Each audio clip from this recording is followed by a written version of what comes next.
ready for some football. I don't know about you. Who else could it be but your man Lou? Yeah.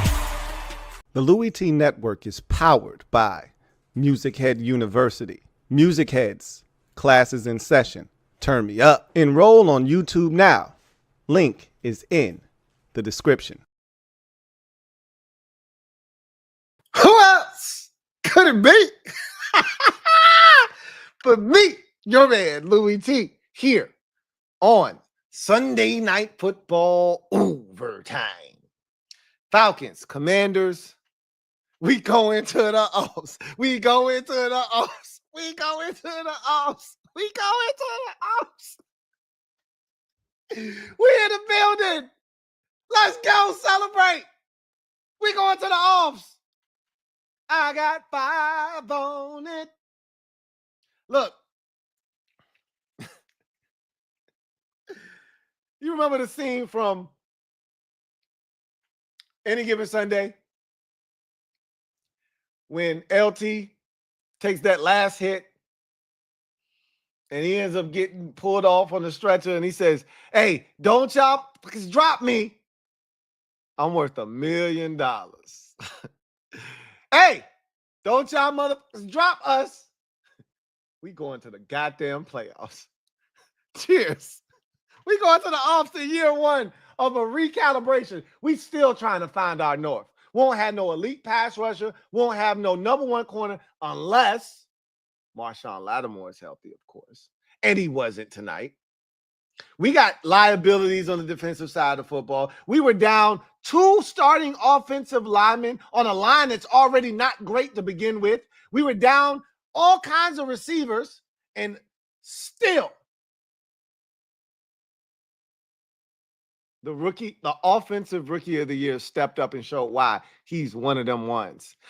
227 yards passing, another 127 yards on the ground, set a rookie record in NFL history for the most yards rushing by a rookie. 3 more touchdown passes. Don't worry about it. Including another game-winning drive. Add that to the ledger. Put that shit on the stat sheet. Y'all know what it is, though. Y'all already knew. I said the same thing last week. Oh, y'all gonna give him a second shot? You got a death wish. You got a death wish. You gave him another chance. If they don't win this toss, lights out, baby. Turn the lights out. Hey, Michael Penix Jr., dog. That's another one of them. That's another one of them good young quarterbacks that came. Man, that draft, man, it sucks if you ain't get one in the last year's draft. If you got to get one of the ones in this year's draft, I hate to be you. If you got one in this last year's draft, you own something. You did something right. Because every one of these young boys look like they got something. I can't speak for this next group coming in. But this group right here, Caleb Williams, Jayden Daniels, Drake May, Michael Penix Jr., J.J. McCarthy, even though we ain't seen him in the regular season, but I saw him in the preseason. I was like, shit, he looked like he got something. And Bo Nix, you got something. You got one of them, you might have something on your hands. But this ain't about them. This about us. We going to the offs. This about us.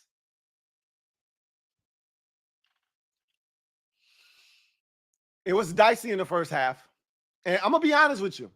I told the mob, shout out to the mob members that kicked it with me all day. I had a stream going for the mob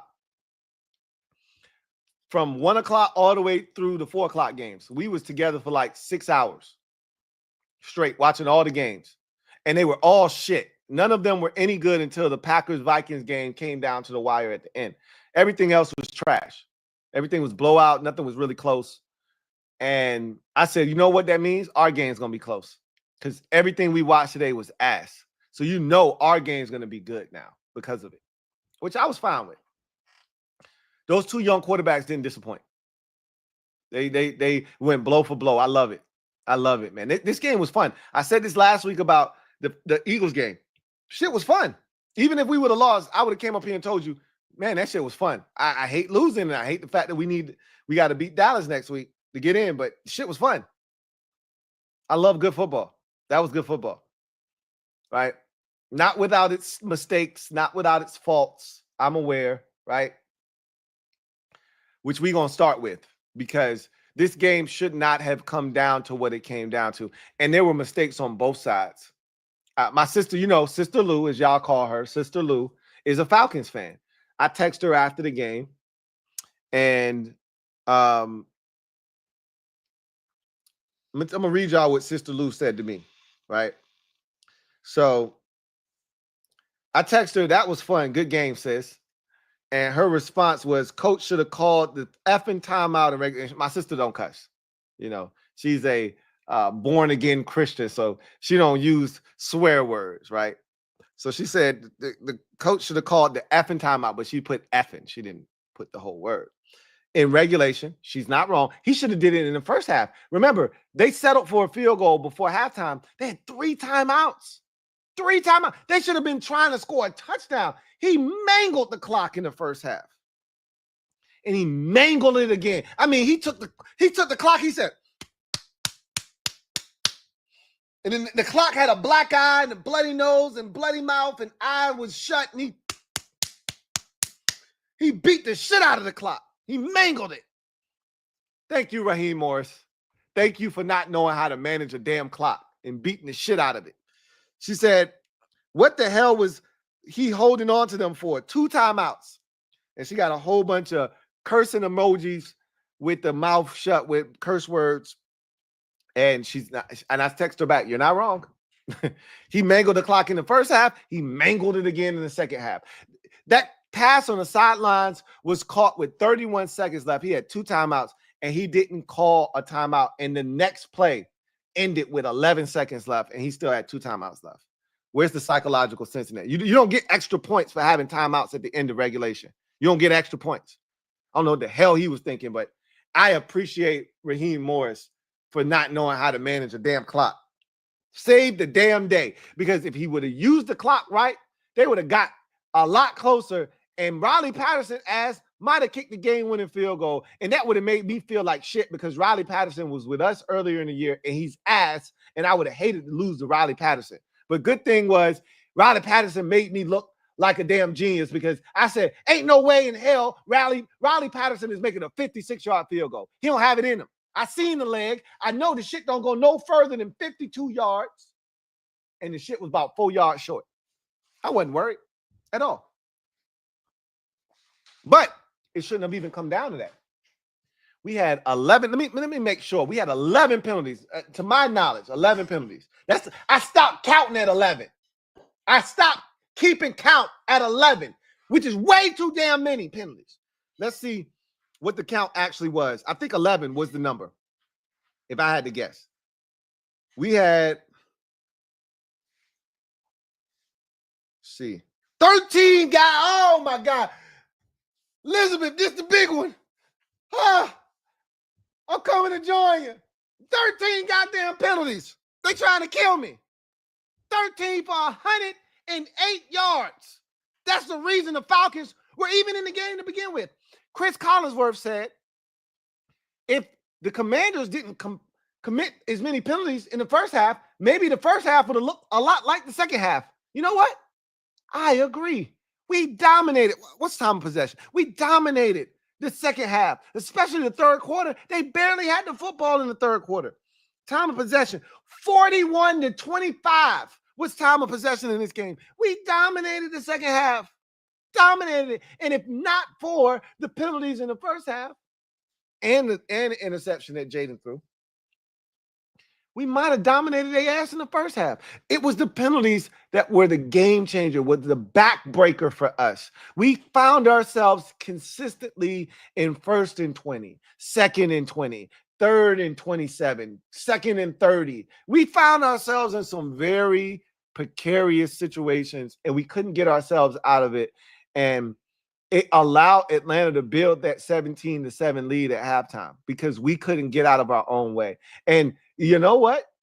If Sam Cosmi doesn't have the damn holding penalty, which was a hold. The other one, I didn't think was a holding penalty.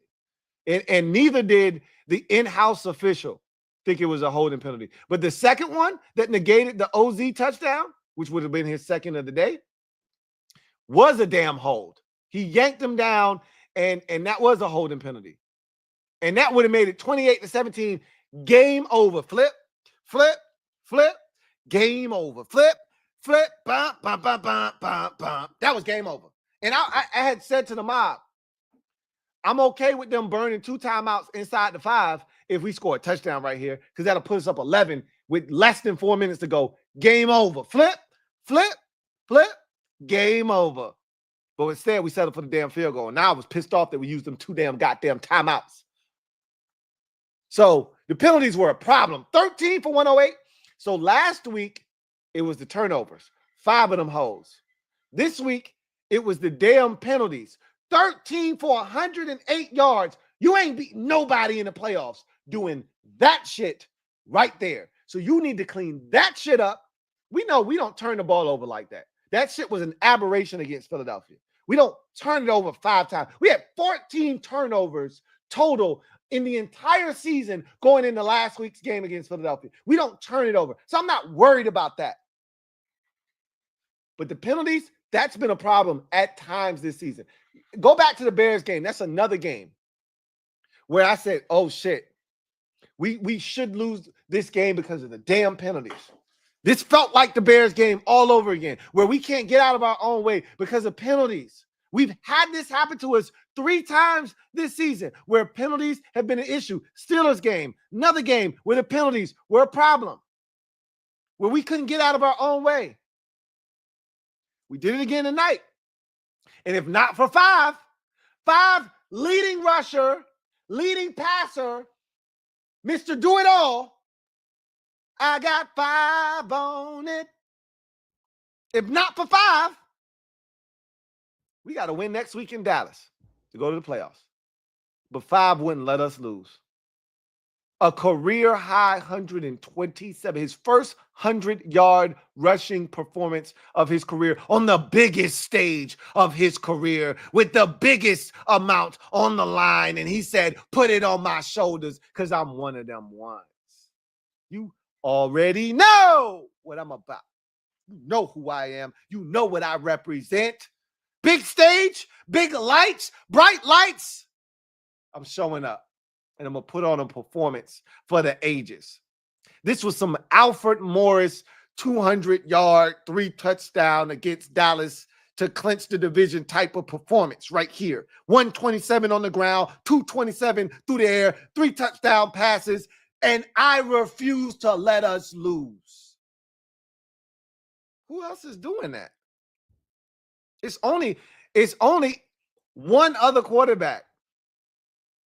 I was going to say, it's only M. Pimp Juice and us, but it's really only Lamar and us. It's only Lamar and JD5 doing that kind of stuff. Who else is doing that in the league? 2-time MVP and our guy. You don't have to admit it if you don't want to. That's fine. But we got one of them ones. We got one of them ones. And again, he took Olamide Zaccheaus, Jamison Crowder, Terry McLaurin was on a milk carton tonight. And again, that wasn't his fault. JD5 was his most inaccurate when he was throwing the 17 tonight. Terry would have had 60, 70 yards tonight receiving if JD5 would have put the ball where it needed to be. But a lot of times when he was throwing the 17, he was inaccurate. He was open and he was inaccurate. Shit happens, right? So he took essentially Jamison Crowder, Zach Ertz, Olamide Zaccheaus, Chris Rodriguez Jr., and he said, hey, let's go win a football game with a sprinkle of Brian Robinson Jr. Let's go win a football game. I got it. He don't got A.J. Brown and Devontae Smith. He don't have Jamar Chase and T. Higgins. He don't have Justin Jefferson and Jordan Addison. He has Olamide Zaccheaus and Terry McLaurin. And he said, hey, I got it. Put it on my shoulders. I'm going to go win this football game for you.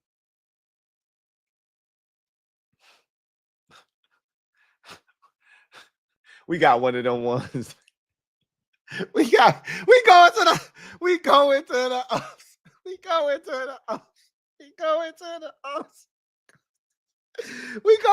offs. Cheers to year one. We just getting started. AP ain't even start to put his imprint on this roster yet. He ain't even start. And we already 11-5 with a chance to win 12. Cheers. Cups up. I don't know what you got in your cup. But cheers. Cups up.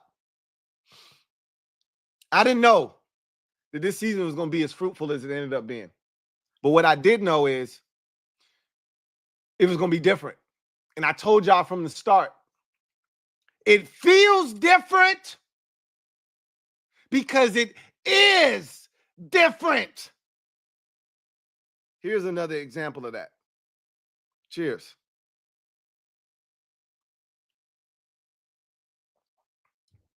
I told the mob earlier, I had an uneasy feeling about tonight's game. I did.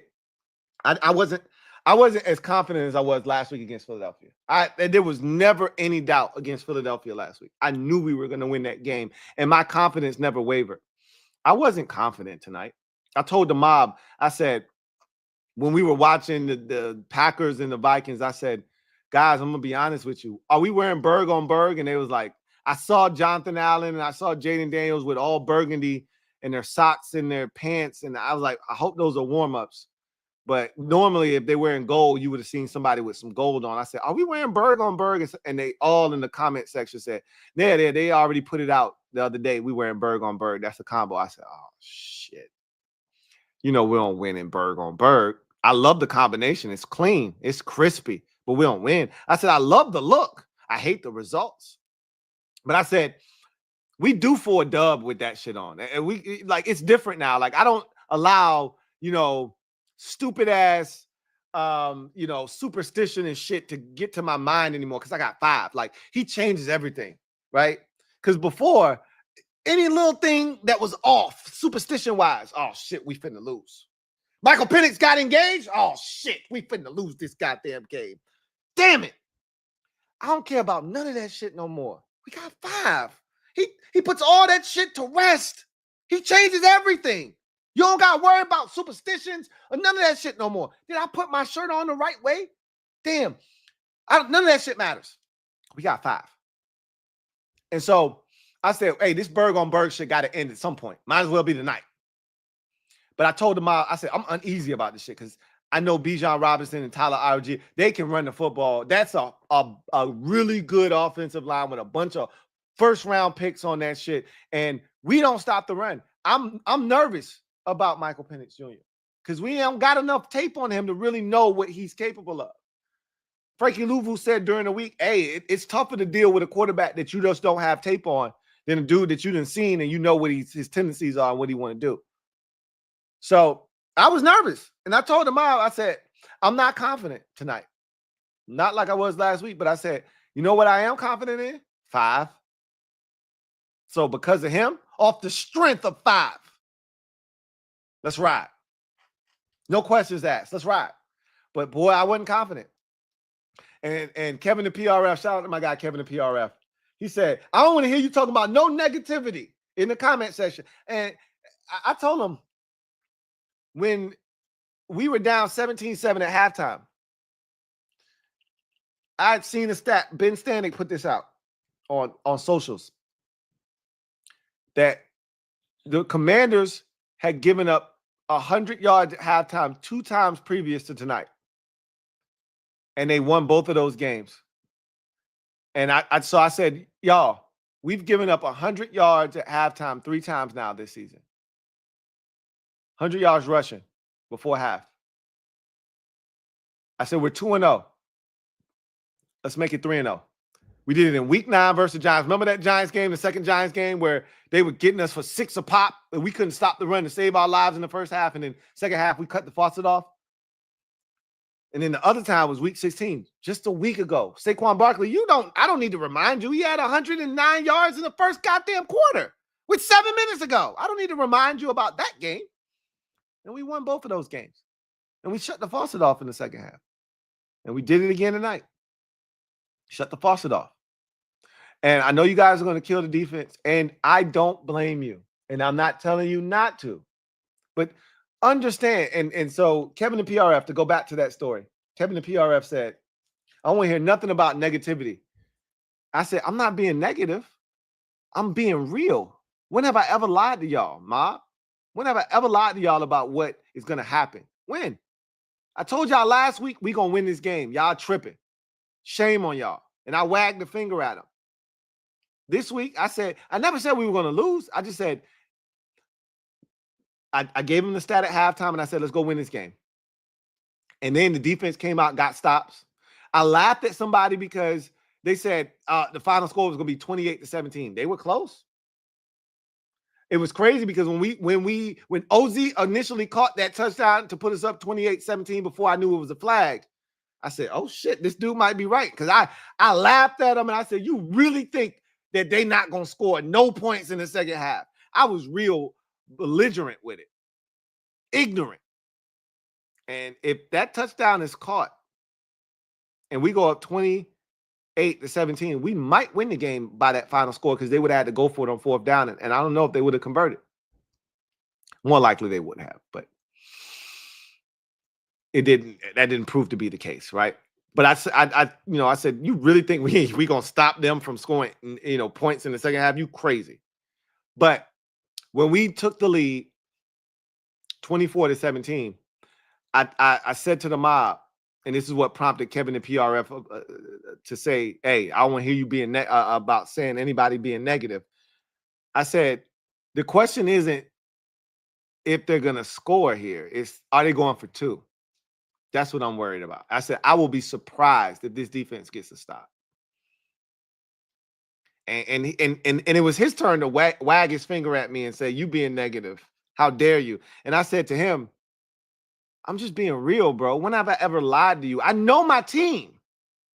I knew we were going to fight in the second half. I knew the defense was going to get stops in the third quarter and in the early stages of the fourth and give us a chance to take the lead. I knew that was going to happen. But what I also knew was that when the game was on the line and we had a chance to win the game with the defense getting a stop, they weren't going to get it because they haven't done it all season long. Not one time. So why would tonight be any different? And I said, the real question is, are they going for two or are they going to kick the extra point to tie the game up? And when the center snapped the ball over Bijan Robinson's head right before the 2-minute warning for a 21-yard loss when they were at the 5-yard line, making it 2nd and goal from the 26, I told the mob during the commercial break, we're not out of the woods yet. Do not celebrate. They have 3 downs to get 26 yards. And what did they do? I can't make this shit up. I know my squad. I know what my eyes have seen this season. And I've went through all of the instances where this defense didn't get it done in crucial situations because we don't have closers. We do not have closers. We're lucky that they didn't get closer because Raheem Morris didn't use his timeouts wisely at the end of regulation, or we would have lost the game in regulation. We got lucky.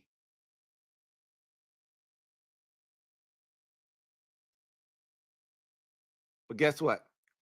That is not our problem. Now, is it? It's not. It's not our problem. Because we go into the offs. We go into the offs. We go into the offs. We go into the offs. Now you can make the decision. Do you rest Tyler Biadasz dealing with an ankle injury? Hell yeah. He's not playing next week. Do you rest right tackle Andrew Wiley, right tackle, left tackle Cornelius Lucas? Hell yeah, you rest those guys. They don't have to play. The same offensive line you finished the game with tonight is the same offensive line you will be starting the game with against Dallas. Hell, you could even say, you know what? The rest of y'all, you don't have enough offensive linemen to just sit everybody down, and you're not putting JD5 behind an inferior offensive line. If he's playing, and I'm going to tell you right now, he wouldn't be playing next week. That's just me. But if anything, he might play a half. He might play a quarter. Remember the last time we had a playoff spot sewn up back in 2020, in not 2020, excuse me, in 2015. We went to Dallas in week 18. Same situation. Kirk Cousins played the first half, got his record, got Jordan Reed the record for the most receiving yards by a tight end in franchise history. And then everybody got out of the game after that. And we let Colt McCoy finish that thing up. And we beat the shit out of the Cowboys. I'd like to do that again if at all possible. Start the game with Jayden Daniels. You know, all the starters that are healthy enough to play. Get all of the shit you need to get out of the way. I want Jayden Daniels to start all 18 games of his rookie season. I want him to start all 18 games. So I want to start him. He don't need to finish the game, though. 6 seed, 7 seed. I know there's a difference, but the biggest thing is we just need to get there as healthy as we can get there. That's the biggest thing. Like Saquon Barkley, they're going to talk about, and they're going to try to get him that record, but they're going to try to get it early. But if he can't get that shit in 2 quarters by halftime, they're going to sit his ass down. Because what we're not going to do is get you hurt trying to chase a record and mess up a chance to win a Super Bowl.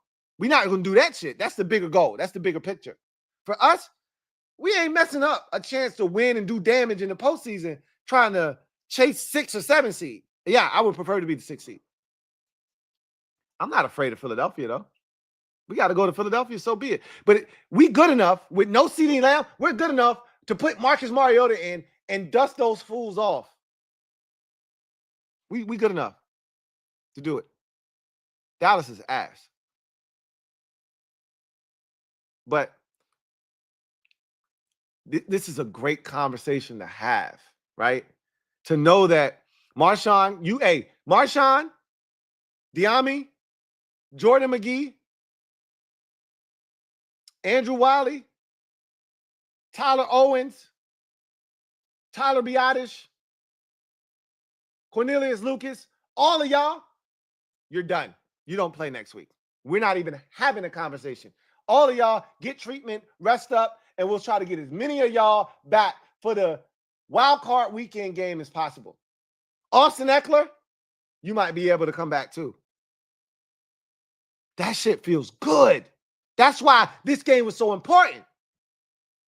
You put yourself in a position where those guys can now rest without having to worry about, is our season on the line? Do I need to come back prematurely to try to help us get this playoff berth? No, you don't got to do that. 11 wins for the first time since 1991. We did that. Doesn't it feel good? Doesn't it feel good? Cups up. It feels good. Cups up. Let me dispel a few notions tonight because I know it's coming. And I'm going to ride for mine. I'm going to ride for mine because that's what I do. This defense, I know you want to kill it. We know who they are. So stop asking them to be something more than what they are. We know when it's crucial time, when it's game time, when it's winning time, they're not going to step up. So stop asking them to do that. But here's what they do, right? It wasn't pretty in the first half. And honestly, if not for Michael Penix Jr. being erratic on third downs and throwing a pick on the first possession, it could have been 28 or 31-7 at halftime. Like, we couldn't stop them offensively. Who are we kidding? But Penix was a little off. He was a little, it wasn't because of pressure. We won't get no pressure on him. But guess what? He's a rookie. That shit happens, right? So yeah, they gave up 17 and it looked easy and we couldn't stop the run. But guess what they did in the second half? We came out. We got the ball first to start the second half. We went on a marathon drive. We scored a touchdown, made it 17-14. What did the defense do? I can't hear you. I know you talking shit. I hear you talk. You still talking shit, bitch? What they do? 3 and mother effing out. Ball back, another long ass drive, touchdown. And after that, what did the defense do? I can't hear you. I still hear you talking shit. What they do? Another damn stop. Ball back, Offense down the field, should have been a touchdown. Sam Cosmi, damn holding penalty, negates a touchdown, settle for a field goal, but still damage done 24-17. We went from 17-7 to 24-17 because the defense got 2 stops in a row. 3 stops in a row. Or 2. No, I said that right. No, 3. I said that right. 3. From 17-14 stop to 21-14 stop to 28. No, I said it right the first time. 2 stops in a row. And without those stops, we're not in this position that we were in. Now, once the game gets to that point, you already know they're going to give it up. Don't be mad. They did their job. They gave us a damn shot, and I'm not mad at them because I know who they are. You can't be mad when somebody reveals who they are to you. They already told us who they are by their actions all season long. So don't be mad when they give it up late in the game. That's their move. But when we needed them the most to even get in a position to take the lead, to catch up, they gave us a chance. So let me put some respect on the defense's name because I know y'all are going to slander the defense. So let me give them some love right now. All right. Next order of business. B-Rob. It was a rough start for him. It was. I ain't going to hold you. It was a rough start for him. Wasn't running well early, got blown up on a play where Jaden got folded up like a damn pretzel. And I'm not going to lie. I screamed like a little bitch. I screamed like a little 6-year-old girl. Ah! You remember the show? Ah! Real Monsters? Ah! Ah!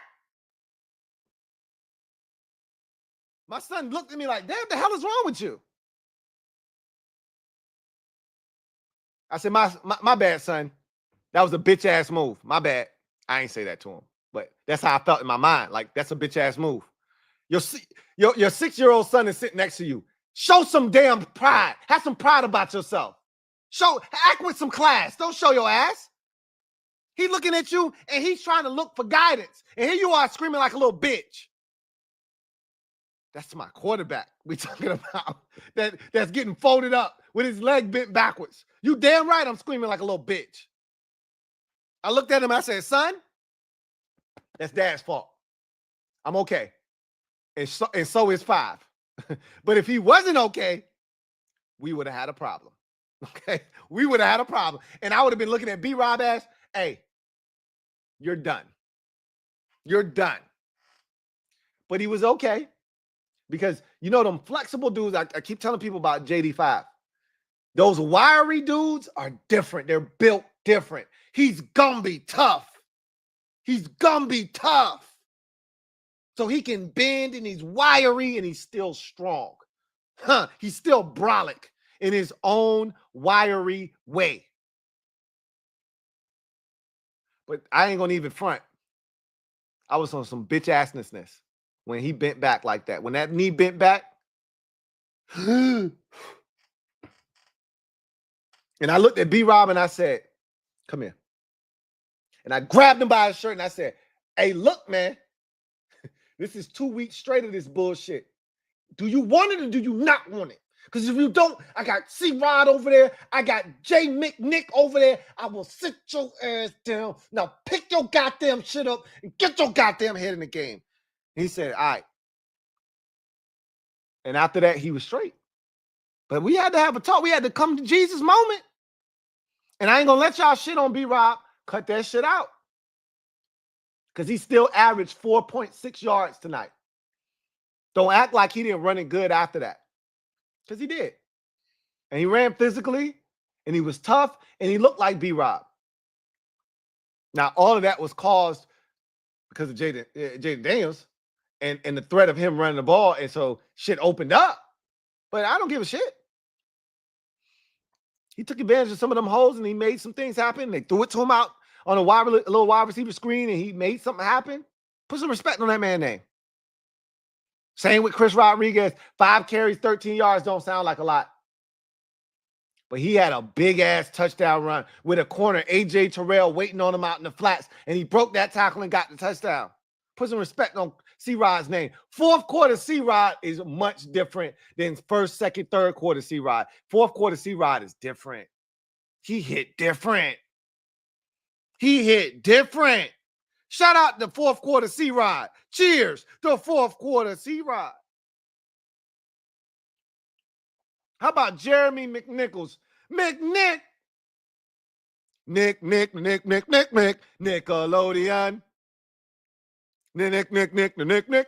Jeremy McNichols. How about McNick on third down, fighting off 2 Falcon defenders and getting a first down? That's big time football. McNick. Cheers. 13 carries, 60 yards for Brian Robinson Jr. Put some respect on his name. Stop that shit. All right. I know y'all want to kill him. And if Jaden had gotten hurt, we would have all killed him. We would have been standing in line. You done with him? It's my turn. I know. But he good. So if he good, we good. It's all good. Don't worry about it. The penalties got to clean up. That's the shit we can't have moving forward. Because now everybody's good moving forward. Ain't no more Tennessees. It ain't no more Carolinas. It ain't no more Clevelands. It ain't no more Arizonas. Everybody is good. You want to win. You can't beat yourself. We getting the best of the best in terms of officiating crews when we get to the playoffs. The best of the best. Ain't no more, man, I hope we don't get this crew. I hope they ain't going to call a bunch of penalties. They're going to let shit fly in the playoffs. Make plays. Ain't nothing but a Jaden party. Ain't nothing but a Jaden party. Ain't nothing but a Jaden party. Hey, we got one of them ones, man. And if you ain't believe, do you believe now? I don't know how much more he got to show you to make you believe. But I got 5 on it. We going to the offs. We going to the offs. We going to the offs. Celebrate. We going to the offs.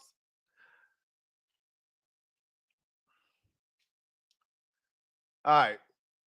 Let's get to inside the odds. I know it's going to be a long night. I hope y'all look, ain't nobody going nowhere no time soon. We know it's going to be a long night. This stream going to be on to about 5, 6 o'clock in the morning. I'm ready. I knew it going in, and I'm prepared. Let's get it.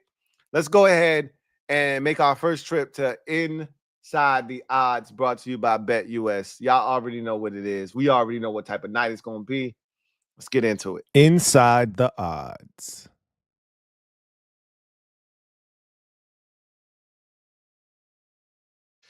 Looking for a new book this football season? BetUS has you covered.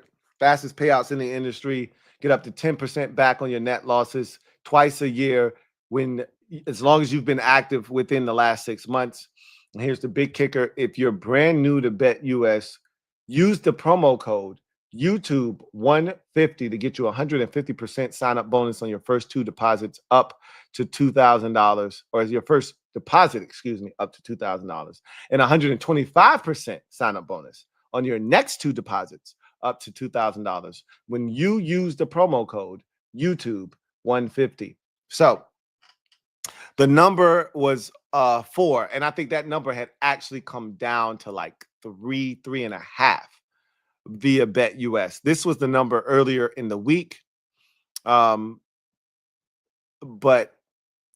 I think this number had actually, by game time, this number was like 3.5. So obviously Vegas knew what time it was, and they saw that the Falcons were a legit threat. They understood the assignment, and the money, the total number, over under number was 48. And again, what was the number at the end of regulation? 48. So again, Bet US was all over this shit. The number was at 48 over under for the total in the game. It was at 48 at the end of regulation, 24-24, right? The number was at minus, I think, as you see, 4, but the Commanders, I think, were a 3-point favorite, 3.5-point favorite at the time of the kickoff. And obviously this game went to overtime tied. So again, Bet US was all over it, but it was all said and done. The Commanders covered the spread, won this game, and went on the over side of the total. I was over. I think I told y'all I thought the score was going to be 30-20, 31-20. So that's 51 points. It ended up being 54 points. So I was over on the total regardless at 48. But I knew it was going to be a tough game. I told y'all this is going to be a close game. I told the mob before the game started, I said, this is going to be a tough game. My wife, we had a conversation. I said, I'm going to tell them what you said. So we were watching the Sunday night games. Or excuse me, the 4 o'clock games. It was only 2. Dolphins and Browns and Packers and Vikings were only 2 4 o'clock games. And so everything else was 1 o'clock, or remember, we had 6 games between Wednesday and Saturday, right? 2 on Christmas Day, a Thursday game, and then 3 on Saturday. So 6 of the 16 game slate had already happened. So 1 o'clock had a bunch of games. I think 1 o'clock had 6 games. And then 4 o'clock had 2 games. Then you had the 1 game on Sunday night, and then you got the 1 game on Monday night. So that makes up your other 10 games. And my wife was like, yo, she asked me at one point, she said, is it only 6 o'clock? And I'm like, yeah, it's 6 o'clock. She was like, yo, I don't like this shit. I don't like us playing this late. This I don't like this. This is ridiculous. I said, get used to this. She said, I don't want to get used to this. I said, well, get used to this because we're what's hot. We got one of them ones at quarterback. The NFL markets its quarterbacks. It's star quarterbacks. We're going to be on Sunday Night Football twice next year. We're going to be on Monday Night Football twice next year. We're going to be on Thursday night once. And we might even venture into, Thanksgiving or some other primetime setting for 6 primetime games next year. But we got 5. We're a 5-star team because of Jayden Daniels. He's must-see TV. They're eating him up. You seen the commercials for the playoffs? They've been airing commercials for the playoffs for 3 weeks. You know who ends the commercial? 5 ends the commercial. Jayden Daniels in a playoff commercial. The Commanders in a playoff commercial. Would you imagine that? We back, man. We back in this bitch. We are back in. How many times Mike Tirico tonight? And big shout out to Bet US for sponsoring this stream. How many times Mike Tirico tonight say the crowd is raucous? Feels good to have this crowd back into it like this. I haven't heard it like this since. And then he fill in the blank. Man, the stadium was jam-packed tonight. The fans were on 10, 12. I loved it. They know. They know what time it is. Mike Tirico and Chris Collinsworth knew what time it was. The NFL, how many people... Look, I don't got to tell you this. We all been eating this shit up. But how many people are like, yo, I watched Teddy Bruschi. Shout out to Miss P. She been sending me everything. Everything that I don't see, Miss P be on it, right? I told y'all about Brandon on Twitter. I like Brandon be on this shit. If you ain't following Brandon on Twitter, you tripping. Because he don't miss nothing. And everything that Brandon tweet out that I don't see, Miss Perry like, don't worry about it. I got it for you, bro. And anything that he don't see, she got it and she sent it to me. And Teddy Bruschi was like, yo, Teddy Bruschi was hating on us earlier in the season. He was hating on us. Like, I don't believe in the Commanders. They all right, but they ain't all that. And I was like, you a hater, right? You know how we get when somebody, ain't trying to acknowledge the greatness. We're like, oh, you a hater. That's the easiest thing you do. That's low-hanging fruit. You a hater. But it ain't always hate. They acknowledge that, hey, you got some deficiencies. Well, duh, we in year one of a rebuild or a recalibration. We supposed to have holes. We supposed to have blind spots. But you know what Teddy Bruschi said? Again, shout out to Miss P. Teddy Bruschi said, hey, one of the best rookie seasons we saw from a quarterback was C.J. Stroud last year. But he's like, I didn't really believe in C.J. Stroud all that much. He was cool, but Jaden Daniels is the real deal. He's different because he can run. And I told y'all what I told my homeboy earlier this year when we talked. He asked me after 2 weeks of football, when we beat the Giants with 7 field goals, hey, you taking your boy or you taking C.J. Stroud? I said, without hesitation, I'm taking my guy. You know why? Because C.J. Stroud don't run nowhere. Ain't nobody afraid of a guy that just sit in the pocket unless you Tom goddamn Brady. Ain't nobody afraid of a dude that just, that's why dudes are afraid of Joe Burrow, because he'll carve your ass up from the pocket, but Joe can also run. Joe, remember the touchdown he had against the Giants? Joe ran for about 40 yards for a touchdown. Joe will hurt you with his legs if he has to. He don't want to. C.J. Stroud ain't running no damn where. He ain't going nowhere with his legs. Jaden Daniels is a problem. Because just when you think it's safe, he'll bless you with his legs. Man had 127 yards rushing tonight. Stop it. Stop it. 16 carries. Hey, put it on me. I got it.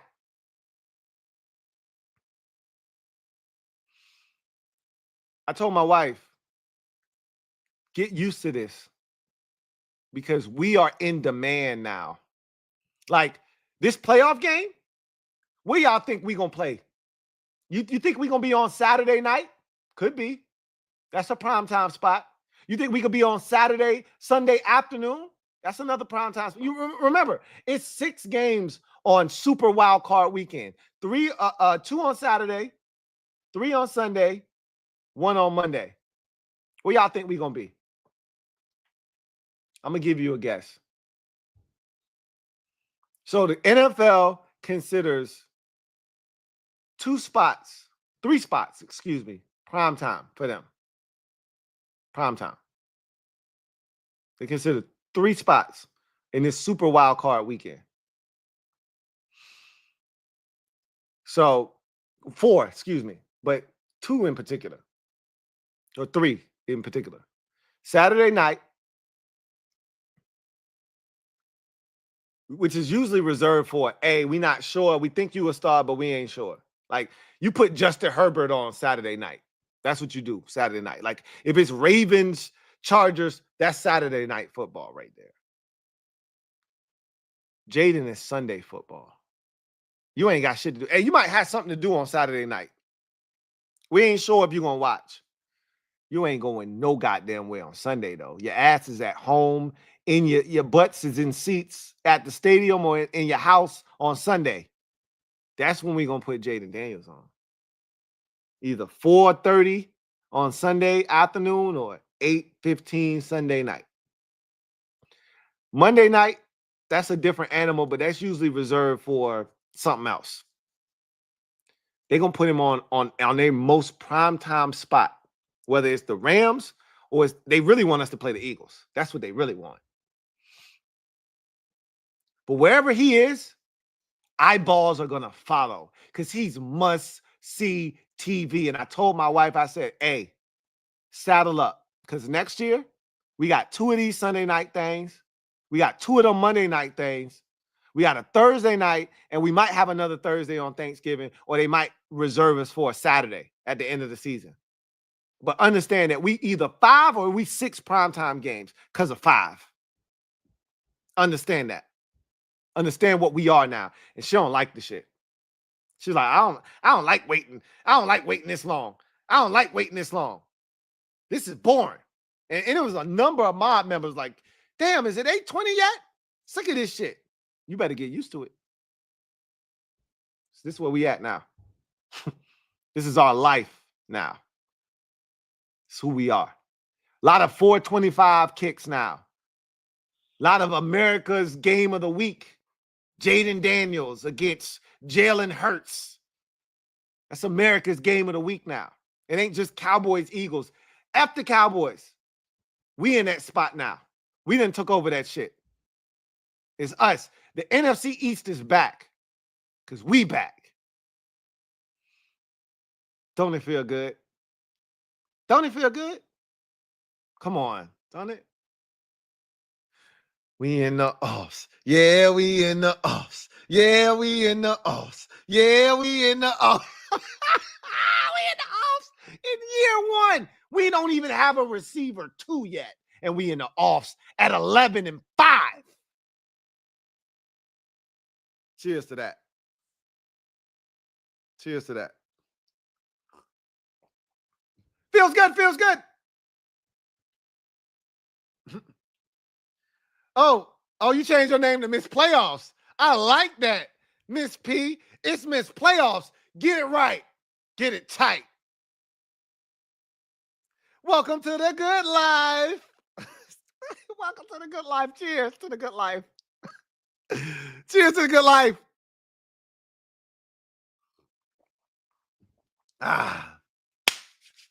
Jaden told me go ahead and switch the style up. And if they hate, then let them hate. And watch the wins pile up. Welcome to the good life. Welcome to the good life. Hey! Let's get to the comment section. Frankie, yo. Thank you for gifting 10 effing 10 memberships. Mob, you know what to do. Show those 10 brand new members some love via Frankie, yo. Welcome to the MOBB. Glad to have you on board. Courtesy of Frankie, yo. Welcome to the squad. Frankie, yo, really appreciate you. Thank you for your generosity. And welcome to the squad. 10 new members, courtesy of our guy, Frankie, yo. Alex Kurz, thank you for the super chat. Greatly appreciate you. Thank you for being a member of the MOBB, who writes, Midnight Marauder. I see you, Lou. You already know what it is. We're going to be here till about 5, 6 in the morning, and that's okay. We in the playoffs. We in the offs. We go into the offs. We go into the offs. We go into the offs. You already know what it is. Christopher McLaughlin, my guy, C-Mac. Thank you for the super chat. Greatly appreciate you. Thank you for being a member of the MOBB. My guy, Chris, writes, hey, Lou. What's up, Chris? Hope all is well with you and the family. Likewise, you know what it is. Playoffs. Playoffs? Yeah, we go into the offs, Chris. We go into the offs. We go into the offs. We go into the offs. He says 3 questions. 1, how do you see the pros and cons of matching up against the Rams in the playoffs? Well, we're not matched up with them yet, so don't count your chickens before they hatch. We are the 6th seed right now, but we got to beat Dallas next week, and I don't know how they're going to handle next week. You know, they may go into that game treating it like we need to win it. They may go into that game saying, you know what, to hell with Dallas, to hell with the 6th seed. Let's just go into there in the playoffs as healthy as we can possibly be. We don't know how they're going to handle it. DQ, if you watch his last press conference on Friday, Ben Standing asked him about that. He didn't really want anything to do with that kind of question because he was more so concerned with Atlanta and trying to get in first, which is where I was at. Like, I want to talk about 6th seed, and then we got to get in first. Don't talk to me about getting this and getting that and who we gonna play and none of that. I want none of that shit till we get in. Now I'll have those conversations with you all day. But I didn't want to hear about that shit on Friday. I didn't want to hear about that shit on Thursday. I didn't want to hear about that shit on Saturday. We need to get in first. Now we in. Now we can have those conversations till the cows come home. But DQ sounded like, hey, we gonna go out there and try to play to win. So we'll see what happens. Even Jaden, after this game, when he was talking with shit, what's the name of your girl that does the sideline interviews? Damn, I wanted to call her Michelle Tafoya. It is not Michelle Tafoya. Her ass been out of Monday night game for like Sunday night game for like 7-8 years now. I forgot what her name is, but she asked Jaden about, you know, the playoffs, and he was like, well, we still got Dallas next week. So it'll be interesting to see how they play it. But the pros and cons of matching up with the Rams, the first thing I think about is who the hell is going to guard Puka Nacua if we don't have Marshawn Lattimore. If we got Lattimore, I ain't tripping. Now, they got 2 of them things. They got him and Cooper Kupp. But Kupp ain't really been a factor. If you watch the Rams, I've been watching the Rams like a hawk. Cooper Kupp ain't been shit. The guy is Puka Nacua now. He's the one that's getting 8, 9, 10 catches for 147 yards. That's the dude you got to guard. And if you can't guard him, you ain't going to stop the Rams. And then they run it, and Sean is relentless. He going to run that bitch. He going to run it 27 times. He ain't going to stop running it. That's who he is. That's his identity. If you can't stop the run, you in for a long day. So but their line ain't Atlanta Falcons line. Like I think we can match up with their line. The pros of playing them is Matthew Stafford ain't running nowhere. I know Michael Penix won't run nowhere, but we ain't get to him. But the Rams offensive line ain't as good as the Falcons offensive line. That's the pro, right? Like you can get to them, you can get to Stafford. I think we can stop the run a little bit better. Like their running backs aren't Bijan Robinson. You know, they're more Tyler Algier than they are Bijan. You saw the shit. You saw the one run where Bijan, that dude jump cut like 5 times before he even got to the line of scrimmage. He was hopping. He won't run. I'm like, God damn, how are we supposed to tackle this dude, right? But I told y'all that's the shit he brought to the table. Like, he stops on a dime. He cuts like no other. That's why that shit had me worried. That ain't their running backs, right? That ain't Kyron Williams. That ain't the Michigan running back. So I'm not as concerned about those dudes like that. But I can tell you right now, I like our chances to slow their offense down. Their defense is solid, but it ain't great. But if you sleep on their defense, you got another thing coming, especially their defensive line. Between Kobe Turner and the rookie, I wanted him. I actually liked him more than I liked our defensive rookie, defensive tackle, Braden Fisk. I like Braden Fisk more than I liked Johnny Newton. He's got like 6, 7 sacks this year. To go along with so they got the Florida State connection between Braden Fisk and Jared Verse, who also gets to the quarterback with power, and then they got Young coming off the other edge. So like if you sleep on them, they'll get to the quarterback and wreck the shit. So like their secondary ain't great. We got our old friend Cam Curl out there, yada yada. Like their secondary, like we're not tripping. I'm not tripping off their secondary. They don't have an AJ Terrell out there. So I feel like we can eat against their secondary, but you got to protect up front, which is not the easiest to do against that front because they got some dudes that are dogs up there, and against our offensive line. So that's a con. Like their front, I think is better than our offensive line. I'm going to be honest with you. But I think we can move the ball on them. And again, they don't want no parts of Jayden. You know, Jayden was sacked 5 times a night. I'm going to put quotations on that because one of them, I know he ran out of bounds 2 yards behind the line of scrimmage and he didn't throw it. And I was like, Jayden, come on, bro. We had this conversation when we played New Orleans. What you doing? But it's all good. He had 127 yards rushing tonight. Like, you think I'm going to complain about a 2-yard sack when he ran out of bounds? Nah, I'm not doing that. Yeah. What you want from me, right? What do you want from me? You want me to complain about a 2-yard sack? I'm not. Not when he rushed for 127 yards. Not when he picked up like 3 third downs and 2 fourth downs with his own legs. I'm not doing that. He gets a pass from me. We can move the ball on the Rams defense. Offensively, if you got Marshawn Lattimore, you got a shot. But if you don't, I don't know how you stop their 2 receivers. That's the cons right there. And if you don't get pressure on Matthew Stafford, we know Matthew Stafford is a Super Bowl winning quarterback, and I think a future Hall of Fame quarterback. If he gets into a rhythm, good luck, right? That's the con. But I like our chances in that game. I'm not afraid of the Rams at all. But again, we'll see. We're not the 6th seed yet. Nothing's etched in stone. We just in. That's all that matters.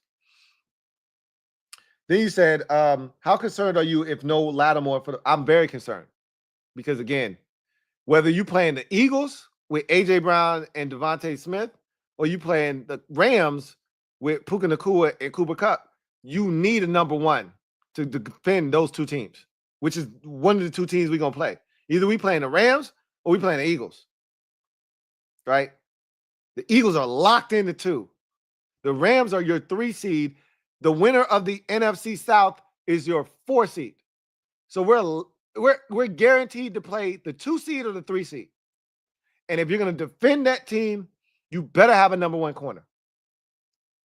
And if we don't have Marshawn Lattimore, we don't have a number 1 corner. So I'm very concerned. And 3, what would you do in the run game besides just Daniels? I mean, Daniels is a huge part of what we do on the run game. And in order to open up the run game for the running backs, it's similar to Robert Griffin III in his rookie year with Alfred Morris. You got to use Daniels as a runner, right? The threat of him running is what opens up. Like, Brian Robinson Jr. won't doing shit until Jayden Daniels started gashing him on the ground. And then they started to be hyper cognizant of him.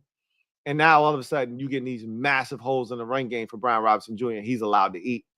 That's what you got to do. Like, I hate that's how you got to establish your run game, but that's where we at right now with the injuries up front, with, you know, how the shit's going right now. That's who we are. You can't run from it. You got to embrace that. That's how I would attack the run game. Jaden Daniels' legs are just as important as his arm right now, because you got to defend him in the run game. And the minute you don't, he can pull it and run. And then the minute that you do, now Brian Robinson got 8 yards of real estate before he gets touched. That's what we need. So that not only helps out the running backs, it helps out the offensive line too. Makes their job a hell of a lot easier. Red House, not Roadhouse. Thank you for the super chat. Greatly appreciate you. Who writes, I guess the Eagles can win with a backups quarterback, with 2 of them. I mean, they played Dallas. I watched Cooper Rush and that Cowboys offense move the ball on the opening possession, and Cooper Rush didn't do some stupid shit and throw a pick 6. I watched him then go after the pick 6 right back down the field and score a touchdown. I watched Quinyon Mitchell get beat by Jalen Tolbert, I believe. It might have been the Brooks kid. I don't remember who it was, because there was no CeeDee Lamb. And he was behind him by 2 steps. And Cooper Rush missed him. And so I saw opportunities. Look, I don't know how many yards rushing Rico Dowdle had, but I know this much, that it was damn near 100. He was eating their ass up on the ground. Yeah, they won with a couple of backup quarterbacks. They played the Dallas Cowboys too. And that's not lost on them. They understand what this is with no CeeDee Lamb. If CeeDee would have played today, that's a different game. I assure you of that. But that's no here nor there. The bottom line is, that's a good football team the Philadelphia Eagles are. That's a really good football team. They're well built. They can withstand an injury or two because they're built for that. And they proved it on Sunday. That's what you do. Guy, backup quarterback gets hurt, third string come in, and he's tossing out dimes because you got 2 legit number 1 type receivers in this league. So he don't got to do much. Just get it to him, and they'll do the rest. And he did that. Good for him. So make no mistake about it. They got it done. I don't give a shit. Wouldn't let that shit happen to me, though. Wouldn't let that shit happen to me, though. That's all I know. 5 touchdowns, 36 points on their head. On their head. Wouldn't let that shit happen to me, though. Really appreciate you, Christopher McLaughlin, for the big-time hundo support. We in the offs, Chris. Yes, sir, buddy. We in the offs. Red House, Alex Kurz. Thank you for the super chat. Greatly appreciate you. Double up. Thank you for doubling up. Who writes? Me? Worried? I got 5 on it. You already know what it is. We got 5 on it, man. Layla Brown. Thank you for the super chat. Greatly appreciate you. Layla writes, Louis, playoffs. But once again, blood boil. Look, man, you already know, Layla. You already know what it is. You already know what it is. You already know this is what comes with the territory when you're in year 1 of a recalibration with a rookie quarterback and a defense that's incomplete and an offense that doesn't have a ton of weapons, this is what it is. This is what it looks like. It's not going to be easy, but this is a byproduct of good coaching. They went to halftime and they made adjustments. Offensively, there wasn't a ton of adjustments that needed to be made. Just stop beating yourself. Stop committing penalties. Stop putting yourself in second and 20s and third and 15s, and you'll have a shot. And then defensively, hey, we got to stop the run. Michael Penix is 0 of 4 in the first half on third downs. Make him convert a third down, goddammit. And he couldn't do it. He couldn't do it. Even at the end of the game, they needed fourth downs to convert. He couldn't do it on third downs.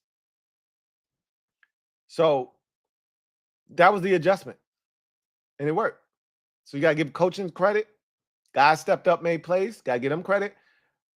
Zach Ertz. Can we, hey, cups up for Zach Ertz. Cups up for Zach Ertz. Because a lot of y'all been trying to run him off the team. Look, I'm guilty too. This ain't a y'all. This is a us. I'm guilty of this too. I want a more athletically gifted. Y'all watch Saturday football? Did y'all see Trey McBride for the Cardinals? Did you say, damn, I want some of that? I want some of that. But you know what Ertz is? A veteran that knows how to get open. And I don't want to say he don't drop shit because he dropped the touchdown on the opening possession. He dropped it. That was in his hands. We still scored in that possession. So I ain't tripping. But that was in his hands. And he's had drops this season. That Steelers game, he had a couple of drops. But when we need Zach Ertz, he usually comes up for us. Clutch. Some of y'all still beating him up over the Steelers game. That was a poor spot. That wasn't on Zach Ertz. That was bullshit spot by the officials. And New York doubled down on that bullshit. But that catch to win the game, out of 32 tight ends, 25 of them don't make that catch. I'll go to my grave saying that. There's only about 6 or 7 tight ends in the league that's catching that football. That was a big time catch. F what you heard. You better put some respect on goddamn Zach Ertz's name. And you better put some respect on OZ name too. OZ revenge game. It was OZ revenge game all the way up until he dropped that third down pass at the end of regulation where I was like, hey, give me back. OZ revenge game canceled. That's what I said to the mob. OZ revenge game canceled. We taking that shit off the board. But OZ killed it today. Dropped that one, but he killed it today. So did Zach Ertz.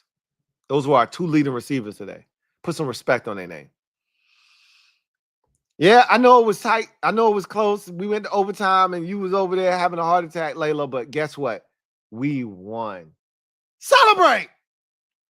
We go into the offs. We go into the offs. We go into the offs. And when we get there, we finna wreck shit. We ain't just happy with being there. We finna wreck some shit. Captain Obvious.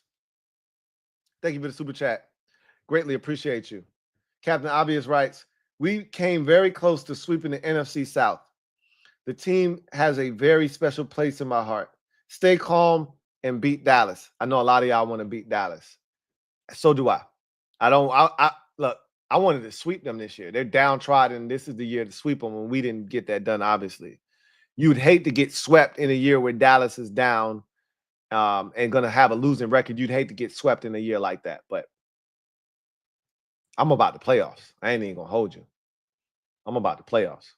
So whatever they decide to do, however they decide to carry this game, I'm with it 110%.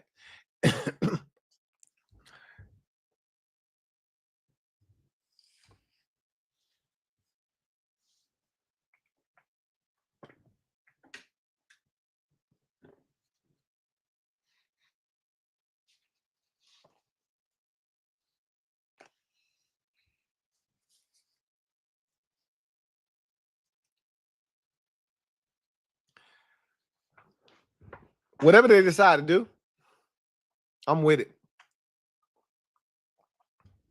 And if they decide to play JD5 for a quarter, 2 quarters, the whole game, whatever, don't play him at all, I'm with it.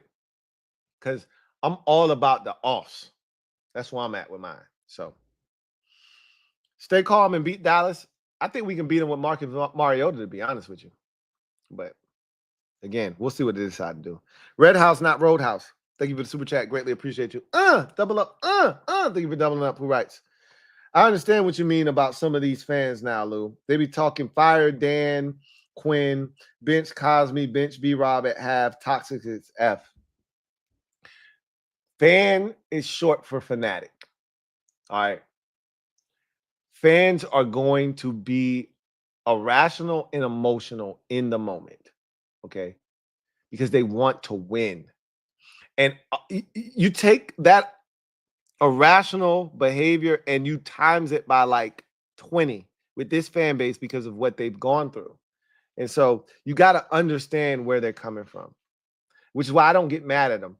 I chastise them and I wag my finger at them, but I don't get mad at them because I understand where they're coming from. I understand that it's coming from a place of, I just want to win, right? And you're stopping us from doing that. So you got to, I got to slap you on your wrist like B-Rob, got blown up on the block that hurt, could have hurt Jaden.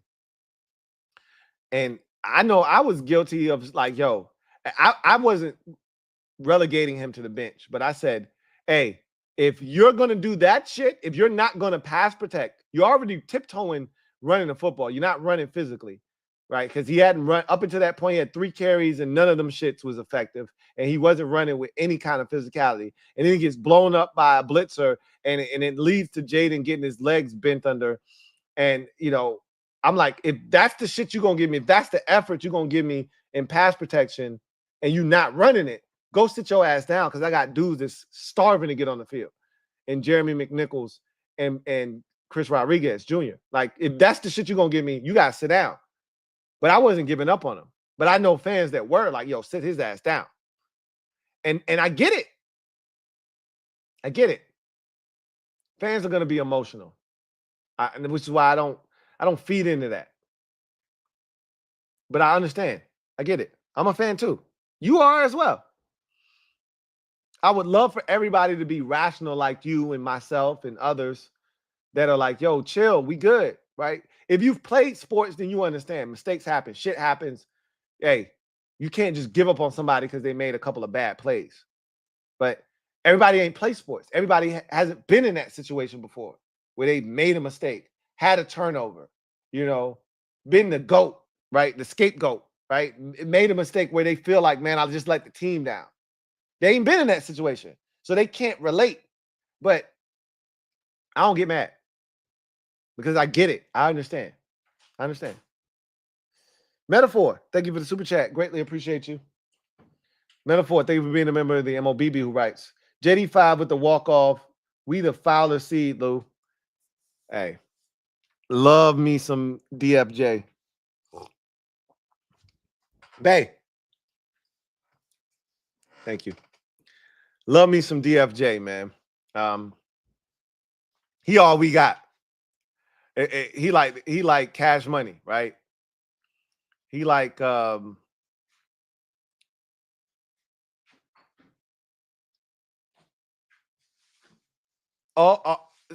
terms of pass rush, he's all we got, really. Like, I know Dorrance Armstrong got a big sack tonight, and Jonathan Allen was a huge part of that sack. That's not lost on me. He was the one that forced Penix to step up, and then Dorrance Armstrong cleaned it up.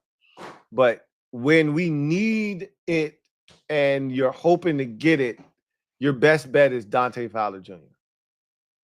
And he had the forced fumble tonight on the first one where the penalty occurred, and he's the best we got. We'll just leave it at that. JD5 with the walk-off. Did you expect anything else? I didn't. Zaydu. Thank you so much. Really appreciate you. Thanks. Can you believe we are 4-0 in the month of December? Yes, I can. You know what I told y'all? Do you remember what I said to y'all at the end of November? Do you remember? Zaydu? Mob, do you remember? All right. If you don't, let me remind you. I said, flush November and let's make December a month to remember. Y'all remember that? I didn't stutter. A lot of y'all were bailing on the team in November. It's a rough month, man. 3 losses in 4 games, and we were tired, and yeah, it was rough. I get it. And I said, you know what? We got the Titans to start the first day of December. December 1st was the Tennessee Titans. And I said, hey, we got a chance to start off December right. Let's get it. Let's flush November. You know, I love Jalen Hurts. I know y'all don't want to hear that, but I love Jalen Hurts.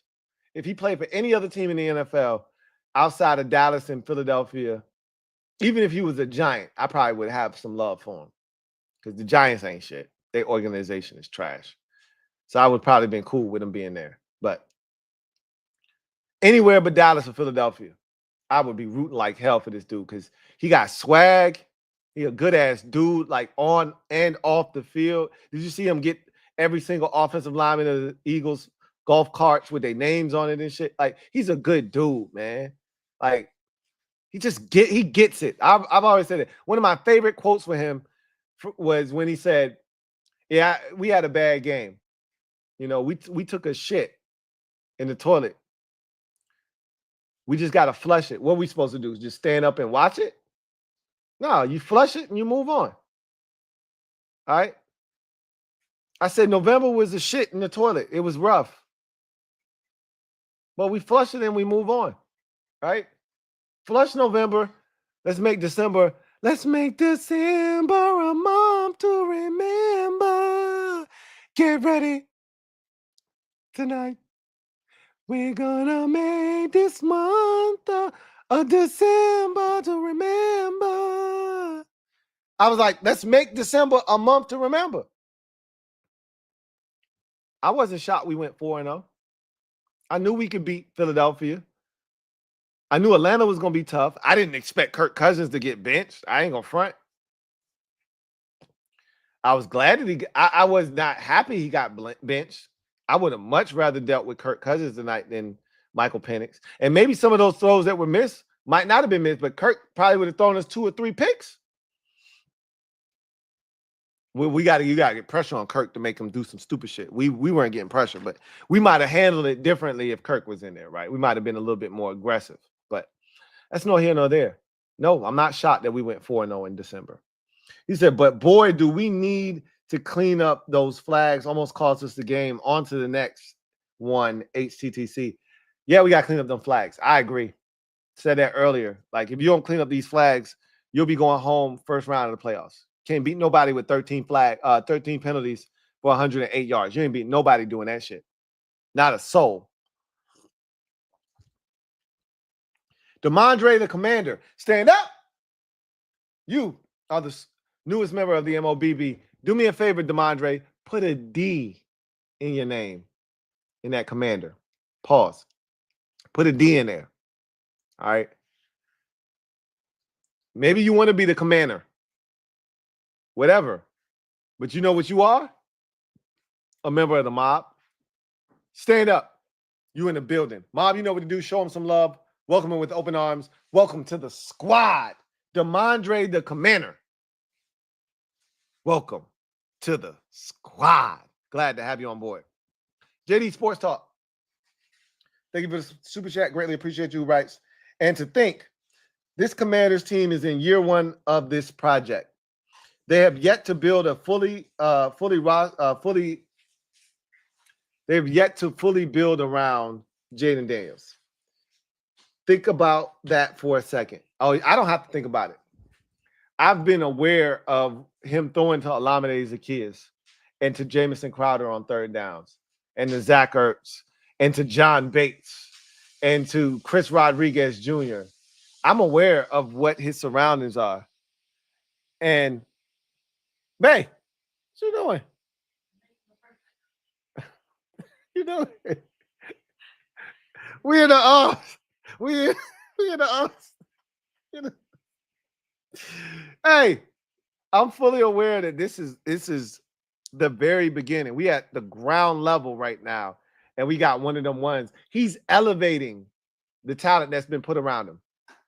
This ain't the shit that Jalen Hurts has. This ain't the shit that Joe Burrow has. This ain't the shit that Sam Darnold has. This ain't the shit that Jared Goff has. This ain't the shit that the best teams in the league have. We got low-level talent, and yet we getting high-level results. That can only mean one thing.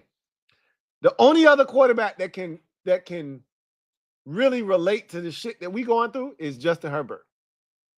And he's also one of them ones. So cheers to that. Year one of a recalibration, and we got 11 wins with a game to go. We a problem. Some don't want to admit it, but we a problem, and they got to deal with us. And I know y'all don't want me to sing this song because of who it's tied to, but I'm going to sing it anyway. We ain't going nowhere. We ain't going nowhere. We can't be stopped now because we got JD5. Pause. A big pause after that one. But y'all know what it is. Wilfredo Elias, thank you for the super chat. Greatly appreciate it. Thank you for being a member of the MOBB, who writes, September through November, 12 pass TDs. In December alone, 13 pass TDs. You know why? Because the shit was on the line. And when the shit is on the line, who would you rather have than 5? He's got the most fourth quarter touchdown passes of any quarterback in the NFL this season. Who would you rather have with the game on the line than 5? I know.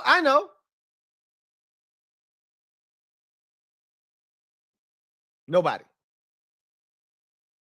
Nobody, baby. Oh, no, no, no. Oh, no, no, no, no. Oh, no, no. Nobody, baby. Nobody. I would rather have nobody than JD5. Ethan Dykes, my guy. Thank you for the super chat. Greatly appreciate you. Thank you for being a member of the MOBB, who writes, Lou, I need a shower after that. Sweating too bad. Yeah, go ahead and take a shower. I don't want you smelling like wet dog. The bottom line is, I took my shower before the game because I was going to be funky if I didn't take a shower. But you know what I did to calm myself down? I told the mob, I am so calm. But I was 5 drinks in. I had my little concoction here. I was 5 drinks in. I was calm.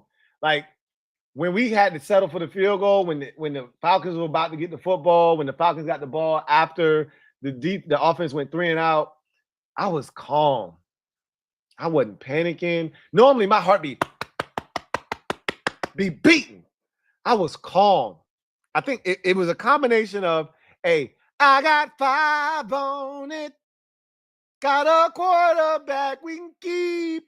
I got 5 on it. There goes Terry running deep. I got 5 on it. He keep avoiding all those sacks. I got 5 on it. Don't you wish he was your quarterback, man?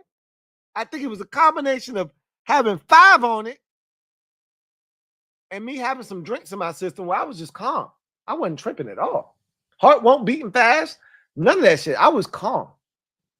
Chilling. Normally, I would have been heart just pounding out of my chest and I can't just relax. That wasn't me. I was chilling. All out VIP. So I get it. I understand you were sweating. A lot of fans were sweating. I asked the mob as we were going into that final drive, how y'all feeling? They was like, man, I'm not doing too good. the mob was doing this shit right here, and they was sweating too bad, just like you. I was calm I was as cool as the other side. I was cool like JD5, cool as the other side of the pillow. Red House, not Roadhouse. Thank you for the super chat. Greatly appreciate you. Red House, not Roadhouse, right? RG3 pass on the torch like all Mike to JD5. I know, you know, LOL. You know, I know. I know that you know that I know that you know. We right here, right? Matter of fact, we gonna save it. No, we gonna save it. We gonna save it. We gonna save it, Red House. Joshua Ferris, thank you for the super chat. Greatly appreciate you. Joshua writes, Lou, $1 million question. Who you riding with? Mike Davis of Benjamin St. Jude. No, you didn't. No, you didn't, Joshua. Joshua, you ain't shit for that. You ain't shit for that. Boy. Who you riding with? Give me Mike Davis. Hear me out. Okay. This is tough. I should think about this a little bit longer before I just answer. You ain't shit for this, Joshua. Now I just need, let me take another sip because you ain't shit for this. Damn. Chitlin circuit. All right. All right. So Mike Davis, here's why. At least on 3rd and 17, he's not going to get called for hands to the face, right? Or some stupid shit like that. He ain't had no penalties tonight. I lied. He had the penalty at the end of the regulation, 4th quarter. But that was it. Benjamin St. Juice would have had like 4 penalties by then already that would have kept Falcons drives alive that were dead. So he ain't going to. Now, he don't tackle as well as Benjamin St. Juice. So there's a little bit of a trade-off. But he tackled pretty good tonight. It wasn't great, but it was good enough, better than the shit he did earlier in the season. I'll take him over Benjamin St. Juice because he's not going to hurt us with penalties. But boy, dudes, I'm going to tell you right now, they matched him up with, because, you know, Michael Davis is a 6'3" corner. He's a big dude. So they matched him up with Drake London pretty much the whole night. Drake London was open all night long. All night long. All night. All night long. All night. All night. But at least I know they're going to have to pitch and catch. He's going to have to throw the football, and they're going to have to catch it. They're not getting a free pass with a penalty. At least I know that. Because Michael Penix was missing shit. And if you had Benjamin St. Juice, it wouldn't have mattered because it would have been some penalties that would have been called anyway. So give me Michael Davis. But neither one of them shits are good options. I'm going to be honest with you. Neither one of them shits are winning options. But give me goddamn Michael Davis. Ethan Dykes, thank you for the super chat. Greatly appreciate you. Who writes, double up, thank you for doubling up. Who writes, Zach Ertz, I owe you an apology. You know what you can just say, Ethan? You know what you can say? Zach Ertz, I was not familiar with your game. I apologize, Zach Ertz. I was not familiar with your game. And all is forgiven. If you just make sure you put it in the Shaq voice. I was not familiar with your game. And it's all good. It's all good. Frankie, yo. You gifted 10 earlier? 10, an effing 10. And you ran it back and said, hey, I got 5 more for you. I got 5 for you. 5 more memberships to the MOBB. Mob, you know what to do. Open your arms wide. Welcome these 5 new members with some love. Show them what it's like to be a member of the greatest mob, greatest squad in the land, the MOBB. Welcome to the squad, courtesy of our guy, Frankie.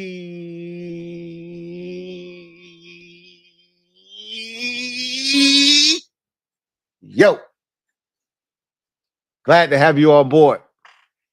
Shout out to Frankie Yo for blessing 15 new members to the MOBB. Dynamic Dave, thank you for the super chat. Greatly appreciate you. Dynamic Dave writes, Lou, with this win, I want to go to the DR with you. Do you know what to do? Right? Link is in the description of this video. And I got somebody else out there, Mr. Brown. If you're watching, you told me I had to take a shot of Grand Marnier on the rocks. Grand Marnier. Had to take a shot for every loss at the end of the season, I told you, oh, you done effed up because the fellas ain't never gonna betray me. I've been standing 10 toes down for these boys in some of the nastiest seasons. They ain't gonna let me down. So I said, hey, we finna win some games now. I'll take some shots. For that, you said you take the shots and you was going on the trip.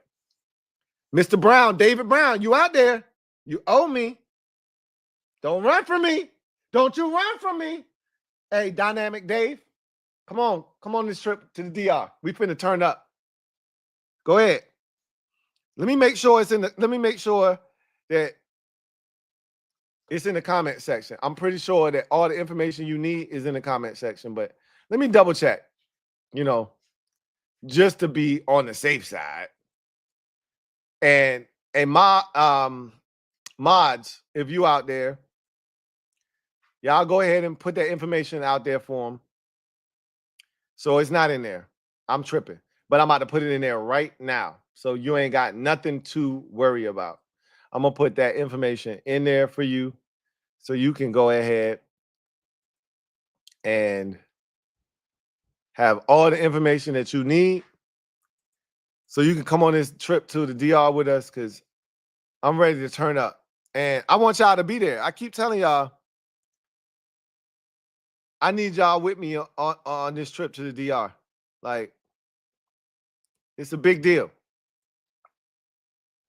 And I want y'all to be there because I know we're going to have a good time. If y'all think this is something, this ain't nothing. I got a major announcement for y'all. Speaking of which, while we on this subject matter, I had a major announcement for y'all tomorrow. So y'all definitely want to tune in to the show tomorrow because I got a big announcement for y'all tomorrow. And I'm going to tell you what, that announcement tomorrow, that shit going to blow your mind. I ain't even going to hold you. But y'all know what it is, man. If y'all been with me, if y'all been rocking with me, then y'all know what time it is. So we going to turn up. But this LTN lifestyle trip to the Dominican Republic is a big deal for me. So I want y'all to be a part of that. And I'm about to put the link right now in the description of this video. And if you a mod out there and you holding me down, then you know that I need you to put the description in the comment section of this video for people that want to be a part of the trip. Because we're going to have us a blast. So I want y'all to be a part of it. So make it happen. I'm putting it in the description right now. And I'm going to drop it in there as well. Because I'm a good guy. And it's what I do. So I'm going to drop it in the comment section for y'all as well. So I just dropped it in the description of the video. I just did that just now. But that ain't enough. I'm finna drop it in the comment section too. Because like I said, I'm for the people. So I just dropped it in the comment. I just dropped it in the live chat. So Dynamic Dave, I expect to hear from my travel agent that you done signed up for the trip and that you ready to go, right? Make it happen, Dynamic Dave. I look forward to chopping up with you, going bowling with you, going laser tagging with you, having fun on these excursions with you, kicking it with you, having some drinks with you, all of that turn up with you in the DR. I'm looking forward to doing all of that with you, Dynamic Dave. Let's do it. The Washington Chief, thank you for the super chat. Greatly appreciate you. Thank you for being a member of the MOBB, who writes, Lou, fans were rocking. The announcers were saying it was like the 80s with the Raptors shaking, plus the fans were chanting MVP. That's my quarterback. Yeah, at least 4 different times, Mike Tirico made mention of how the fans were rocking. And you know what I like? I know y'all have noticed this watching the games, but, you know, the thing that we had at RFK was the stanchions rocking, you know, that bottom row shaking like this, right? The stadium kind of feel like it's shaking because they would be jumping up and down and it would move, right? You couldn't recreate that. That was the thing with that stadium. The thing in this stadium is, I don't know if y'all be hearing this shit, but on third downs in particular, they be banging the stanchions. It'd be like bang, bang, bang, bang, bang, bang, bang. And it sound like they hitting their hand up against metal. And like, I don't hear that shit at no other stadium but ours. That's our shit, right? So we loud and we banging them stanchions. And I love it, man. And I just love how the fans are showing up. But look, you know what it is. It's JD5. So you know what it is. Like, he bringing people out of the woodworks that they had they shit in the basement. They ain't put their shit on in 12 years, and now it's out because of JD5. So it's a beautiful thing. That's my quarterback. I heard MVP chants. I heard Terry chants. I love all of it. That's real love. Real love. Searching for a real love. That's real love right there. That's real love. Just like Josh Kirby becoming the newest member of the MOBB is real love. Mob, stand up. Y'all know what it is. We in the building. And also open them arms wide for Josh Kirby. Welcome him to the best squad in the land, the MOBB. Josh Kirby, welcome to the squad. We in the offs. Yes, sir. D free TWT DC. Been a member for 2 months. Who writes? Down 2 wide receivers, down 2 O linemen, down cornerback, still win. JD5, my MVP. He all of our MVPs. When you got one of them ones, it don't matter how many receivers you down. It don't matter how many corners you down. It don't matter how many offensive linemen you down. When you got one of them ones, you overcome obstacles that are in your way. You understand what I'm saying to you? I've been telling y'all this for the entire season. When you got, since Cincinnati, I said, we got one of them ones. All that rest of that shit don't matter. Y'all be like, oh, we should do something at the trade deadline. That shit don't matter. Not this year. Next year, when in the offseason, when you got the resources to do, yeah, absolutely. But right now, we got what we got. Guess what? We got one of them ones. He'll make it work. Don't worry about it. That ain't something you want to practice in the future when you have the resources to upgrade the roster. But right now, we got what we got. We got KJ Osborne with holding penalties and shit. We got Bryson Tremaine on Bryson mother effing Tremaine is on the field. And we winning football games. Can I get a witness? Anybody out there? Can I get a witness? We got Bryson Tremaine on the field, active.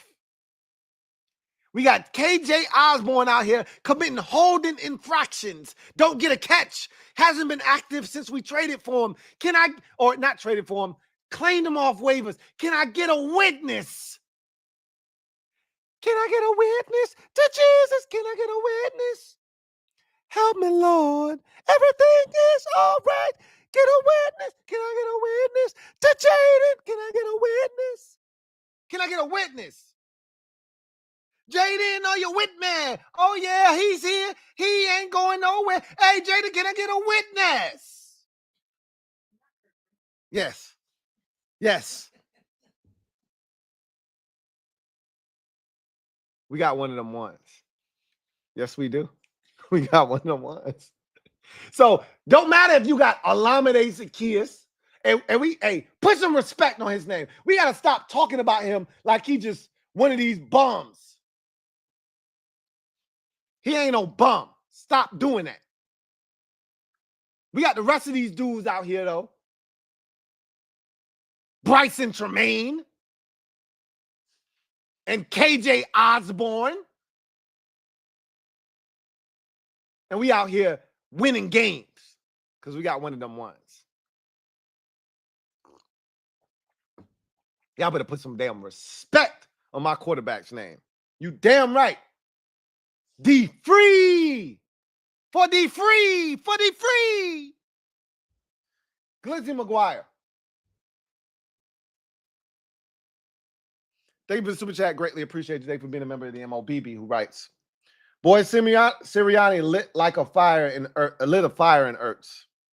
Yak from Zach. Look, man, that one catch he had when he ran for about a good 30, I was like,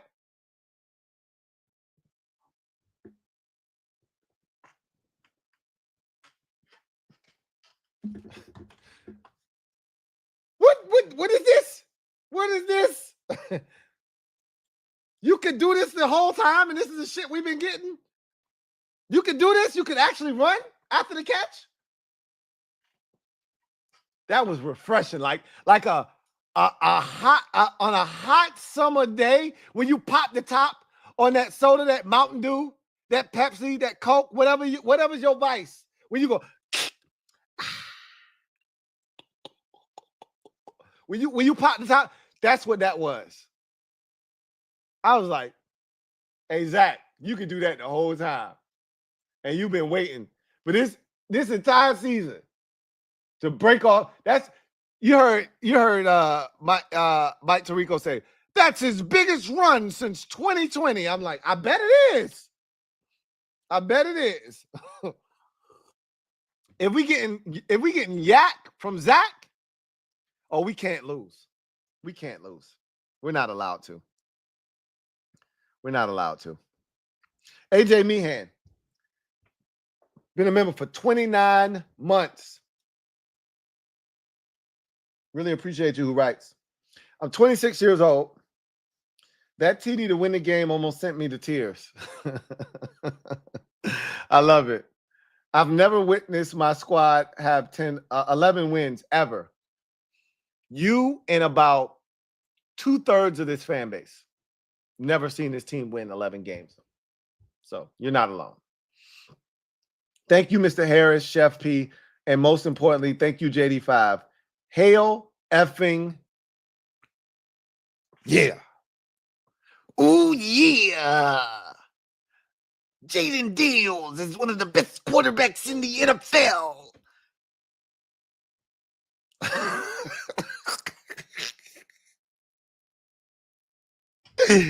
Yes, sir. Slap it to a Jaden. Oh, yeah. CJ Shoots Photo. Thank you for being a member for 40 months. 40. That's the first time I've seen a 4 at the beginning. Sheesh. CJ Shoots Photo. Salute. Work tomorrow, but I'm celebrating tonight. Salute, LT. Salute. You got work in the morning. Work can wait. We celebrating tonight, man. We in the offs. We in the offs. Cheers. We in the offs. For all of that shit that was talked about us, for all the shit that we went through this year, all the close calls, the Hail Mary, and all of the games that went down the wire, the game last week, the Steelers game that didn't go in our favor. Cheers. We in the offs. We in the offs. We in the offs. We go into the offs. We go into the offs. We go into the we go into the offs. Wilfredo Elias. Thank you for the super chat. Greatly appreciate you, my guy. Wilfredo writes, like, subscribe, and hit that like bell. Hit that bell, y'all. Y'all know what it is, so you don't miss no content. Good public service announcements from my guy, Wilfredo Elias. Very easy to appreciate this QB draft class when you manage to get the best out of the bunch. I got 5 on it. It is. It is. You're not wrong. But as a fan, I'm a football fan. I told y'all that before many a times. I'm a football fan first. And as a football fan, it's fun to watch this class come of age. But what makes it even more fun, to your point, is when you got the best out of the bunch. You got people coming from out of the woodwork saying, hey, Caleb Williams is super talented. Bo Nix is super talented. Michael Penix is super talented. But Ain't none of them better than Jayden Daniels. I ain't even seen the shit that's being said about him now. Look, we saw what he did last week. Imagine what's being said about him after he goes and has 127 yards rushing and 227 yards passing and 3 touchdowns and wheels us to the playoffs. Imagine what's being look. The offensive rookie of the year was in the bag last week. Just throw it in the bag. It was in the bag last week. I said, big stage, bright lights.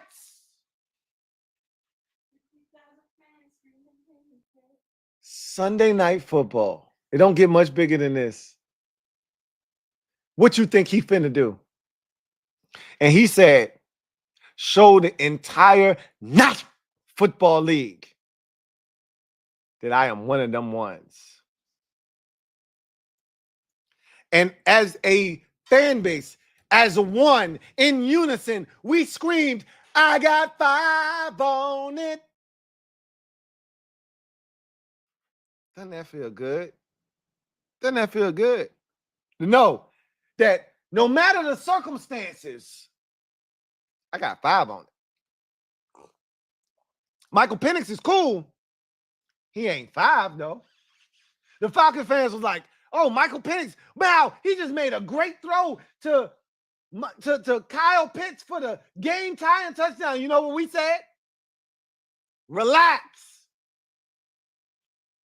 R-E-L-A-X. Relax.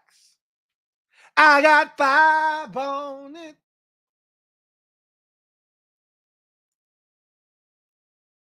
He finna take us to the offs. We go into the offs. We go into the offs. We go into the offs. We go into the offs. Because we got 5 on it. We got one of them ones. Tell him again, Wilfredo. V-Chow, been a member for 26 months. Really appreciate you. Who writes, greatest rookie quarterback of all time. Sorry, CJ. No need to apologize. CJ knows. He knows what it is. He understands. Only difference is CJ won his division. We don't play in the AFC South. So we're not afforded that opportunity to win just 10 games, which is what CJ did last year. We had 11, and that's not good enough. With a chance to win 12, and that ain't good enough. We weren't afforded that opportunity to play in one of the worst divisions in football. We weren't in, no, not one of the worst, the worst division in football. We weren't afforded that. We play in the NFC East. Dog eat dog over here. Team ain't repeated as division champs in 20 years in this division. Sorry. No apologies necessary. Dr. B. Thank you for the super chat. Greatly appreciate you. Dr. B writes, that OZ drop made me sick, but thank God for JD5. I can't beat up OZ. Let me look at OZ's number count tonight. That was a drop. You're not wrong. That was a drop. But OZ was outstanding tonight. This was the OZ revenge game until it wasn't. OZ was the most targeted receiver tonight at 9 targets. You know how many of them targets he caught? He had 9 targets. Y'all want to guess how many he caught? Go ahead, guess. I'm looking at the comment section, so I'm going to see what y'all say. How many OZ catch? Out of the 9 that was thrown his way, how many he catch? I'm watching you. Sometimes I feel like somebody's watching me, and I have no privacy. How many he catch? Ooh, y'all are good. I see them. They lining up. A bunch of 8s. Y'all are good. OZ had 9 targets tonight, and he caught 8 of them some bitches. 8 of them.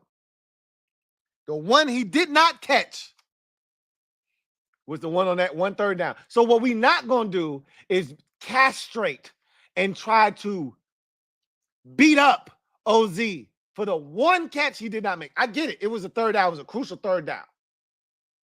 And it wasn't the greatest throw, but he should have caught it. But what we're not going to do on a 9-target night beat up OZ for 8 catches for 85 yards and a touchdown. And it would have been 9 catches for 93 yards and 2 touchdowns if not for Sam Cosmi. We're not going to do that. That's what we're not going to do. Good job, everybody out there who said 8 catches. Y'all were all over it.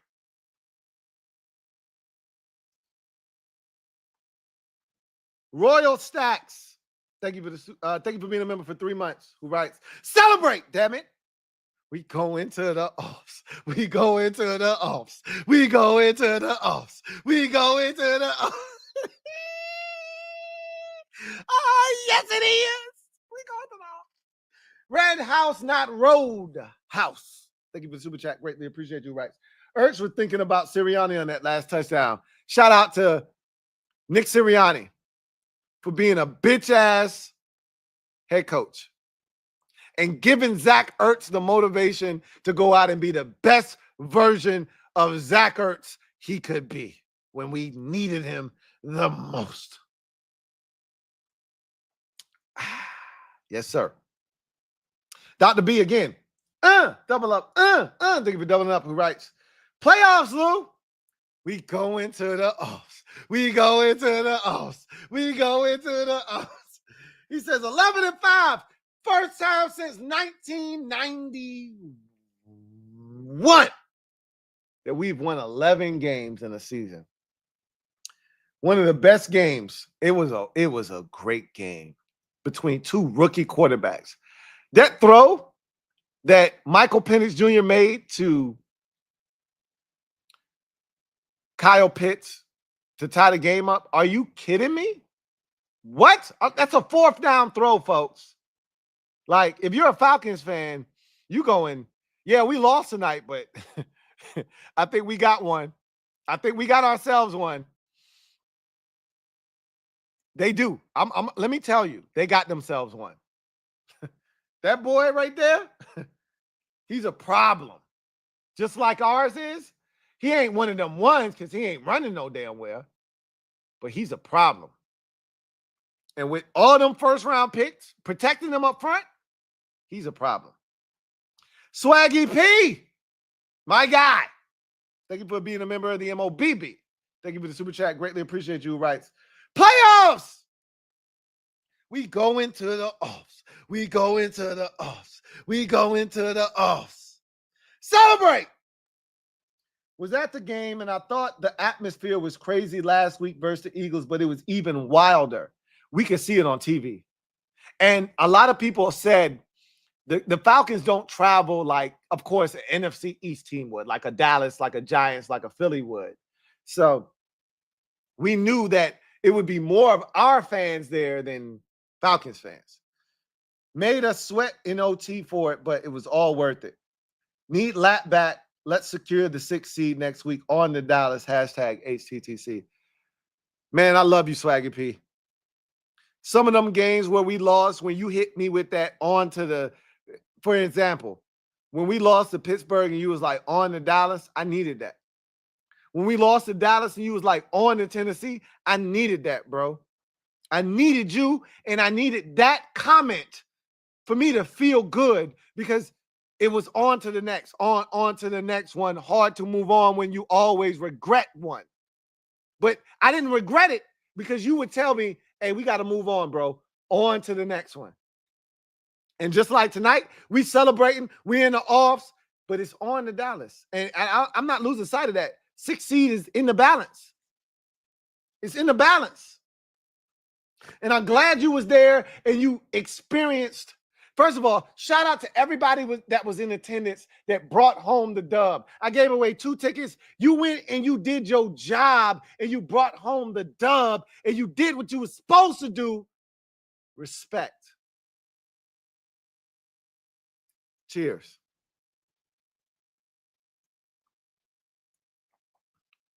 But I've needed you several times this year, Swaggy P, and you always deliver. For that, salute to you, man. Really appreciate you. And once again, thank you for your unwavering support and that big $50 dono. Really, truly do appreciate you. Shout out to my guy, Chris McLaughlin, for his $100 dono. Always holding down the kid. Really appreciate y'all. My guy, C-Mac. Shout out to my guy, Swaggy P. GT7. Thank you for the super chat. Greatly appreciate you. GT7. Thank you for being a member of the MOBB who writes, damn, it feels good to be a gangster. Always feels good to be a gangster, as you always say. These dudes keep fighting. I love this team. Another record snatched up by 5. I said this, and I know my guy Trevor Patch, he is the consummate troll. But I said this before the game started. I said, man, I love this team. No matter what happens, I love this team. I love it. I love this team. One of my favorite teams over the last 20 years. And it's my favorite team because we got new ownership, we got new GM, we got new head coach, and we got a franchise quarterback. So this is my favorite team. And I said, I love this team. And he said, they ain't won 11 games. This is coming from Trevor Patch, who is the biggest troll within the fan base. He's the biggest troll. And he said, they ain't won 11 games. I don't care nothing about that shit. Cool. Well, they won 11 games now. What you got to say now, Trev? What you got to say now? Glizzy McGuire. Thank you for the super chat. Greatly appreciate you. Glizzy McGuire.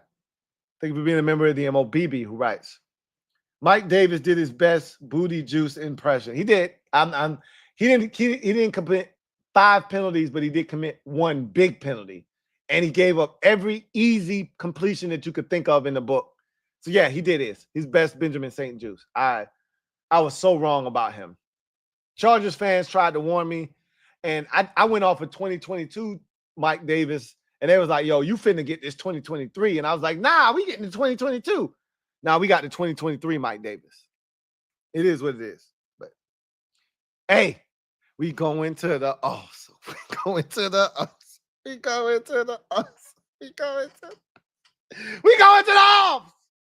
It don't matter.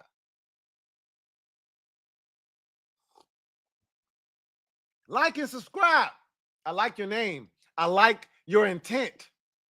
Like and subscribe. Y'all heard him. Like and subscribe. Turn on that notification bell. That's the only thing that's missing from the name. Turn on that notification bell.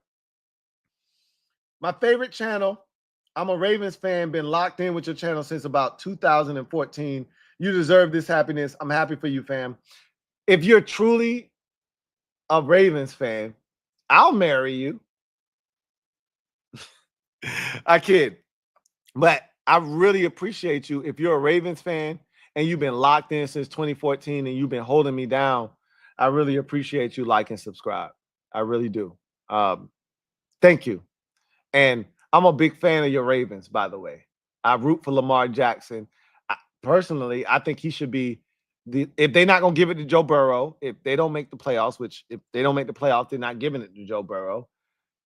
I think Lamar Jackson should be the league MVP, but he's not going to be because he's won it 2 times already, and he won it last year. So they're going to give it to Josh Allen, which is fine by me. But Lamar Jackson's having the best year of his career. And if you actually look at his numbers, the years that he won the league MVP, Jaden Daniels' numbers are very comparable. And again, I'm not advocating for Jaden Daniels to win the league MVP because Lamar Jackson is having the best year of his career. He should win the league MVP. But they win the division. They get the 3 seed. I think he should be in that conversation. And so I really appreciate you supporting the kid and holding me down. Hey, we may not always see eye to eye, but if you DMV, then we family at the end of the day. Like it or not. Ethan Dykes, my guy. Double up. Thank you for doubling up. Who writes? Over 1K in here. Like and subscribe. Y'all heard the man. Over 1K, over 1.5K, which it still is at this point. Over 1,500 of y'all in here. And we at roughly half likes. So, you know, that's usually my thing. A 2-to-1 ratio. 2-to-1 ratio. And that's where we at right now. But that ain't going to stop me from encouraging y'all to hit that like button, subscribe to the Louis T Network for more great content if you haven't already done that. But we're going to keep it pushing, right? We're going to keep it moving. Really appreciate you for that public service announcement, Ethan Dykes, my guy. He says, my guy Frank McLaughlin, my guy Frankie, baby. Aloha. We in the offs, Frank.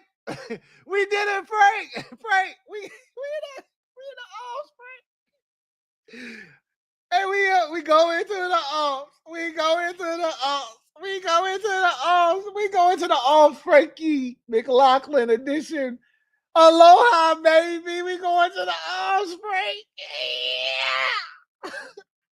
My guy Frank, thank you for the super chat. Greatly appreciated. Thank you for the unwavering support and the great donation here. My guy Frankie Baby writes, Lou, aloha. Aloha, Frankie. We going to the offs. We going to the offs. He says, what a game. It was a great game. I had to text my sister after the game, like, hey, I know she was mad. She was upset, but she texted me back. So that was a good sign. And when I'm going home for New Year's. We're going to celebrate New Year's together. We're going to talk about that game, and all she's going to talk about is Raheem Morris's, demolition of the clock. And I don't blame her. He was awful. And if that was us, we would be crying about the clock too. He says, I was at the game. You were at the game? Aloha, Frankie. Way to bring home the dub. Proud of you, man. He says, brought home the dub. Yes, sir. And I had no doubts. Not in you. Not in everybody that was at the game. Not with the people that I sent to the game. I had no doubts that y'all was going to do what I sent y'all there to do. Y'all knew the mission, and y'all went and extracted the dub and came out flawlessly with a playoff berth. Salute to all of y'all. Salute. Mission accomplished. JD is him. Simply amazing. I got 5 on it. Do I need to say more? Relax. Relax. I got 5 on it. Don't worry about it. Really appreciate you, Frankie, baby. As always, aloha. We got it done. We got it done. Ryan E. Carbon been gifted 10 memberships.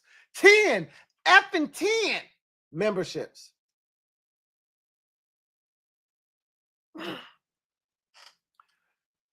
Mob, you know what to do. Show those 10 new members some love. Welcome them with open arms.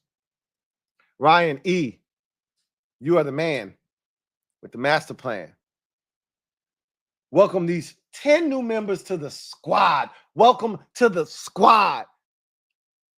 Courtesy of Ryan E. Carbon. Go into the offs. We go into the offs. We go into the offs.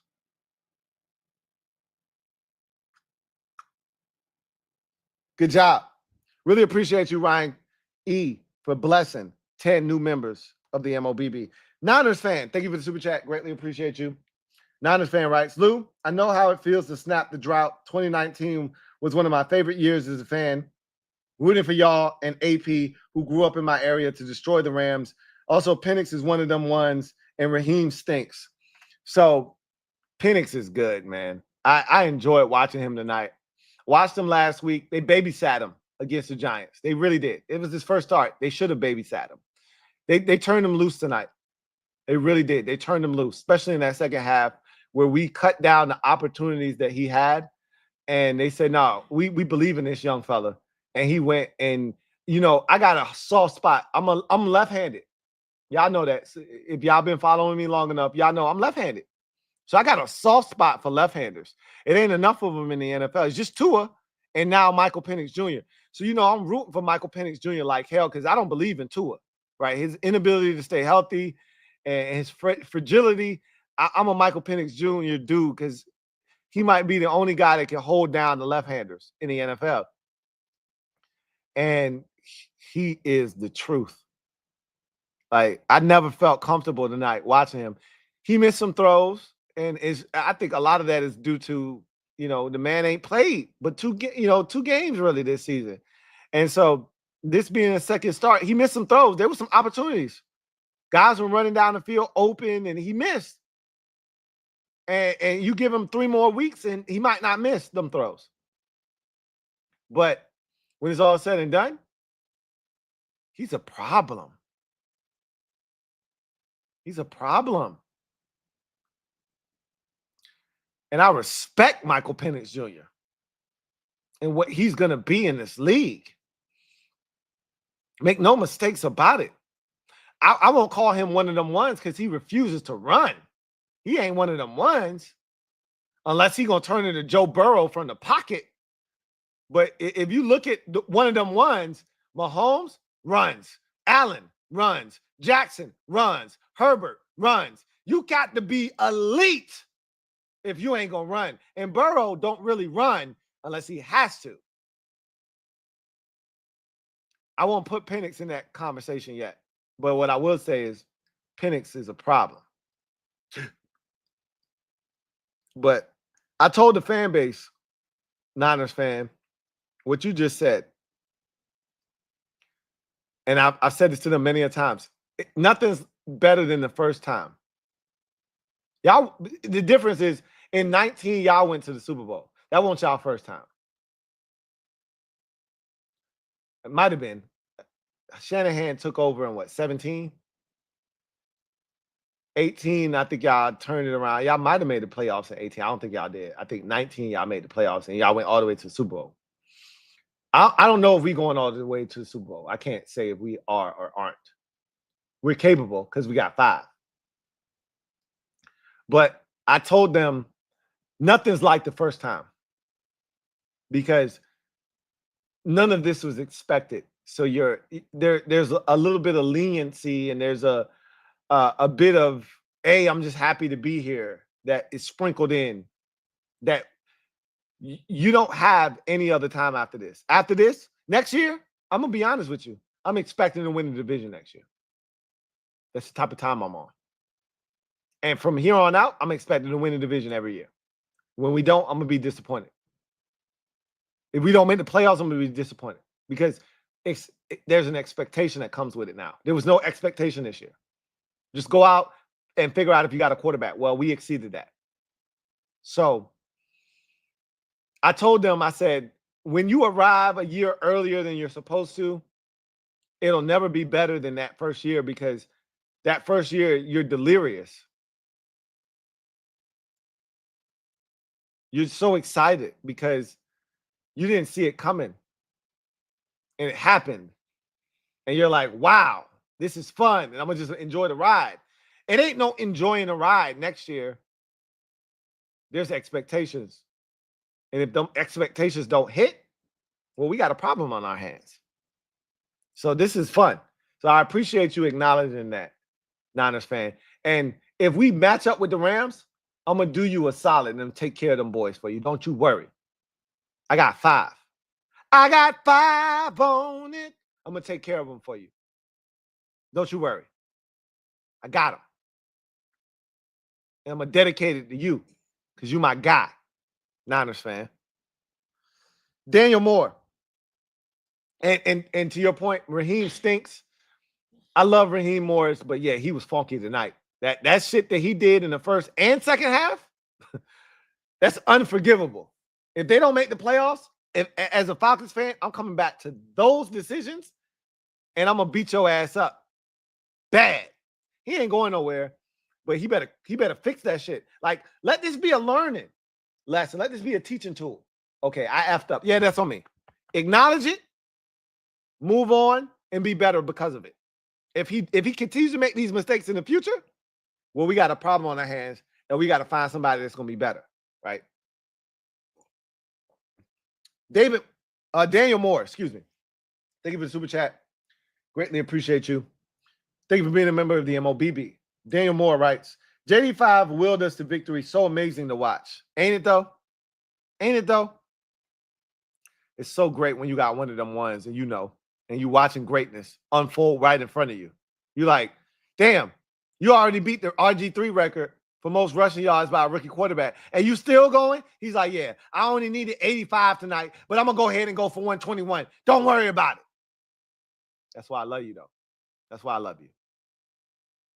And the fact that he is so humble, unlike RG3, I know, right? That's the biggest difference is I ain't got to worry about him being out in these streets. I ain't got to worry about him trying to grab every single commercial that exists. You know, I ain't got to worry about him blaming other people for his downfall. He's humble. I ain't got to worry about none of that shit. I really think we have something special for the next decade plus. Can I get a 5 on? I got 5 on it. Got a quarterback we can keep. I got 5 on it. There go Terry running deep. I got 5 on it. He stay avoiding all those sacks. I got 5 on it. Don't you wish he was your quarterback? Yeah, you can get one. Yes, sir. GT7. Thank you for the super chat. Greatly appreciate you. Double up. Thank you for doubling up. GT7 writes, Zach is clutch. I just need everybody, including myself, to put some respect on that man's name. Okay? Can we just get an appreciation for, can we get a toast to Zach Ertz real quick? Just being a veteran leader, you know, battling through injuries, the concussion, playing and making some big catches tonight. OZ was 8 for 85 and a touchdown tonight, but you know who was second tonight? Because we didn't have Terry tonight. Zach Ertz, 6 for 72 and 2, not 1, 2 touchdowns, including the game winner in overtime. Can we just get some love for both OZ and Zach Ertz? Cheers.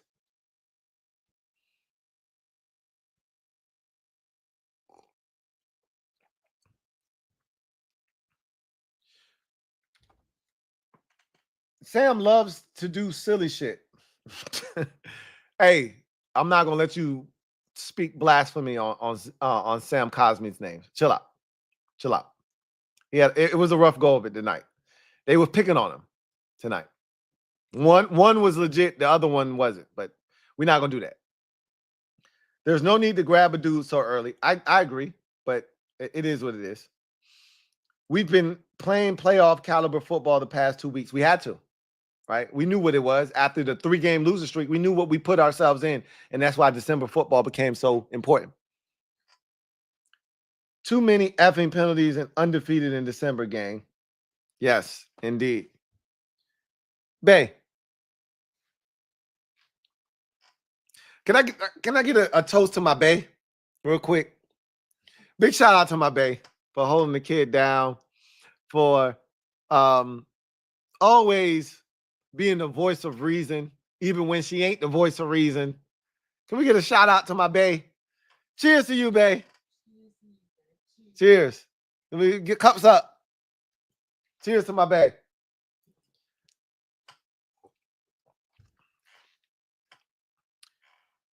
We undefeated in December. Before this year, we hadn't won in December on the road since 2017, and we hadn't won at home in December since 2021. Can we get cheers to being perfect in December? Can we understand what this shit is? We ain't done yet. Bay, can I get one more refill before you get comfortable? And you feel to check out me. Let me get one more before you go.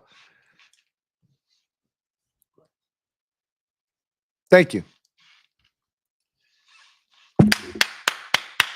We in the offs. We go into the offs. We go into the offs. We go into the perfect in December. Beat the Eagles. Ended their streak. LB texted me today. And he said, "Are you scared?" I said, "You must be talking to Bad Dog. You ain't talking to me. You can't be talking to me. You ain't talking to me." He ain't say nothing back. I said, "You ain't talking to me. You got to be talking to me." I said, "Hey, Bad Dog, he talking to you. He ain't talking to me." Because I know he know we ain't scared. We ain't never scared. Like Bone Crusher. We ain't never scared. But not only did I tell LB, I said, hey, y'all did some shit today or whatever. Whatever. But guess what? Wouldn't let that shit happen to me, though. And I know you don't want to see us. I don't give a shit what you say. You don't want to see us. You don't want to see 5. you don't want to see. He don't want to see 5. Do we? He don't want to see 5. He don't want to see 5. No, he don't. He don't want to see 5. Don't nobody, and I mean nobody, want to see 5 in the postseason. Thank you. Babe, can you do me a favor? Bring the jug, put it right here. The rest, put it right here. Thank you. Swaggy P, thank you for the super chat. Greatly appreciate you. Double up. Thank you for doubling up. Who writes, 3 things guaranteed in life: death, taxes, and Lou drinking after a big win and dinging and giving us a concert. You already know. You already know. Swaggy P, you already know what it is. I got 5 on it. Ain't nothing but a Jaden party. Ain't nothing but a Jaden party. Ain't nothing but a Jaden party. Nothing but a Jaden party. Yes, sir, Swaggy P. Yes, sir. We go into the offs. We go into the offs.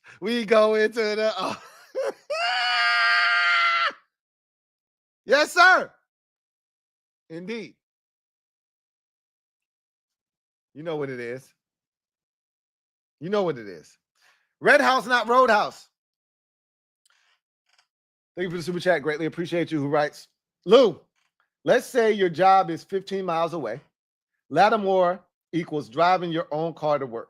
I don't like where this is going. Before we even get to the rest of it, I don't like where this is going. Okay, I just want to tell you I don't like where this is going. But let's keep going. Lattimore equals driving your own car to work. Juice equals taking a bus or scooter to work. Davis equals walking to work.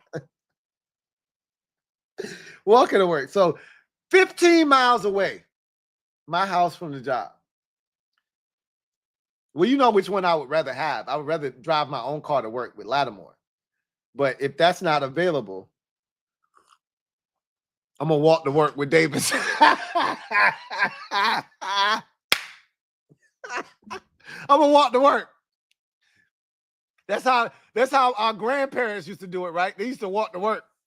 That's how the kids used to do it back in the day when the bus ain't pick them up. They used to walk to school. I'm going to walk to work. Don't worry about it. Commander J, thank you for the super chat. Greatly appreciate you. Commander J writes, Lou, hope all is well. We go into the offs. All is well, Commander J. We go into the offs. Do you think we can develop the Chiefs-Patriots type of dynasty? We got to win one first before we can start having them conversations. You got to win one first. We can't have those conversations just making it to the offs. So I'm not going to entertain that conversation. But when you got one of them ones, anything is possible. But guess what? Josh Allen is one of them ones. He ain't even been to the Super Bowl yet. So Justin Herbert, one of them ones, he ain't made it out of the first round of the playoffs yet. Now, our guy ain't Josh Allen and ain't Justin Herbert. He's different. But Lamar Jackson ain't made it to the Super Bowl yet, and he a 2-time MVP. So again, ain't shit guaranteed to you. You got to make it happen. But our guy is different. He's different. And if we build the type of team around him that I think AP, Chef P is going to cook up, yeah, we're going to do some really scary, spooky shit. but we can't have that conversation yet. We ain't there yet.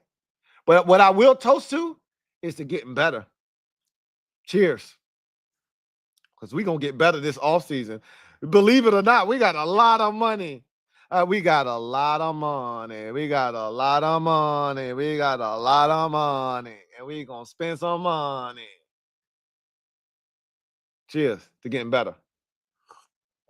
Between the draft and free agency, we finna get better. But we made it to the offs. We made it to the offs. We made it to the offs. We ain't talking about off season because we got some postseason to discuss. Hey, Cowboys fans, wouldn't you like to know?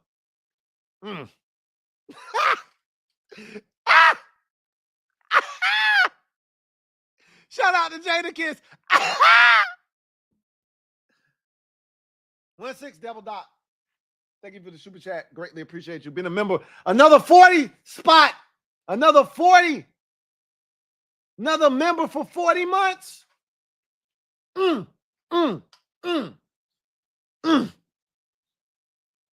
Salute to 1-6 double dot, who writes, Lou, we go into the playoffs. We go into the offs. We go into the offs. We go into the offs. He says 11 wins. First since 1991. My average heart rate during the game was 118.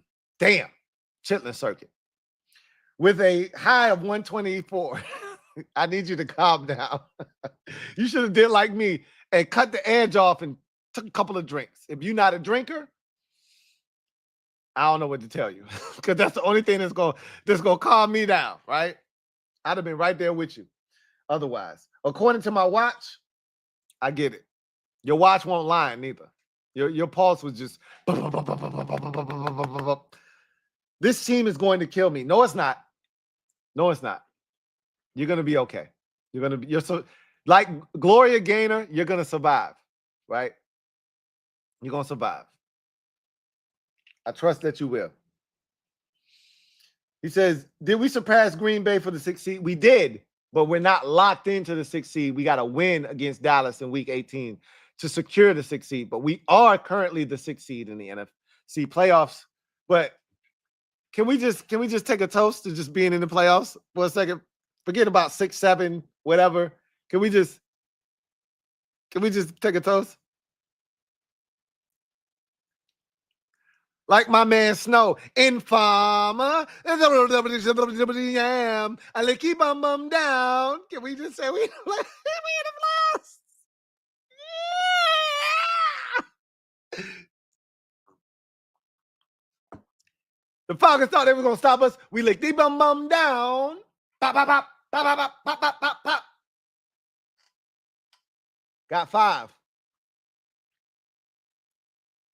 Metaphor. Thank you for the super chat. Greatly appreciate you. Double up. Thank you for doubling up. Metaphor, who writes, AP gave Josh the game ball playoff berth on this B-Day. I can't wait to watch. I can't wait to watch everything that goes with this. I'm going to be drunk off of Commanders playoff talk, Jayden Daniels playoff talk. I'm going to be drunk off of that for the next 6 days. You know what? I ain't even going to hold you. I know a lot of y'all want to beat Dallas and y'all going to be hung up on that. I ain't even tripping off of Dallas. I ain't looking at Dallas. I'm looking past them. Like, whatever DQ decides to do, I'm going to just roll with it. If he like, yo, Jayden playing the whole game, I'm going to just roll with it. If he like Jayden playing the first half, I'm going to just roll with it. If he say Jayden ain't playing at all, and it's Marcus Mariota's show, I'm going to just roll with it. Whatever he say, lean with it. Lean with it. I'm going to just lean with it, rock with it. Whatever he do, I'm good with it. You say it's cool? Cool. I'm cool with it. I can't wait to watch that. He gave it to Josh. Josh deserves it because he saved us. He rescued us from the abyss that was Daniel Snyder. So Josh, on this day, when we clinch a playoff berth in year 1 of the recalibration, Josh Harris deserves the game ball. So I love it.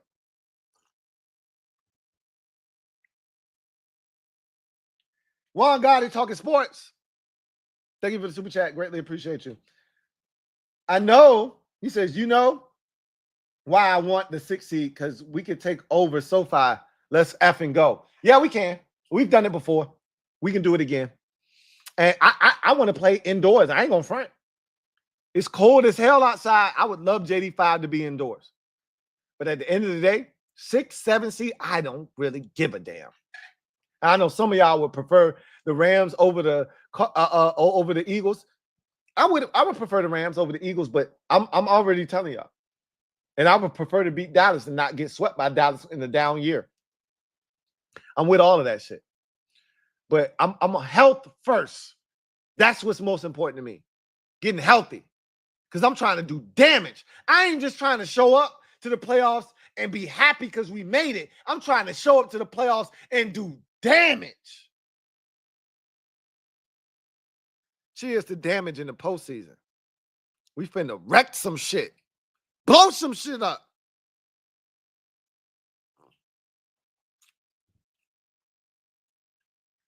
I'm with you, Juan Gotti talking sports. I'm with you. Ethan Dykes, my guy. Hey! Thank you for the super chat. Greatly appreciate you. Who writes? Reeves got engaged after the game. So happy for him. We saw that Sunday Night Football. They showed it. Show him, proposing. Happy for Reeves. All pro Revo. And you're doing the damn thing and proposing to his longtime girlfriend. And now that's his fiance. So happy for him. That's the type of year it is, man. We're not just winning on the field. We winning off the field too. Cheers to all pro Revo getting engaged while clinching a playoff berth and winning 11 games for the first time since 1991. Shout out to all pro Revo. Cheers. Cups up.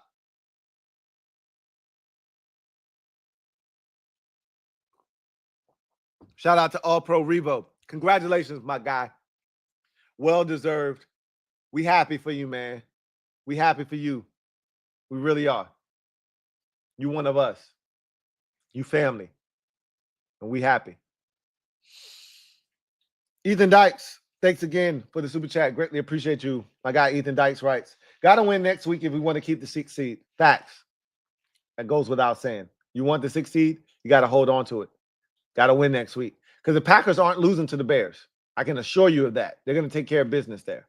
Right? So, that's a real thing. But let me take this time to go ahead and hit Inside the Odds once more. Brought to you by BetUS. Let's do it. Inside the Odds.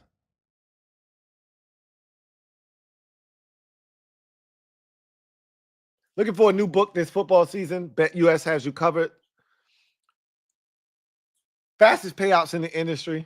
Get up to 10% back on your net losses twice a year, as long as you've been active within the last 6 months. And here's the real kicker. If you're new to BetUS, use the promo code YouTube150 to get you a 150% sign-up bonus on your first deposit up to $2,000 and 125% on your next 2 deposits up to $2,000 when you use the promo code YouTube150. Also, remember, bet responsibly. Don't bet more than you can afford to lose. And do not, I repeat, do not chase your losses. So this special right here on BetUS was up on the site, as you can see, on December 29th. This is down now because he's surpassed this. But this NFL special on BetUS that you could have taken advantage of if you were smart. Will Jaden Daniels record 816 rushing yards in this regular season? And the significance, for those of you who aren't aware, the significance of 816, Robert Griffin III set the NFL record for a rookie quarterback rushing yardage-wise in a season with 815 yards in his rookie season. He had 815 back in 2012. So Jayden Daniels, 816. Will he record that in this regular season? Yes, minus 240, so they weren't giving away money here. They weren't. They understood what the assignment was. They knew that Jayden Daniels was likely to break this.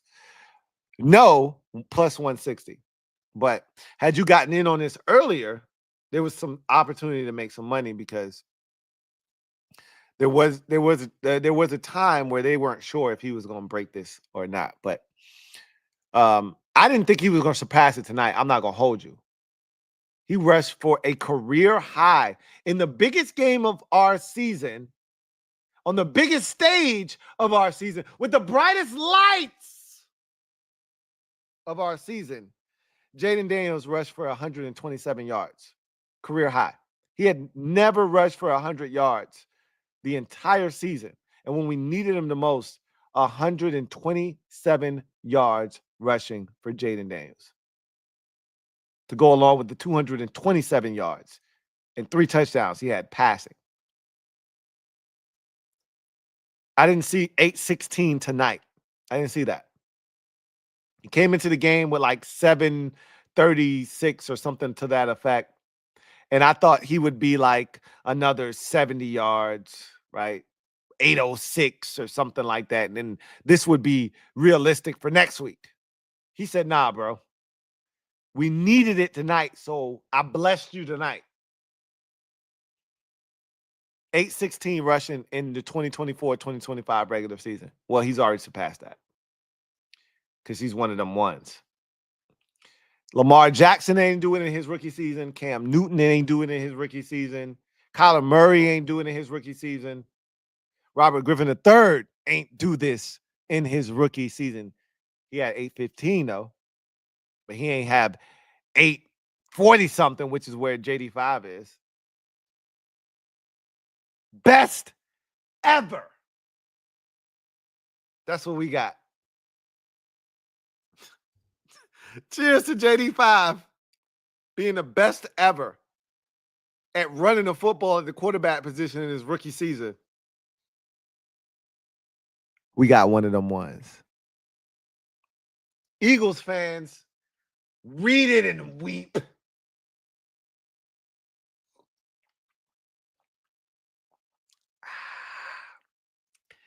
That's the taste of offensive rookie of the year. Something you might not never, ever know nothing about. I digress. Let's get back to the comment section. Big Swerve. Thank you for the super chat. Greatly appreciate you. Who writes, Crazy Lou, we get a playoff berth win on Josh Harris's birthday. It's all sitting in full surface. Hashtag what a time to be alive. Yes, indeed. We had a lot of birthdays in this month. Jaden's birthday this month. Josh Harris's birthday is in this month. And we played our best football this month. And it came at the right time. You know, we were on a 3-game losing streak to end November. And we came into December reeling. And we reeled off 4 straight wins. That's what good teams do. Find a way to get it done. So, yeah. I love it. And I love that he got the game ball. I can't wait to watch it. Glizzy McGuire, thank you for the super chat. Greatly appreciate you. Double up. Thank you for doubling up. Glizzy McGuire, who writes, flopping to the floor is that easy to draw a hold?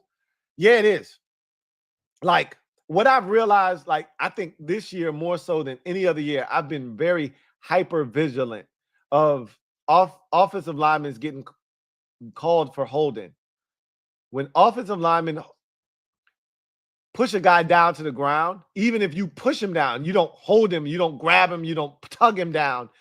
He falls on the ground and you fall on top of him, you're at risk for getting a holding penalty called on you. I realize the officials, they don't actually watch a lot of times. They just see a guy getting mauled and knocked down to the ground. And if he's on the ground, well, he must have held him. So we're going to throw the flag. So, yeah, that's the thing. Like, you got to be careful. If you're going to knock a dude down, you got to be prepared for what comes with that. Terry McCauley, who is the in-house Sunday Night Football official, said, if you use the chop technique where you chop a guy's arm down and he falls down, and the official doesn't see you chop his arm down, he just sees him fall down, and you fall on top of him, you could get you're at risk for a holding penalty. Yeah, it's very easy to draw a holding penalty if you fall down on the ground as a defensive lineman. Did you see the one we got? The one we got was the most egregious of them all. I don't remember who it was. I think it was Dorrance Armstrong that tripped and was falling down. And the Falcons tackle essentially helped him tripping down, fall down, like, all right, bro, you already tripping. Let me push you on the ground. And they called a holding. That shit is trash. That shit was garbage. So it don't take much. They don't be watching for real. They just look, oh, shit, he on the ground. Oh, okay, flag. It don't take much. Going Commando. Thank you for the super chat. Greatly appreciate you. Thank you for being a member of the MOBB. Going Commando writes. Lou. Going Commando. Work in the AM, but F it. I think it's a lot of people that have that same mindset. Got work in the morning, but I can't sleep. You can't sleep after this shit. Yeah, you're going to be tired tomorrow, but you can suck it up. You ain't been in this position in 20 years. You can suck it up for one day at work. You can get sleep tomorrow night. You don't give a damn about Lions, 49ers. You can sleep on that shit. Don't sleep on this shit. We going to the goddamn offs. Don't sleep on this shit. Celebrate. You deserve it. You've been through a lot of shit as a fan. Don't sleep on it. Cheers. He says, got me a glass of red. What I wouldn't do for a glass of red right now. That sounds delicious. I got some. This is delicious right here, though. Delicioso. Sleep can wait. Already feels like I'm dreaming. Well, I ain't going to wake you up. I'm going to just let you sleep. I ain't going to wake you up till your dream is complete. If you dreaming. This is why you stick through the hardships. I told y'all we going to end up on the other side. I told y'all that I told you that 2-3 years ago. Hey, it's going to be that much sweeter when we come out. But we just getting started. We ain't celebrating just making the playoffs. We finna do some damage while we get there. We ain't going to be one and done. This ain't a one and done squad. If CJ Stroud won a playoff game, now he was at home against the Joe Flacco-led Cleveland Browns. Whatever we do, we're going to be playing against a team in a much better situation. We still finna get us one. We ain't one and done. I'm going to see y'all at the end of January. We still talking playoff football. We ain't one and done. Mark my words. If Marshawn Lattimore plays, and I can't confirm that right now, I'm guaranteeing a win if he plays and he's healthy. If he ain't healthy, I still think we can win, but it ain't going to be as clean. But if Marshawn Lattimore is healthy and we got him out there, we win in the playoff game. Mark my words. Going Commando. Been a member for 32 months. You're getting close to that 3-year Annie. Going Commando.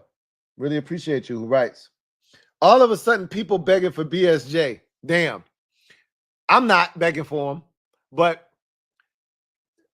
if you begging for BSJ, it just reinforces how down bad we are at the cornerback position. You should be begging for Marshawn Lattimore. Hey, man. If I need to come and massage that hamstring, I'll do it. I'll volunteer. We can take shifts. You massage it for a couple hours. I come in after you done. I'll massage it for a couple of pause, right?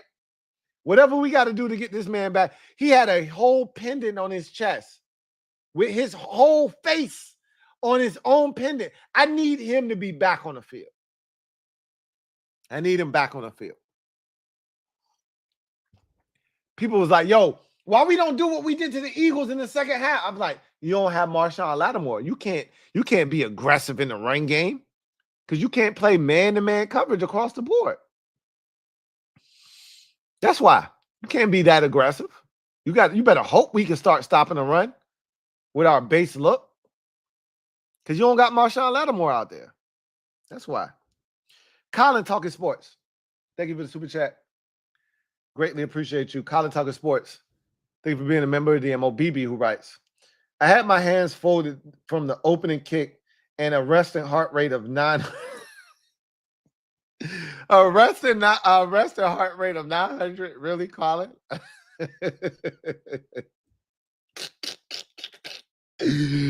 Hey, Colin, chill out. He says, but now I've seen an 11-win season in my life, and we're just getting started. I'm so happy for all of you who haven't seen an 11-win season in your life. It's so many 21-year-old, 25-year-old, 27-year-old, 31-year-old fans who have never seen an 11-win season in their life. And I'm so happy for y'all because you've been through the shits. And I've always said, I don't want the next generation of fans to have to go through what we went through as fans. I don't want y'all to have to suffer like we suffered. But some of y'all did suffer like we suffered. Some of y'all been through this shit with the Jay Gruden era and the Rivera era, and you're like, yeah, this shit stinks. I'm so glad y'all got 11 on y'all plate now, man. Y'all got 11 wins, and you just eating, and you just like, this shit good as a bitch. You're like, 11?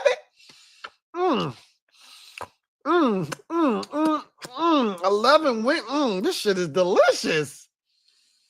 A lot of us was like, excuse me? 11? You're getting to experience 11? But I'm happy for y'all, man.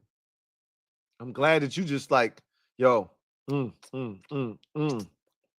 11 shit is delicious. Can I get more? Can I get 12? Go get your 12, man. Don't stop at 11. Go get your 12. Cheers. Wash it down with a little bit of this right here in my cup. Wash it down, right? Wash down that 11 with this 12 right here. This is 12. Wash it down with this. I'm happy for y'all. We just getting started. You ain't lying. We've only just begun to win. We've only just begun to win. We just started. Eagles fans don't know what they in store for.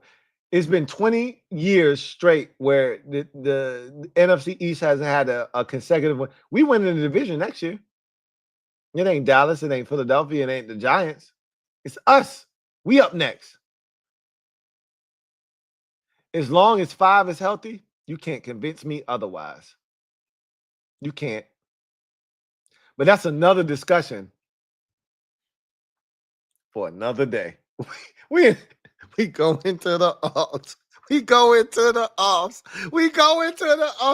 We don't need to talk about that. That's some off-season talk. We had that conversation another time. Cheers to going to the offs. And cheers to the 6th seed. Ha! Ha!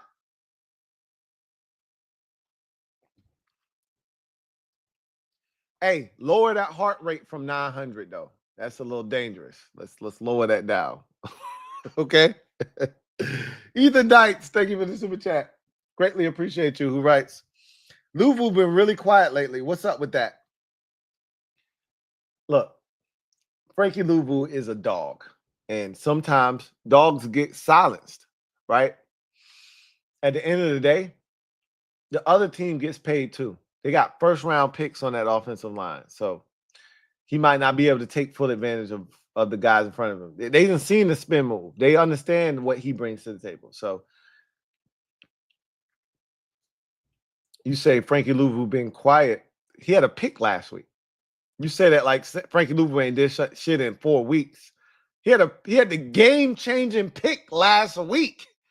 Frankie Louisville been quiet lately or just tonight? You decide, right? Without the pick last week, we don't beat Philadelphia. So you tell me if he's been quiet lately or just quiet tonight. Because I don't know of one guy that's been a problem every single game of his NFL career. So you tell me. He's been quiet lately or just he was quiet tonight? Ricky D. Hustle, thank you for the super chat. Greatly appreciate you. My guy, Ricky D. Hustle writes, what up, Lou? What's up, Ricky? That 5 on Jaden's chest is an S. I could go for that. Because he's Superman.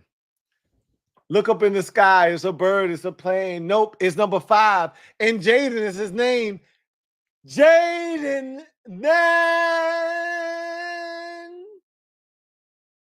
Yeah, I can see it. For us, he says, we got one of them ones. Yeah, we do. We got one of them ones. Let me remind y'all, I got a big announcement tomorrow. A massive, I'm talking about a game-changing announcement for y'all tomorrow. So y'all better tune in to whatever I put out tomorrow, because that shit is gonna be crazy. We go into the offs. We go into the offs. So y'all better show up for tomorrow. Tomorrow's show is gonna be crazy because I got a lot to say. And I got a big announcement for y'all. He says, we got one of them ones, but we got one. He said, we in them offs. Right? Hashtag raise hair. We go into the offs. We go into the offs. We go into the offs. We go into the offs. Yeah. Yeah. Cheers to going to the offs in year 1 of a recalibration. Cheers.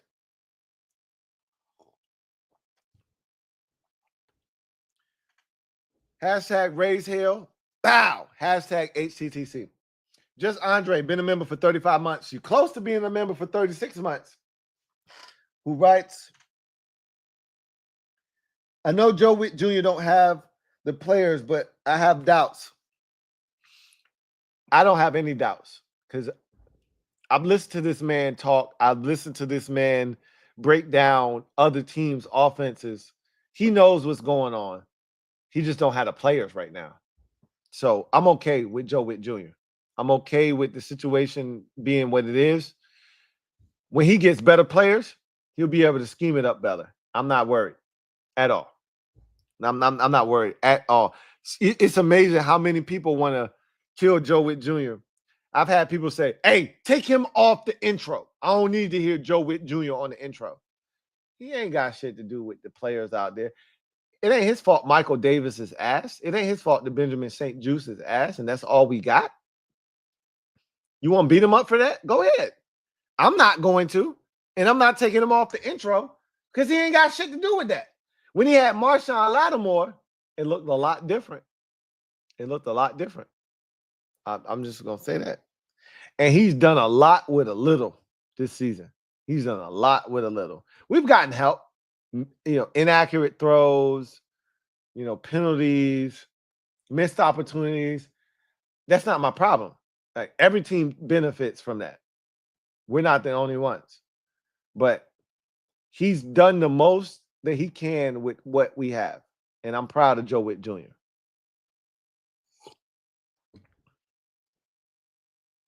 Ethan Dykes, thank you for the super chat. Greatly appreciate you, who writes, was really hoping Terry would set records tonight. I thought he would have a bigger night because the Falcons have given up some big numbers to some primary receivers.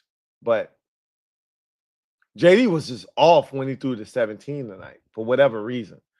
He was on point when he threw the 14, but he wasn't on point when he threw the 17 tonight.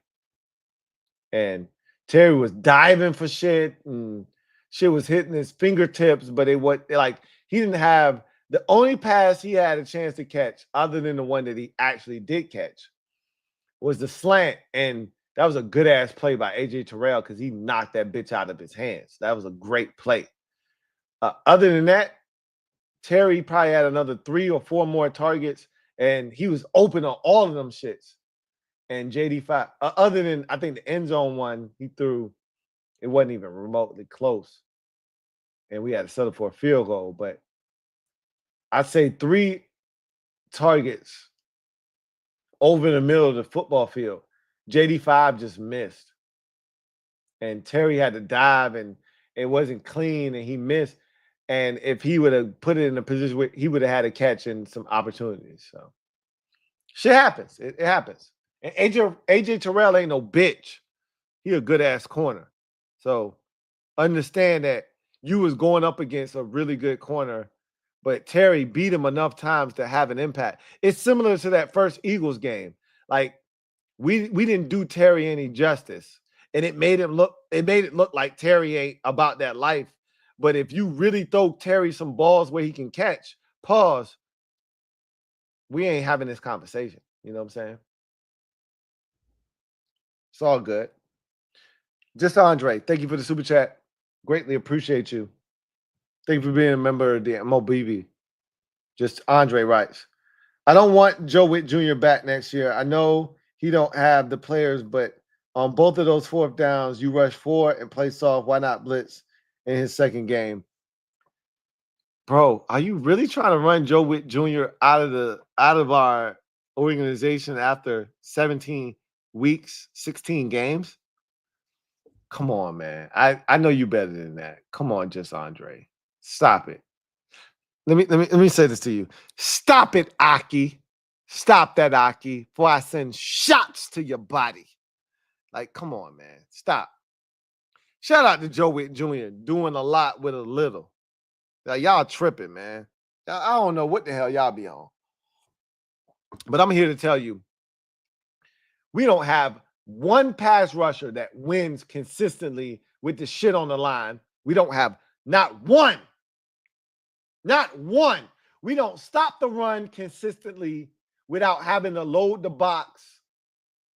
We don't have a lockdown corner if Marshawn Lattimore ain't out there, which he wasn't out there tonight, and we still won the game. Stop trying to blame Joe Witt Jr.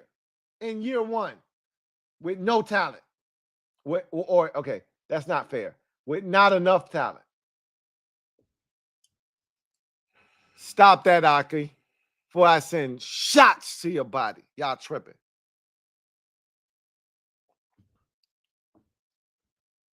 Going Commando. Thank you for the super chat.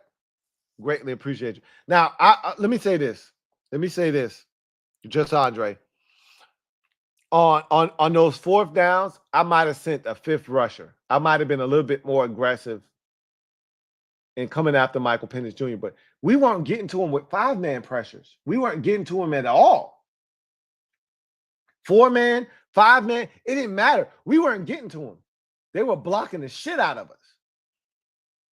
So, would you rather have an extra defender in coverage versus not having an extra defender in coverage? I understand why he only rushed 4. But I'm with you. I would have sent an extra defender, maybe even 2. I might have come after him with 6 just to speed him up and see what a young fella in his second start would have done. But I get it. I understand where you're coming from. But this is what I don't understand. Trying to run Joe Witt Jr. out of town. Stop it. We're not doing that. Going Commando. Thank you for the super chat. Greatly appreciate you. Double up. Thank you for going Commando. Who writes, when we won the toss, the football guy said, you know what has to happen? Yeah. Football guy said, hey, I'm blessing you right now. Do what you need to do. I swear it's getting to the point. If it's a game-winning drive in Five's hands, I can walk away and wrap up some house chores. Let me get some toast to that. Hey, when it's game-winning time, or as DQ likes to say, as Terry likes to say, game-winning moments, and it's in Five hands, hey, go do some house chores. We got this shit. Five got this shit. Cheers. Let me pour me some more.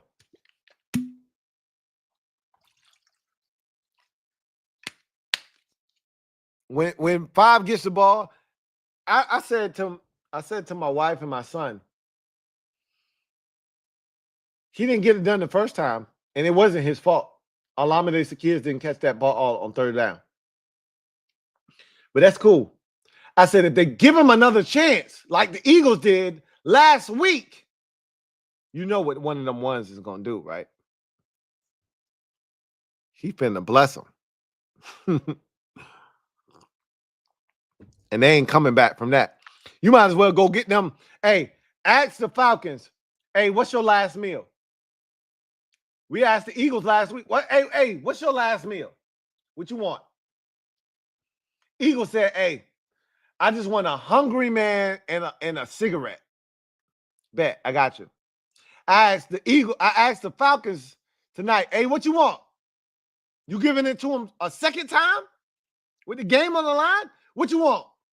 They said, hey, I want me a 16-ounce steak, ribeye.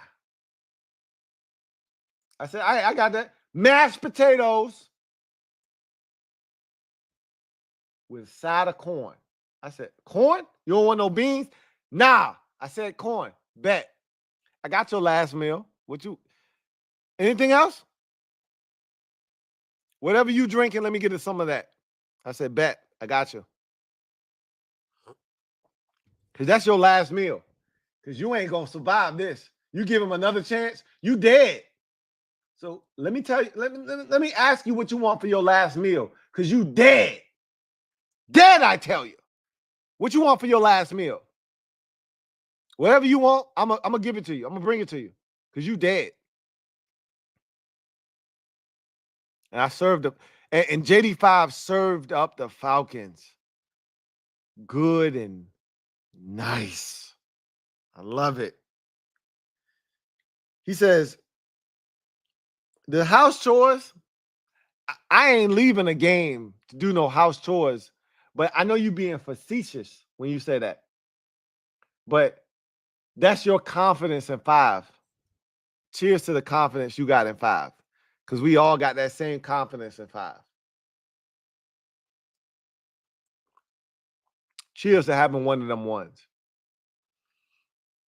Rocky D, who writes, bipolar moment. We got lucky. We in the offs. We in the offs. We go into the offs. We go into the offs. We go into the offs. He says, we did, so there were a couple of times tonight where I said, hey, we got lucky. The first one was the first touchdown of the game. Nick Allegretti was down the field illegally, and they didn't call it. I said, we got lucky. Yeah, we got lucky. We got lucky. Michael Penix missed a couple of third down throws, skipped it to a guy, missed a guy, missed Bijan Robinson behind Quan Martin, who had a really good game tonight, and we need to really acknowledge. Can we get a cheers to Quan Martin for the catching the pick? And then he had a really good game. And yeah, he got beat by Bijan Robinson, but Michael Penix ain't hit him. But he had a good game. Can we give some love to to Quan Martin? I always say when he make a play, hit the Quan. Cheers. For all that though, all that said, can we just acknowledge that plays were made? And yeah, we got lucky.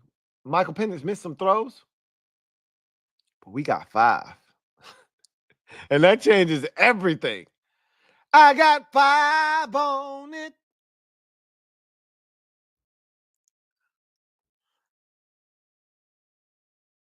GDEFED fan. Let me say that again because that was a little rough. GDEAD fan 88. Thank you for the super chat. Greatly appreciate you. Thank you for being a member of the MOBB who writes, Louis, we did it. Yeah, we did. We go into the offs. We go into the offs. We go into the offs. We go into the offs. He says, I've been waiting all year to super chat. Thanks for all the great content through all the BS years. Now you get to have fun doing it.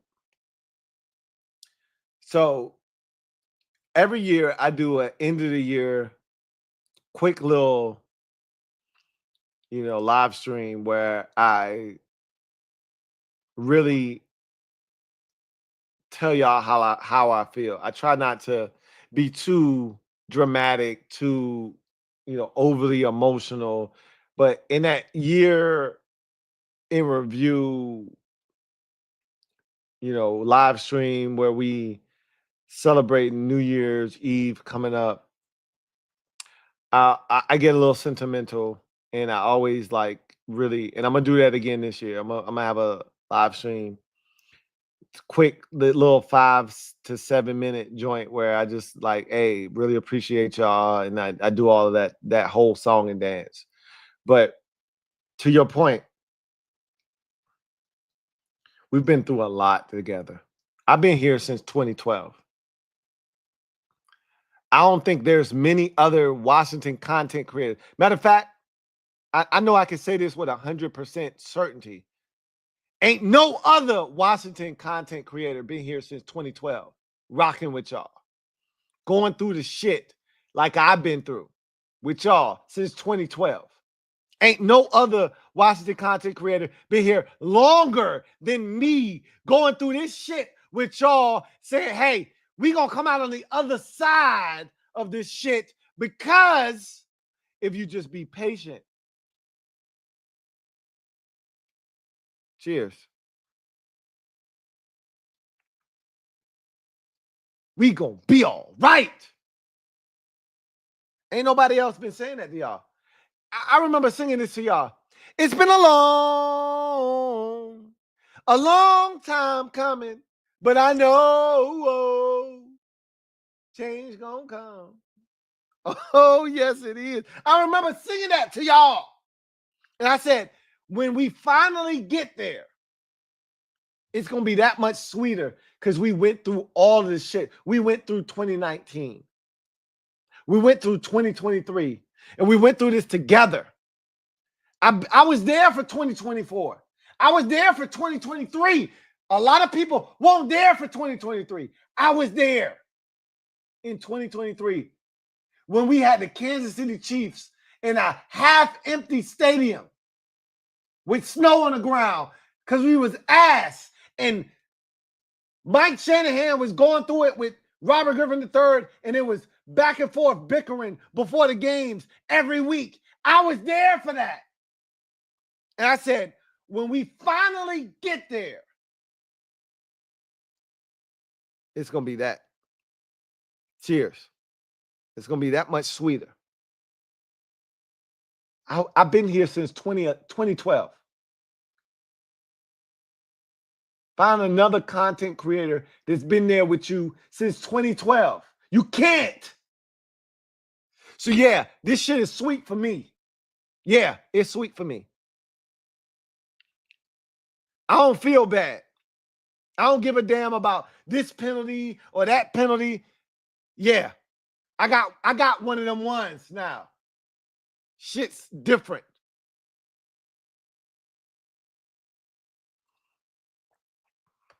I feel good. Like Stephanie Mills, I feel good. Oh, yeah, I feel good all over. I feel good like Stephanie Mills, because we got one of them ones. And y'all can't tell me different. This is what I'm going to say to the rest of the NFC East. Squabble up. Squabble up. Squabble up. Squabble up. Squabble. Squabble up. Squabble up. Squabble up. Because we coming with JD5. Squabble up.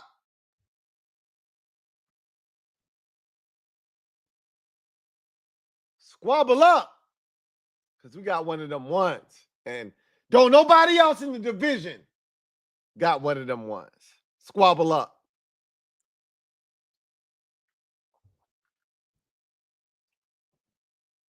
So, big shout out to you, JD, EDAD Fan 88. Icy Wayne, thank you for the super chat. Greatly appreciate you.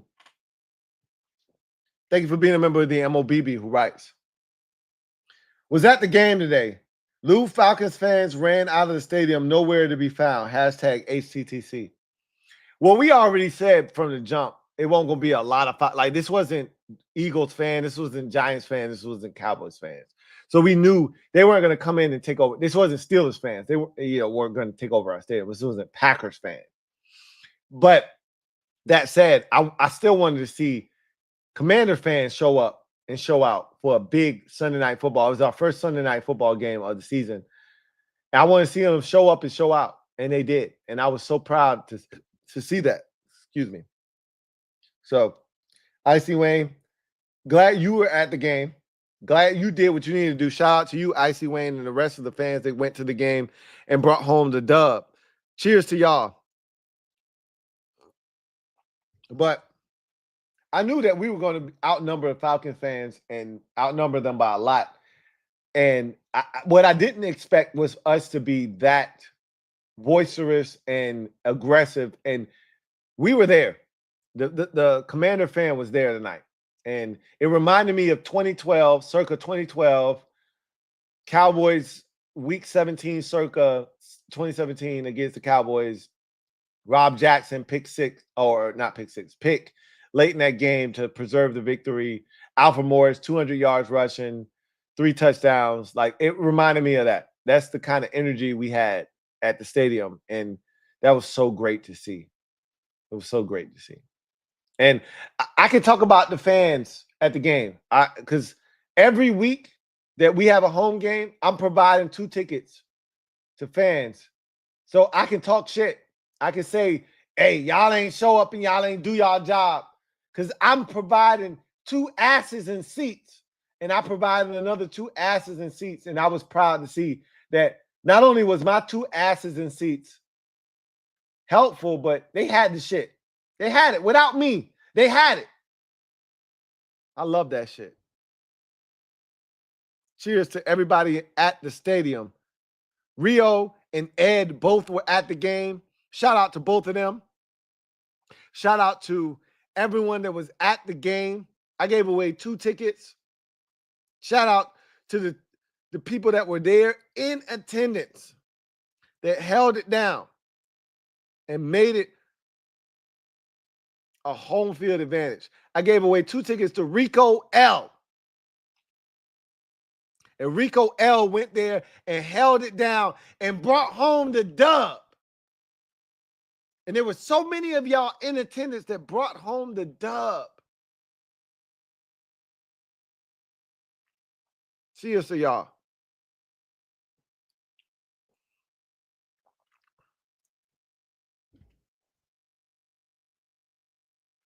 Run them Falcons fans out of the stands. I love it.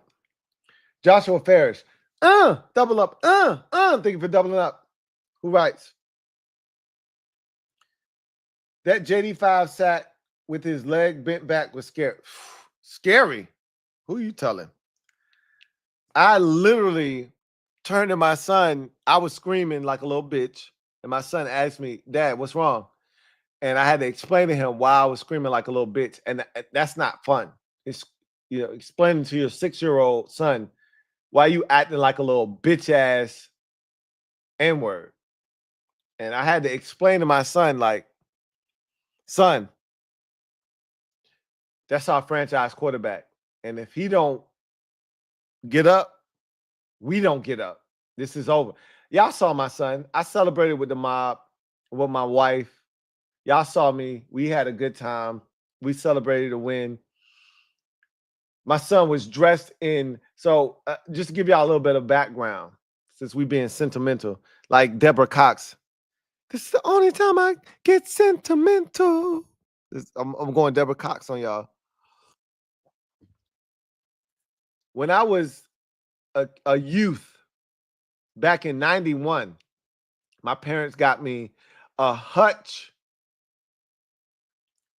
Mark Rippon Washington Redskins uniform. Came with a helmet, little jersey with 11 on it, and pants. And I ran around the house when we won the Super Bowl against the Buffalo Bills with that uniform and that helmet on. bring it full circle. My son, I got him a Christmas gift with the helmet, Commander's little jersey. It didn't have any numbers, so they got, it's new now. It's different. Back in the day, you didn't get to iron on the number you wanted. You know, you got a number and you just had to rock with it. I had Mark Rippon, 11. My son, it came with numbers, but it's just a blank Commander's jersey, and I can iron on the numbers for him. And then it come with the pants and the helmet. So he had on the jersey, the pants, and the helmet, and he was running around. I threw passes to him at halftime, and he was so excited. And normally, I let him stay up for the first quarter. Well, he's on Christmas break. Sometimes I'll let him stay up for the first half. I told him at halftime, we threw passes. I threw passes to him so he could catch them, and we had a good time at halftime. He had on, the full brigade, and I was throwing him passes. I said, I'm going to let you stay up to the end of the third quarter. But he did such a good job. I said, I'm going to let you stay up to the fourth quarter. This shit went into overtime. I didn't know it was going into overtime. But he did such a good job through 4 quarters. All right, you good. You don't got school. You ain't tripping. I ain't tripping. So I'm going to let you stay up to the end of this game. And we won it in overtime. And it just reminded me of where I was as a kid, his age, helmet, jersey, pants. He had on helmet, jersey, pants. So it came full circle. And I'm just so proud of myself. I got to give myself some credit because I raised a Commanders fan. Like, he's got a teacher at school. She's a guidance counselor. She's a Cowboys fan. And she's a really good guidance counselor. Like, I love her. Shout out to my son's guidance counselor. And her name is Miss Hill. Shout out to Miss Hill. And we've been to the school multiple times, me and my wife. And she gives my she gives my son stickers like CeeDee Lamb and Dak Prescott stickers, and she puts them in his backpack. And I say, son, why do you have these stickers on your backpack? Miss Hill put them up there. We don't do those, son. And he's like, yeah, I know that. I trained him up right. I raised my son the right way. So we took them stickers off. I stepped on them outside in the rain like OJ Juice. I stepped them outside in the rain like Juice. For those of you who know, I stepped on them outside in the rain like Juice. I stepped on them like Juice. You would be proud of me. I stepped on them like Juice in the rain. My son said, Dad, you stepped on those stickers. I said, yeah, I did, son, because those are Cowboy stickers. We don't do those. He said, yeah, Dad, I know. I raised them up right. Y'all would be proud of me. And he had on the full outfit tonight. And when we won, I picked him up in the air and said, we going to the playoffs, son. And he just laughed, and he was so excited. He don't know. We going to the playoffs. He don't know what that means. He's 6. But I know. You know. That shit means a lot to me, man. Cheers. We go into the offs. We go into the offs. That shit means a lot to me. To have my 6-year-old son watch the whole game with me when we clinch a playoff berth, me pick him up in the air, touch the damn ceiling of my house, touch the ceiling, and say, we going to the playoffs, son. That shit means a lot to me. Cheers. So when Terry's leg got bent back and I looked at my son and I screamed like a little bitch, and he looked at me and he said, Dad, what's wrong? And I'm like, and then I waited to see if Jaden was okay, and he was okay, and he got up and I said, nothing's wrong, son. Dad was just tripping. That means a lot. I'm glad Dad was just tripping and Dad wasn't tripping because he was hurt and I had to snap on Brian Robinson Jr. I'm glad Dad was just tripping because Dad was just tripping. It's a difference. Those who know, know. Jack Miller, member for 12 months, who writes, I would like to see Terry get his TD record. If he plays next week, he'll get it. I got confidence. Did you see number 25 out there? What's his name? Battle? If his name is Battle, he wasn't battling today against the Eagles. I don't know what his name is, but 25 is ass.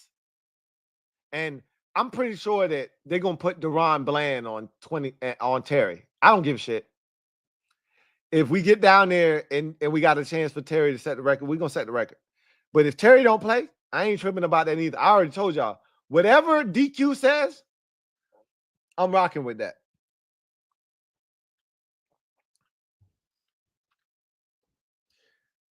Ethan Dykes, thank you for the super chat.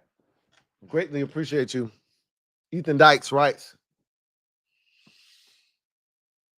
I was about to hit the TV after one more holding call. It was getting out of control. Not just the holding calls. How about the false starts? We were getting out of control with those too. Like the first play of overtime was a false start. And I was like, so I'm going to be honest with y'all. I looked down in the comment section of the mob and the MOBB like, yo, what the F? And I thought it was a turnover. I was snapping. It was just a false start. I was like, oh, that's all y'all worried about? We didn't overcame 1st and 20. We didn't already came 2nd and 20 in the game. Y'all worried about 1st and 15? I got 5 on it. I wasn't tripping, but they were. But I get it. They were sick and tired of 13 penalties for 108 yards. That shit is not acceptable. Can't have it moving forward. CGM 87, thank you for the super chat. Greatly appreciate you. Who writes 11-5 took over 30 years to get to that 11th win, but we did it in 1 year without Snyder. What we couldn't do in a fourth of a century, we also if Tampa Bay beats New Orleans and Seattle beats the Rams, I think Tampa Bay gets the 3rd seed if we beat Dallas. At the end of the day, we got a lot of things on the line, but I'm not worried about seeding necessarily at this point. Maybe tomorrow when I'm sober and I have a chance to kind of like woosah and like take it all in. Maybe I'll be more like, yo, yeah, I want the 6th seed. But right now, I'm like, man, fuck the Eagles. Don't give a shit about them. Do you really want some of 5? He just put up 5 touchdown passes. Do you really want some of 5? Because if you do, you can get some. Do you really want some? In the Rams, I'm like, yeah, no, you got a Super Bowl winning quarterback in Matthew Stafford.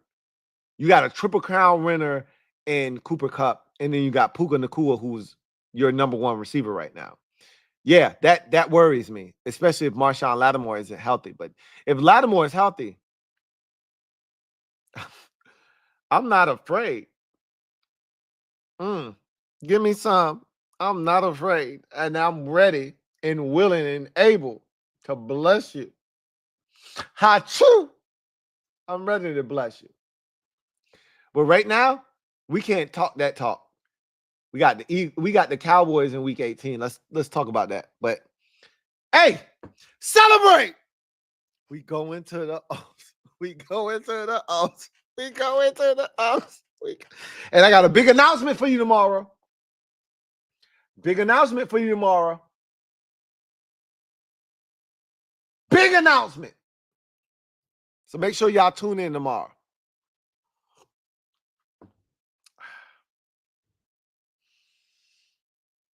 Yeah, CGM 87. Double up. Thank you for doubling up. Who writes? Let's go stomp on Dallas for their 10th loss. I would love nothing more than give Dallas their 10th loss. Double-digit losses for the Cowboys while we get 12 wins on the season. I would love nothing more than to get that done. And honestly, I don't care who starts, whether it's Jayden Daniels or Marcus Mariota. We should be able to get that done. We're better than them. Prove it. They got beat 41-7. I don't respect them. They ain't shit. So let's treat them like such. With no CeeDee Lamb, you better not get beat by Brandon Cooks and Brooks. You better not. Cheers.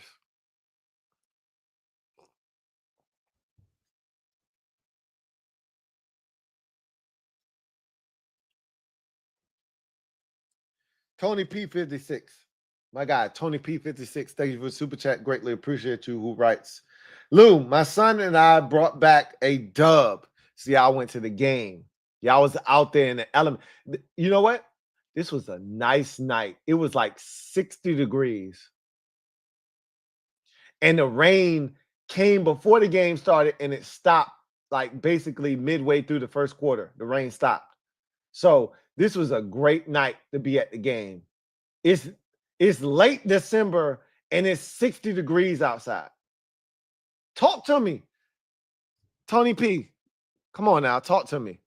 Like, you was expecting 37 degrees tonight and you got 60 in a dub to clinch the playoffs and 11 wins. Give me some. Cheers. Give me some.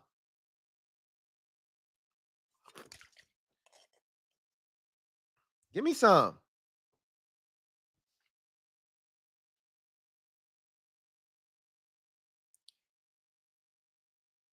Give me some. I'll be right back.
All right, I'm back. So, all right. I'm back like cook crack.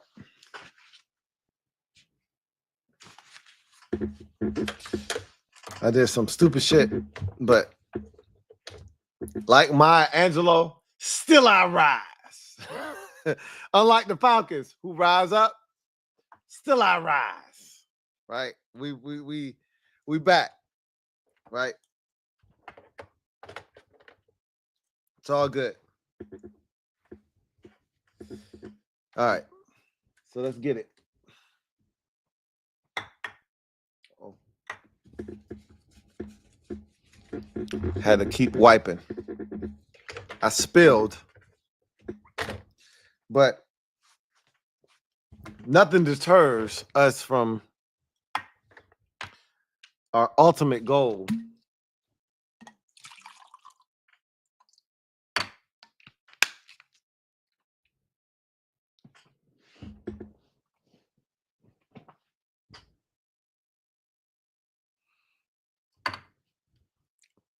We go into the offs. We go into the offs. Let's go to the offs. All right. Oh, let me wipe the screen off. Gotta do that.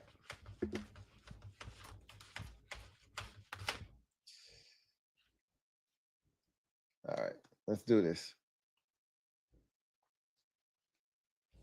We got a lot going on here.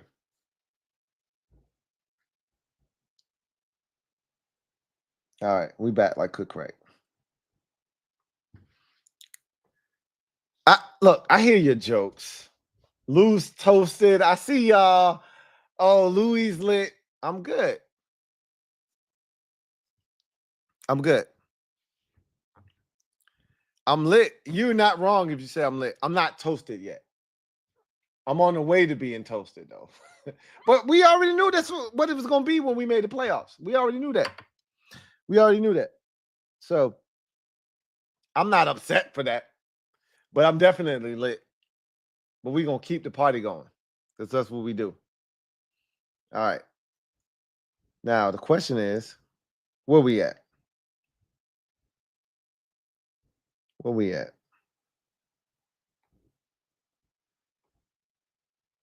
20P56.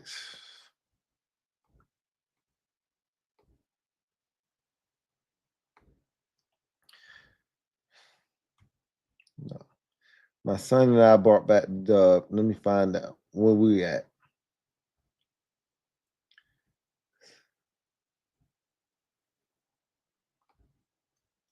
All right, I'm getting close. Here we go. All right. Ethan Dykes, thank you for the super chat. Greatly appreciate you. Who writes, Night Lou, catch you in the morning. LOL, 11 wins. Hey, get you some Z's. Look, I knew because it was a Sunday night game, this wasn't gonna be for everybody.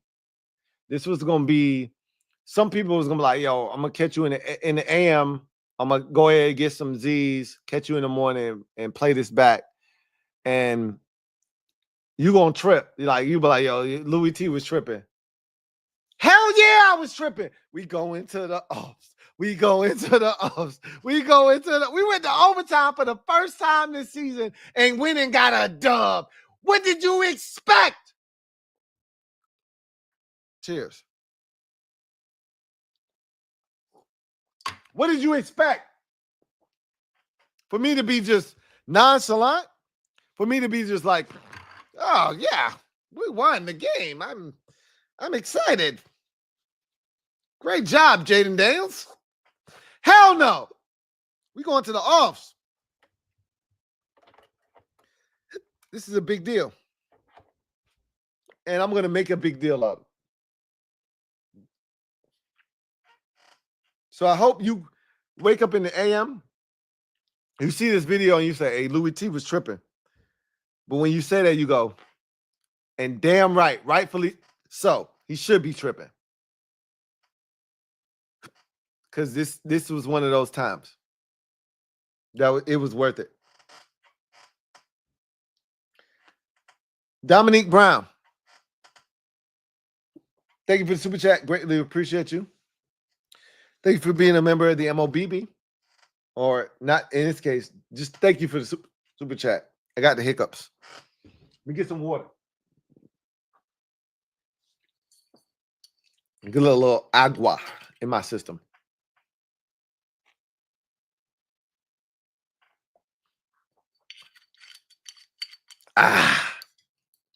That was much needed.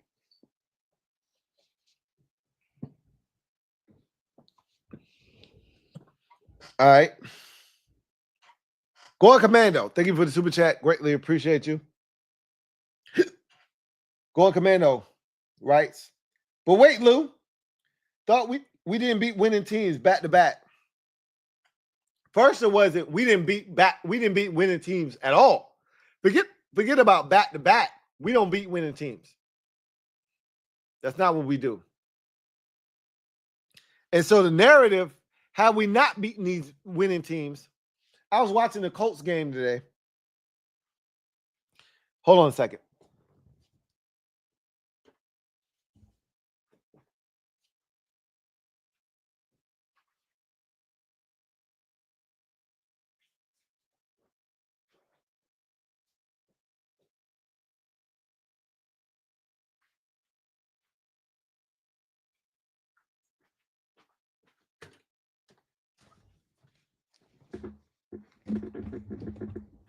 So I was watching the Colts game today, and the Colts were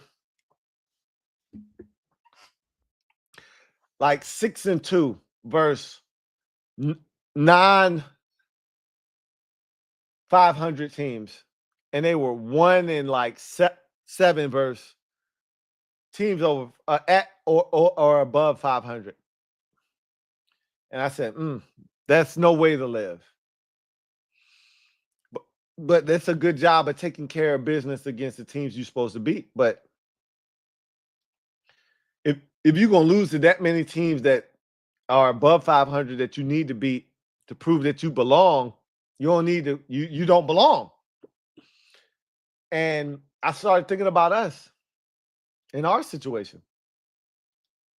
And yeah, there's the Carolinas and the Clevelands and the Tennessees of the world that we've beaten this year. The Giants, right? We beat those teams. And I don't apologize for beating those teams at all. Not one bit. But for those teams that we beat the Arizonas when Arizona wasn't trash. At one point, Arizona was leading the NFC West. And we beat the Chicago Bears when they were 4-2. We wrecked their season. We were the reason that they ended up losing 10 straight. We did that to them. Green Bay didn't do that to them. Minnesota didn't do that to them. Detroit didn't do that to them. We did that to them. And we deserve to do that to them. We deserve to do that to them. Because they were talking so much shit about Jayden Daniels and so much shit about us. We deserve to do that to them. And yeah, we lost to Pittsburgh and we should have won that game. And we lost to Baltimore and they were the better team. We shouldn't have beat them. They just were better than us. And you just got to admit when, hey, somebody's better than you. And they were better than us. But I looked at our schedule and I said, you know what? In year one, you did what you were supposed to do. And yet you still got a shot to prove that you belong. You got Philadelphia. You got Atlanta left on your schedule, and you can prove that you belong by beating teams over 500 that are playoff caliber teams. And you got a chance to prove that, hey, we ain't no goddamn push-up, and we belong.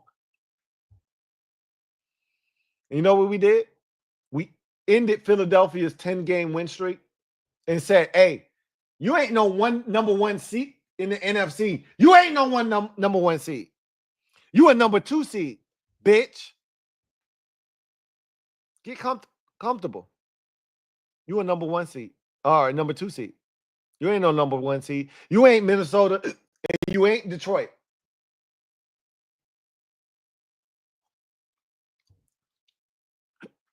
We did that. And when LB texted me today and he said, you scared? I'm like, no, I ain't scared. We the reason you ain't a number 1 seed. We the reason you ain't worried about playing in week 18 and trying to get Saquon this record. Because you ain't got shit to play for because of us. We the reason. So no, I ain't scared. We did that.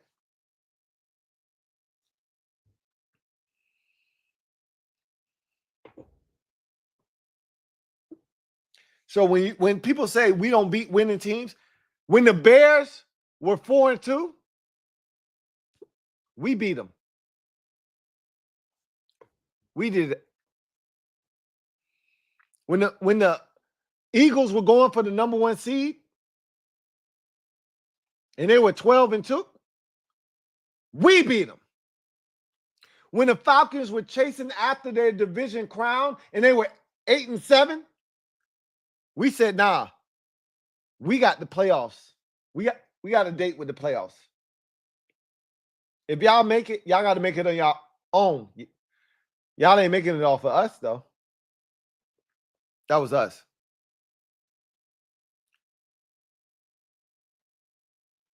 We beat teams that were over 500, that were good football teams. We've done that this year. in year one. Kick rocks. Going Commando says, letting my happiness of the result win over anger at the D and Davis inexcusable. I get it. I understand why you upset at those two, the defense and Davis in particular. I get it. And you should be disappointed. And I'm not mad at you for that. All I would say is, hey, understand what this defense is in year one. And understand that Davis is probably a slight step, probably very, very slight, but a slight step nonetheless above Benjamin St. Juste. And be like, all right, it could be worse. And I'm a big, it could be worse guy, right? A lot of times you get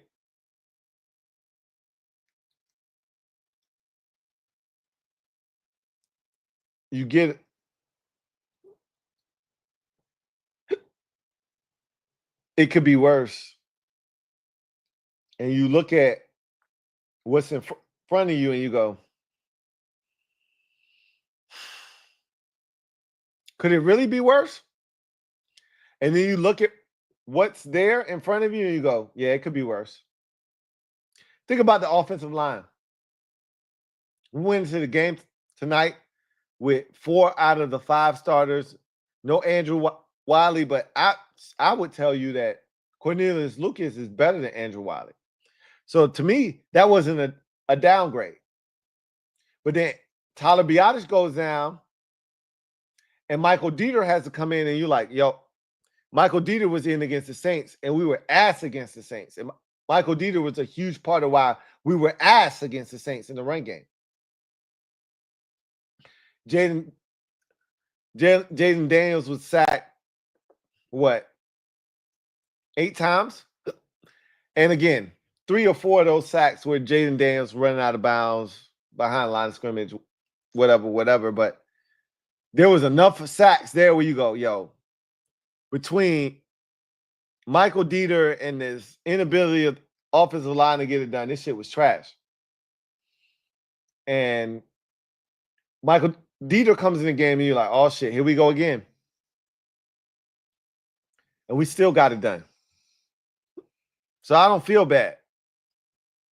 So when I tell you that we beat back-to-back teams with winning records in the Eagles and the Falcons, they can kiss my black ass when it comes to that shit. And I don't feel bad about it. Pause. No, I don't love Davis.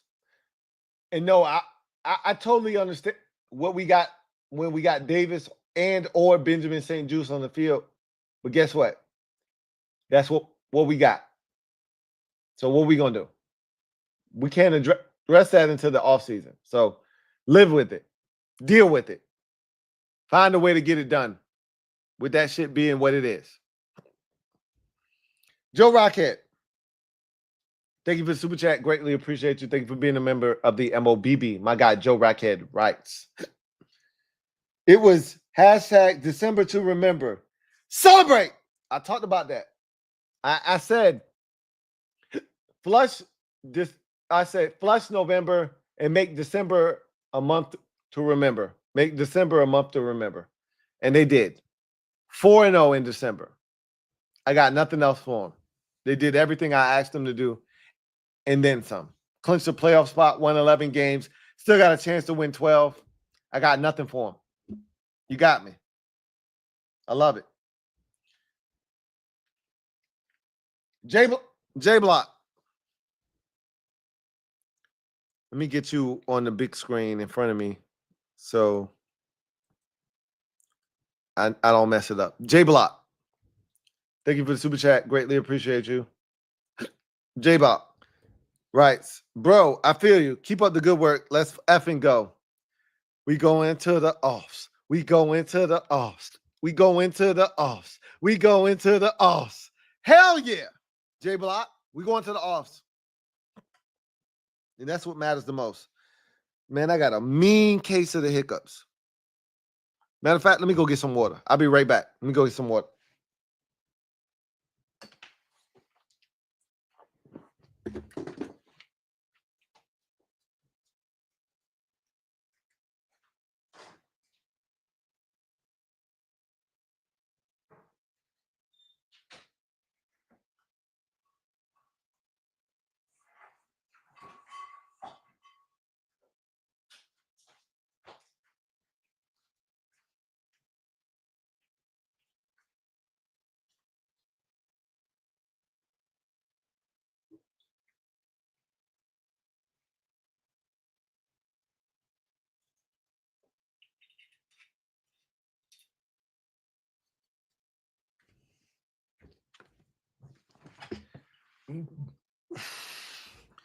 All right.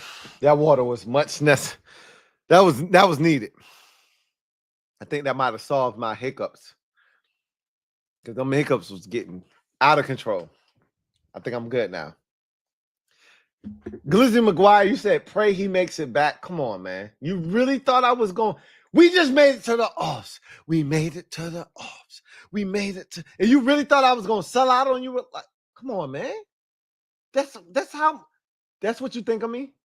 I'm going to pass out off screen? Really? You really think that less of me? That I'm going to pass out off screen and we ain't going to finish this celebration together? I'm really disappointed in you for you to think that less of me.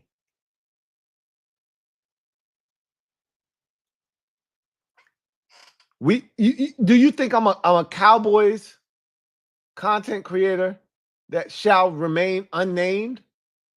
You really think that's what that's how you think of me? I hold my own. I can hold my liquor. But we ain't, look, I ain't even gonna go there with you. I can't believe you would think of me like that. I'm disappointed in you for you even thinking that. But that's no here nor there. I digress. Twin D, thank you for the super chat. Greatly appreciate you. Who writes, hey, LT, what's going on, Twin D? Thank you for being a member of the MOBB, my guy, Twin D. Shout out to Twin D. He going to be on that trip at the DR with me. I really appreciate you. Twin D writes, hey, LT. One, OZ looked particularly twitchy tonight. It's funny because Derek B was like, yo, where has this OZ been? And I'm like, to myself, I didn't say it to him, but I was like, he ain't never get this many opportunities. Now he's getting opportunities. I've always been a big fan of OZ. Always. He says, 2, thoughts on Kyle Pitts. If he somehow became available, would you take a chance on him? No, because he's one of those dudes that you got to try to somehow motivate. I'm not a big fan of dudes who need motivating. I like self-starters, guys that can motivate themselves. And I've heard from too many people too many times, if he can just focus and now I don't need to hear that, right? Like he's too talented. This man was a top 5 pick and you're begging a top 5 pick to produce at a high level. That's a problem for me. Now I'm good. He's really talented, but just because you're talented, it's a lot of dudes that were super talented that didn't make it in the NFL. And Pitts strikes me as one of them type of dudes. I'm good. If he makes it in the NFL, good for him. I'm not rooting against him, but I know it's going to take a little bit extra to get him to produce at the level that he's supposed to with the talents that he was blessed with. And I'm just not a part of that. I'm not a big fan of that. So I'm good, right? We got a lot of self-starters. Every dude in our locker room is a self-starter. Kyle Pitts is not a self-starter. So I'm good on that. Doje 3Ms, thank you for the super chat. Greatly appreciate it. Thank you for being a member of the MOBB, who writes, JD5, top 5 right now. L Jack, Lamar Jackson. Joe B, Joe Burrow. Patty M, Pat Mahomes. Josh Allen, Josh Allen, yep. And JD5. Again, I've always said if you want to put because he's been in the league longer, we're dealing with a rookie here. If you want to put Justin Herbert in there in front of JD5, I'm good with that. JD5 is 6 right now in the league for me. If you're keeping count and keeping score at home and you want to know where he belongs, I got him at 6 behind Justin Herbert and the other 4 that you named. Lamar Jackson, Patrick Mahomes, Josh Allen, Joe Burrow. It's 6. He's 6 behind those top 5. But when I say he's one of them ones is those top 5 and our guys in that group with those top 5. And if you want to bump Justin Herbert out, because Justin Herbert got the same amount of playoff wins as Jayden Daniels, I'm all for it. I'm not going to stop you. But I'm also like, yo, respect Justin Herbert and what he has done. That's my mindset. But I'm not going to stop you if you like, yo, move his ass out the way and make way for JD5. I'm like, okay, I hear you. I understand it. I get it.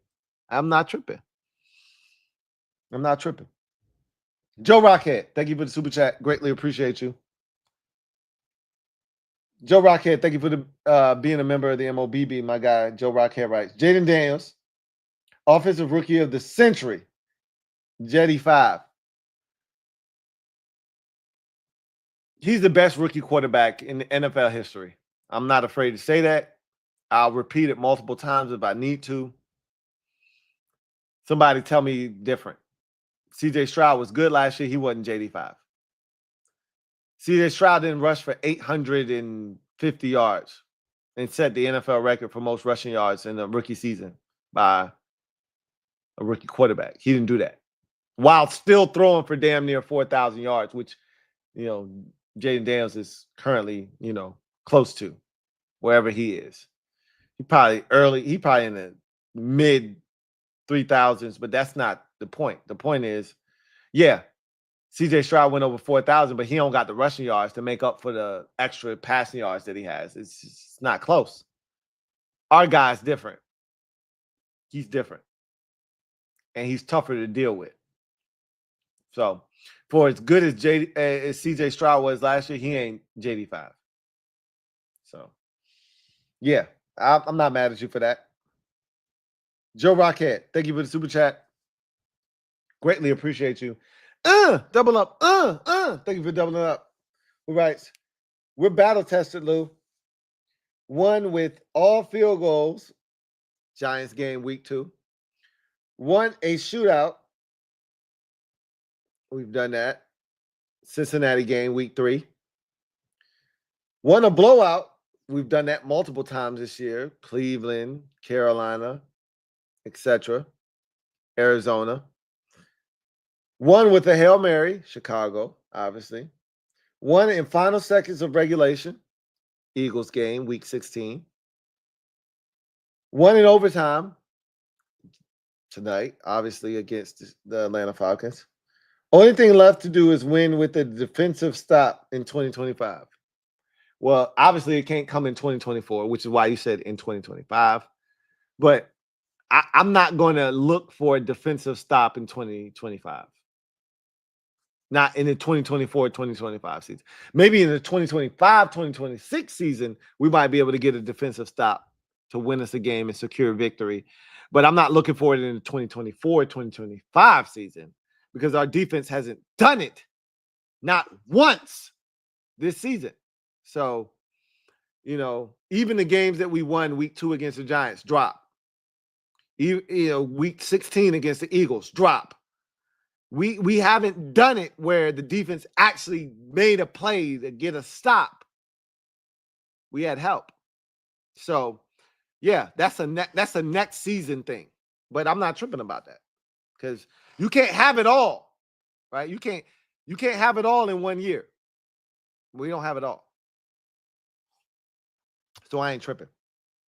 But you're not wrong about being battle tested. We are absolutely battle tested. And we ready to go. which is why I'm not afraid of nobody in the playoffs. Not a single soul. Because we've been through the ringer and we know how to get it done because we got 5. I got 5 on it. One guy talking sports. Double up. Thank you for doubling up. Who writes? Was at the game, crowd was deafening. Man, literally. You're the third person that tell us that the crowd was off the charts. We can see it at home. We could watch it and see it, and we knew the crowd was lit. And shout out to everybody that was there in attendance that made that crowd as dominant as it was. Shout out to y'all. Really appreciate y'all for helping bring home the dub. And let me just say this. Somebody in the comment section said, Louis had a spill on the show. You're right. I did have a spill. I spilled my entire drink. I knocked drink out my own hand. Spilled it all over my pants, all over my desk, all over my computers, all of that good shit. I wiped the shit up too. Cleaned it up. And we bat like cooked crack. So it's sticky up here. I'm gonna clean it off tomorrow. I'm gonna clean off my whole desk with some good Clorox wipes and get my shit back where it needs to be. But yeah, we sticky right now. But you know what we also right now? We go into the offs. We go into the offs. We go into the offs. We go into the offs right now as well. Yes, sir. Metaphor. Thank you for the super chat. Greatly appreciate you. Metaphor writes, we eliminated another team tonight, Seahawks. They weren't a playoff team. And I talked about this when they won 6-3 over the Bears. Hey, that's not a playoff team. Let's get rid of them. So we didn't trust the Rams to do it. We said, hey, don't worry about it. We got it. Don't worry about it. We'll take care of it. That's not a playoff team. And I'm not going to force anybody who's a football fan to watch these bums make it to the playoffs and infiltrate our playoffs with this foolishness. We'll take care of it. I don't trust the Rams to dispose of them. We'll do it. Because a wise woman once said, if you want something done, you better do it yourself. AJ Meehan, thank you for the super chat. Greatly appreciate you. Thank you for being a member of the MOBB. My guy, AJ writes, I know MVP is locked with Lamar. Lamar or Josh Allen. I think it's more Josh Allen than Lamar. Lamar's got 2 of them. They're going to give it to somebody who ain't won it yet. That's Josh. He says Burrow or Allen. So, okay. So you acknowledge the other 2. I think it's going to go to Allen. He says, but JD5 got to get some votes. I think it'll be like he'll get a couple of votes, but he won't be close. And he doesn't deserve to be close. But for us and for what he stands for and what we acknowledge him to be, we know what it is. But you also got to acknowledge what Allen, Burrow, and Lamar Jackson have been this year. And if you acknowledge what they've been, then you should be good. And understand that our guy doesn't belong in that conversation. Not yet. But because he's done what he's done this season, you understand he's the offensive rookie of the year without question. Austin 793. Stand up. You are the newest member of the MOBB mob. You know what to do. Show Austin 793 some love. Welcome with open arms to show him what it's like to be a member of the MOBB. Glad to have you on board. Welcome to the squad, Austin 793. Glad to have you on board. Metaphor, thank you for the super chat. Greatly appreciate you. Metaphor writes, I won't allow the B-Rob hate. He made the block. Cosme came in after her. You sound like me, like I'm typing shit drunk. Cosme came in after and shoved the D guy back into JD5 from behind. Watch the replay. I'll watch it again because we're going to go over the film. But B-Rob didn't make a good block. you can make any excuses you want for him, but he got blown up. Now, it might not have been solely his fault, but he got his ass whooped on that play. If he stones that guy, we're not even having this discussion. So you could try to defend him if you want. He got his ass whooped on that play. Period. End of discussion. James E. McMillan III. Thank you for the super chat. Greatly appreciate you.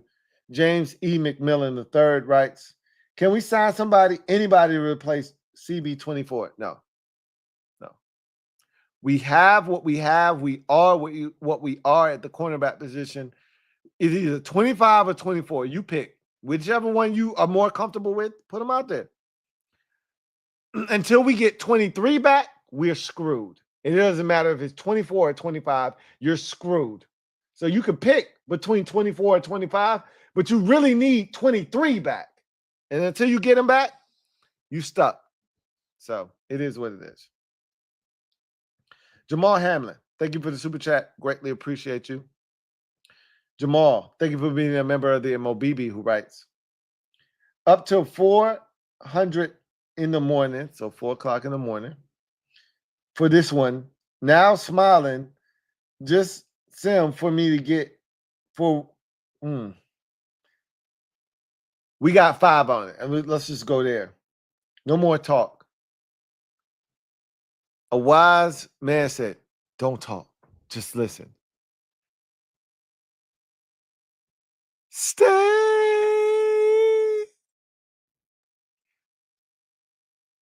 Ain't no more talk for JD5. Just listen. Listen to the 4 come from behind victories or the game-winning drives. Listen to the most rush yards for a rookie quarterback in NFL history. Just listen to what he's done this season, taking an entire franchise that was downtrodden and one of the worst in sports, not just in the NFL, but in sports, and turning them into 11-5 team and a playoff team. Would you stay? Yeah. It's nothing to talk about.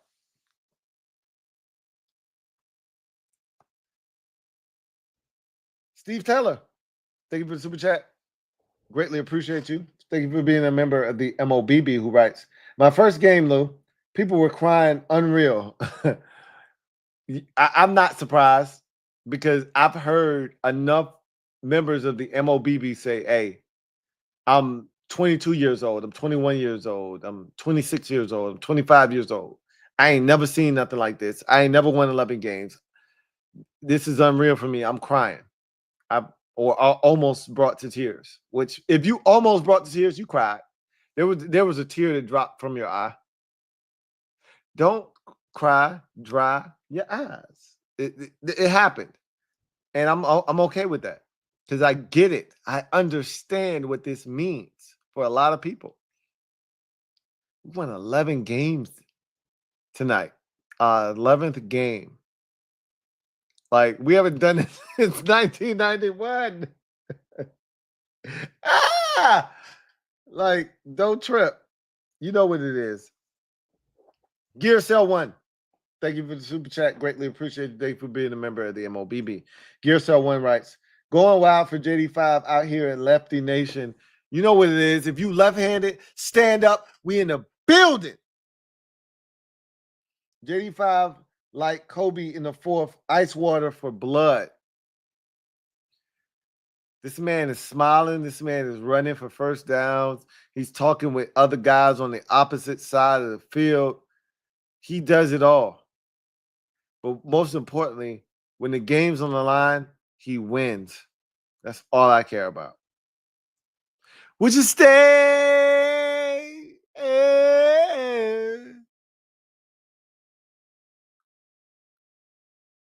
Y'all know what it is. From Gear Cell, we go to AJ Meehan. Double up. Who writes, Lou, pour the shot and all on 3, we all going to take one with you. Cheers to 5 and 11 wins. Cheers. You heard it, man. Y'all put it up. We're going to take a shot together. Let's take a sip for being 11-5 with a game to go.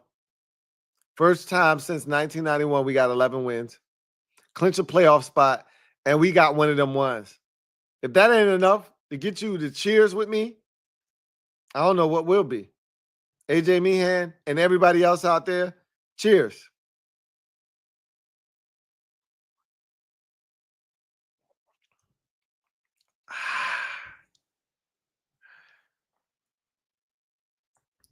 Take a shot of some water. Let me get some water. For some of y'all who don't drink adult beverages. Y'all drink water though, right? So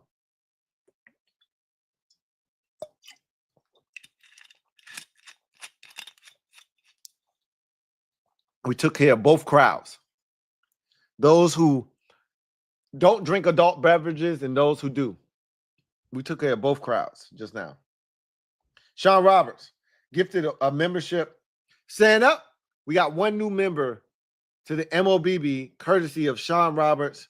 Stand up. You in the building. Mob, you know what to do. Show that new member some love. Welcome with open arms. Courtesy of Sean Roberts. Welcome to the squad. Basically because of Sean Roberts. Thank you. Sean Roberts, big ups to you. Thank you for your blessing. Adding a new member to the MOBB. Excuse me. LB Lucas. Thank you for super chat. Greatly appreciate you. Who writes, Lou, I'm going to soak this all in, but cheers to you. Cheers. He says, rocking with you since 19. You are a pillar of the community. Keep up the great work. Hashtag, I got 5 on it. Cheers. Appreciate you being a long time subscriber since 19. It means a lot to me. I really appreciate you. But we just getting started. We just getting started. We've only just begun to win. We only just begun. Jake Fleming, thank you for the super chat. Greatly appreciate you. Who writes, Cardiac Commanders clinch. A lot of alliteration right there. That's a lot. JD5 is so clutch. I'm glad that you and some others out there realize that, because that's a real thing. JD5 is different. He's built different, without question. Icy Wayne, thank you for the super chat. Greatly appreciate you. Double up. Thank you for doubling up. Who writes, tell Bryson Tremaine to get the hell out of that Moss 89. It ain't retired. It ain't one of those jersey numbers that there's an unwritten rule about, so he can wear it. And Bryson Tremaine was out there blocking. He ain't catch shit. He ain't had no balls in his direction, but he was blocking. I didn't necessarily love him being activated tonight, but I understood what they were trying to do. So I get it. Jake Fleming, thank you for the super chat. Greatly appreciate you. Jake Fleming writes, thank you for being a member of the MOBB. Who writes, JD is slowly starting to gather some haters from being so successful. Tirico called him the great eraser after one of his first down runs. Cold is F. I'm going to tell you right now, it's going to be a lot of that. And unlike Tirico, who was giving him a compliment, it's going to be a lot of people that's hating who don't want to see him be successful, because it means that he's better than their quarterback. You know who I'm talking about, and there's others around the league that might fit in that category, but when it's all said and done, it ain't but 3 or 4 dudes that can do what Jaden Daniels does. And really, I think personally, it's only one other dude that can do what he does, and that's Lamar Jackson. Josh Allen is different, but Josh Allen ain't making dudes miss, ain't as fast or elusive as Jaden Daniels. It's just one more other dude in the league, and y'all know who it is. And he's a 2-time MVP. So it is what it is. We got a human eraser as our quarterback. Let that shit sink in. We got a human eraser. We go into the offs. We go into the offs. We go into the offs. We go into the offs with one of them ones. Doesn't it feel good? In year one of a recalibration? Come on, man. Stop it. Stop that, Aki, before I send shots to your body. El Rico, thank you for being a member of the MOBB. Stand up. You are the newest member of the MOBB mob. Show some love to El Rico. Welcome him with open arms. Welcome to the squad, El Rico. Finesse the plug. Been a member for 10 months. Really appreciate you, Wrights. I already can't wait for the documentary for this season. I'm still waiting on the Bobby Three Sticks, rise and fall of Bobby Three Sticks. We can't do a documentary on what's transpiring this year until you get the rise and fall of Bobby Three Sticks from 2012 to 2014. I need that first, and then we can do whatever you want to do after that. But until we get that, it ain't no 30 for 30 that's popping off. I'm going to treat y'all like Ayanla. Not on my watch until we get that Bobby Three Sticks first. Villain and Co. Stand up. Villain and Company. Welcome to the MOBB mob. You know what to do. Show Villain and Company some love. Welcome them with open arms. Welcome to the squad. Villain and Company. Mike Lowry, been a member for 20 months. Who writes, we finally have a well-built organization top to bottom. It started with AP and moved on to DQ, and you see what we got, and we're going to continue to build. Yeah, so yeah, you're absolutely spot on. I love it. Villain and Co. Thank you for the super chat. Greatly appreciate you. Thank you for being a member of the MOBB. Villain and Company writes, do we need to see 23? He says, do we see 23 at this year? Do you see LB on Twitter saying karma after JD was folded? I didn't see that, but if he said that, then guess what? Ain't nothing but bad juju coming to his team. Only bad shit coming to him. If you wishing ill will on our guy because your guy got hurt, then guess what? And when your guy got hurt on a hit where he essentially he invited that extra contact by the way he tried to finish that run, then I ain't got nothing for you. All I got for you is take this L because we won and you mad and you feeling some type of way because your quarterback ain't shit and ours is. And then also take this L because somebody else going to get hurt on your team that's worth a damn because you over here wishing ill will on my guy. So trust me, y'all seen how I played LB. Y'all seen how I played his ass to the left the last time. First of all, let me not play the left like that's a negative connotation because left hand ain't the wrong hand, it's the right hand. So let me say this. I played his ass like a fiddle the last time. Y'all saw it. He ain't shit. And guess what? He still ain't shit after 41-7 versus the Cowboys or whatever the score was. They still ain't shit. And guess what? The last time we played the Eagles, who won?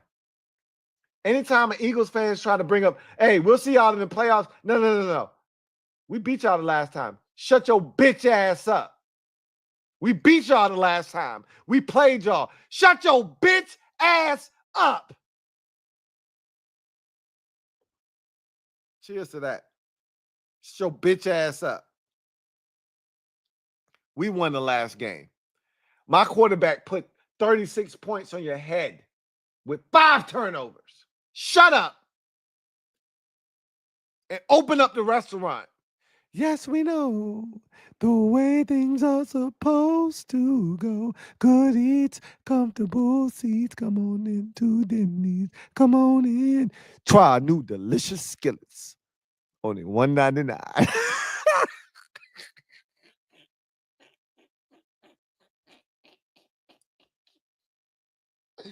Come on in.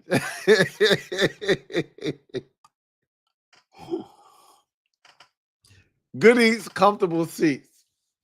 Come on in the Denny's. Anyway, I digress. Dre, hold on.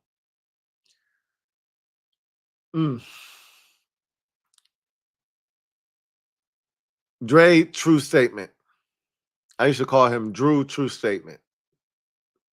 Dre, true statement. Thank you for the super chat. And he's a Falcons fan, so I respect this guy. We had a lot of conversations. It's my guy. He says, damn, look what happens when you remove the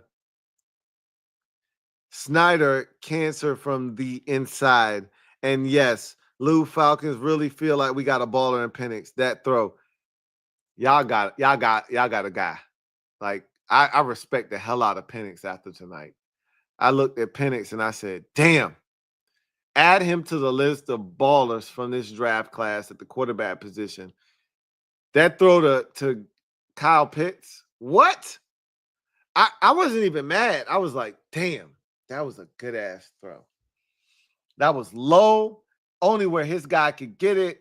Pitts made the catch, and I'm just like, Commanders fans were upset. They were railing, and I'm like, that's a good-ass throw. If our quarterback made that throw, you would be saying the same thing. It's a good-ass throw. What you want to, like, that wasn't a, oh, man, he had a chance to make a play, and he ain't make a, they couldn't do nothing about that shit. Right past Percy Butler, right in front of Jeremy Chin. What you want to do? That's a good-ass throw. Facts. Y'all got a good quarterback, man. I like this young fella. But you already knew when y'all drafted him what it was. Errol Jackson Jr., thank you for the super chat. Greatly appreciate you. Who writes, did anybody see Zach get yacked? Yeah, we saw it. Wasn't expecting it, but boy, were we welcoming that surprise when he caught that bitch, turned up the field, and ran for an additional 10 to 15 yards. Hell yeah. Hell yeah. We saw that shit. Frankie, yo, thank you for the super chat. Greatly appreciate you. Thank you for being a member of the MOBB. Double up. Just in case you double up, might be a triple up. Says, tell me I wasn't the only one screaming stretch like an absolute psycho on that 4th and 5 when McNichols got the 1 yard for the first. You weren't the only one. I'll tell you straight up. I was like, hey, get that first down, McNichols. Stretch that bitch. Find a way. And he did it. And I said this 3 weeks ago. I'm a McNick fan. And when everybody was like, yeah, get rid of him, I was like, yo, I'll take him next year. I don't want Austin Eckler back because he got 2 concussions, and these aren't just like regular concussions. Like, these are like, hey, you still want to play football concussions? And I'm at the point where, like, at this point in his career, I'm like, nah, I'm good. Give me Jeremy McNichols. Healthy, plays hard, plays special teams. Let me get some of that. Let him be my 3rd back. Let him be my 4th back on my roster. I'm good with Jeremy McNichols. Yeah, he stretched for that thing. And all of us, you weren't the only one, all of us were in unison asking for him to stretch for the first down on that play. And he did it. He obliged. And that's why we love, well, I can't speak for y'all. That's why I love Jeremy McNichols. Go on Commando. Thank you for the super chat. Greatly appreciate you. Go on Commando. Writes, this is why you go out and get a vet like Ertz. Facts. These exact moments. Terry's ankles have to be a thing because he wanted this bad. Terry definitely came into the game with an ankle injury, practiced fully on Friday. Look, Terry was open enough tonight where the ankle wasn't an issue. Could he use some extra rest? Sure, he could with the rest of these dudes that's dealing with ailments. Again, DQ and company have a decision to make on some of these guys. Terry being one of them. OZ being this clutch has earned a new contract. I can't sleep. OZ ain't going nowhere because DQ loves OZ. And I think these last couple of games between the Eagles game and this game, it's solidified OZ as a wide receiver 4 or 5 next year. He's not going anywhere. I feel confident in that. So I think you're right. Spot on. Going Commando. Going Commando. Thank you for the super chat. Greatly appreciate you. Thank you for being a member of the MOBB who writes, only non-defensive complaint is that C-Rod keeps showing you why he deserves and needs more carries. And we say, great job, sit down over and over again. I love C-Rod and what he brings to the table, especially in the fourth quarter. But I'm not playing him over B-Rob. But tonight was one of those nights, and I don't necessarily disagree with last week being one of those nights where you go, let me go with the hot hand, and C-Rod was the hot hand over B-Rob. Last week, not necessarily this week, again, B-Rob, 13 carries, 60 yards, 4.6 yards per carry. So for those of you who want to shit on B-Rob, he averaged over the league minimum. So go on about your business. Yeah, he wasn't great early, but he got his shit together. I like him, and we just need to add another back that complements him, not get rid of him, for those of you who want to move on from B-Rob. I'm not on board with that shit. Big Dave's World, been a member for 10 months, who writes, what's up, Lou? Man, this feels so damn good. Hell, feels damn good, damn good. But like you said, there's others waiting on the other side. They're trying to take advantage of our excitement. We need to clock them just in case it doesn't turn out right for them, right? Jason Rogers, thank you for being a member for 31 months. Uncle Jay writes, shit, my HR was at 100. Your heart rate was at 140. Somebody said 900. I knew they were being facetious, but yeah, you weren't alone with your heart rate. Mine was steady. I was like JD5 because I had a couple of drinks in my system. A couple of drinks is being modest. I had a lot of drinks in my system, which put me in a position to not be overly concerned. And he took care of business like he always does. Donald Gray, thank you for the super chat. Greatly appreciate you. Donald Gray writes, Lou, not my mama biscuits. Oh, so you Martin now? Not my mama biscuits. No, we're not doing that. Not my mama biscuits. We're not doing that, Donald Gray. Hey, I love it, though. I love it, though. Lino Ryan Benvenite, thank you for the super chat. Greatly appreciate you today for being a member of the MOBB, who writes, 4-13 last year. Who would have thought this with JD5? Well, we didn't know we were getting JD5. Who would have thought we would have turned 4-13 to 11-5, possibly 12-5 when it's all said and done? Who would have thought that? Raise your hands. Not me. My hand is down, by the way, just in case you were keeping inventory. You were taking attendance in the bathroom. My hand is down. I didn't expect this shit. But boy, am I elated that this shit is taking place because of JD5. You bet your ass I am. Glizzy McGuire, thank you for the super chat. Greatly appreciate you. Glizzy writes, nearly had a heart attack when JD5 rolled. Man, who didn't? I had to explain to my son why I was being a bitch-ass N-word. So, shout out to all of you out there that scream like a bitch-ass, like I did, or just you were looking crazy, but you understood the magnitude of 5 being healthy. Cheers. You weren't the only one. Glizzy McGuire. Finesse the plug. Thank you for the super chat. Greatly appreciate you. Thank you for being a member of the MOBB, who writes, When LB asks you what records do JD got, you have to answer now, LOL. Them other next gen records don't go down in history like the rookie Russian record. Do you know how many records this man has broken this year that I could explain to LB, but I'm not going to waste my time because it's not worth it to explain to him all the records. All he needs to know is he's broken more records than any other quarterback, any rookie quarterback in NFL history. That's all he needs to understand.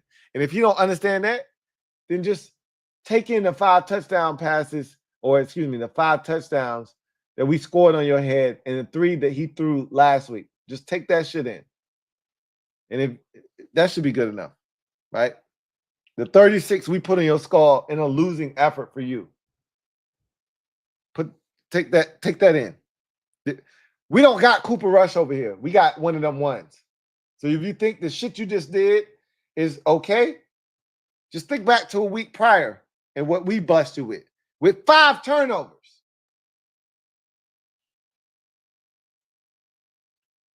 C7, the GOAT.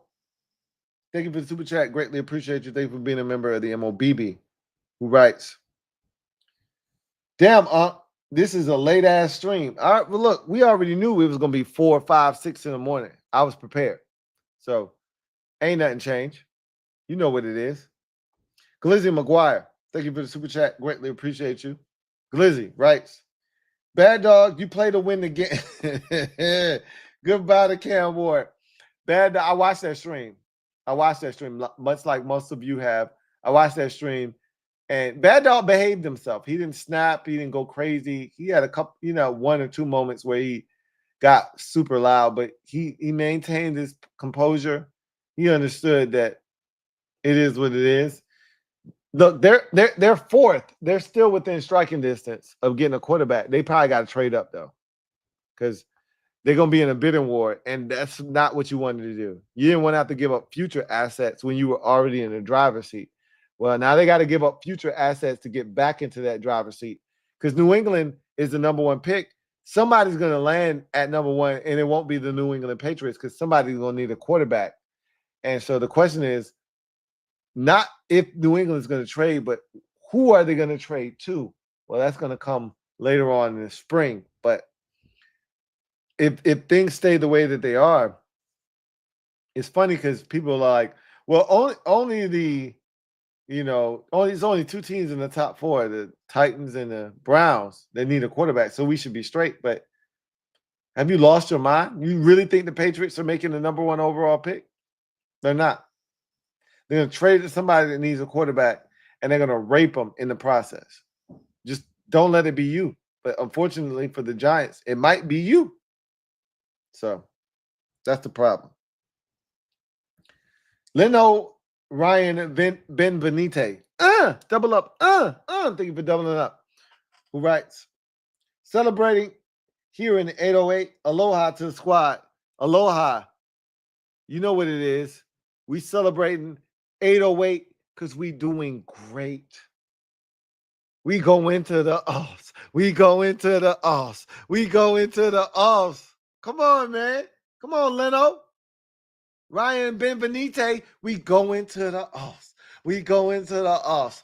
Aloha from the 808. Aloha from the 808. We go into the offs. Yes, sir. Finesse the plug. Thank you for the super chat. Greatly appreciate you. Double up. Thank you for doubling it up. Finesse the plug. Who writes, I really hope we get JD5 mic'd up for this game. Well, according to Nikki Javala, he was mic'd up for this game. So if that is in fact the case, this should be an epic mic'd up. I saw him talking to the oppositions. So I saw him talking to the ops. I saw him man ran for 127 yards and then threw for another 227 yards and 3 touchdowns. I can't wait to hear what he said on this. He threw a pick. So that's a part of it. And I can't wait to hear what this looks like. So if in fact he was mic'd up, oh, this shit's finna be epic. It's finna be a movie. Can't wait to see that. Extraordinary for life. Thank you for the super chat. Greatly appreciate you. Extraordinary for life writes. For the Birds fans out there, welcome to Denny's. Yes, we know the way things are supposed to go. Good eats, comfortable seats. Come on into Denny's. Come on in. Yeah. Now, I will say this. They shut Denny's off. I was opening up Denny's, the Grand Slam, all of that good stuff after the first two possessions against Dallas, and then they shut that shit down. So Denny's was back closed. But when it comes to us, oh, you know that shit open as a bi.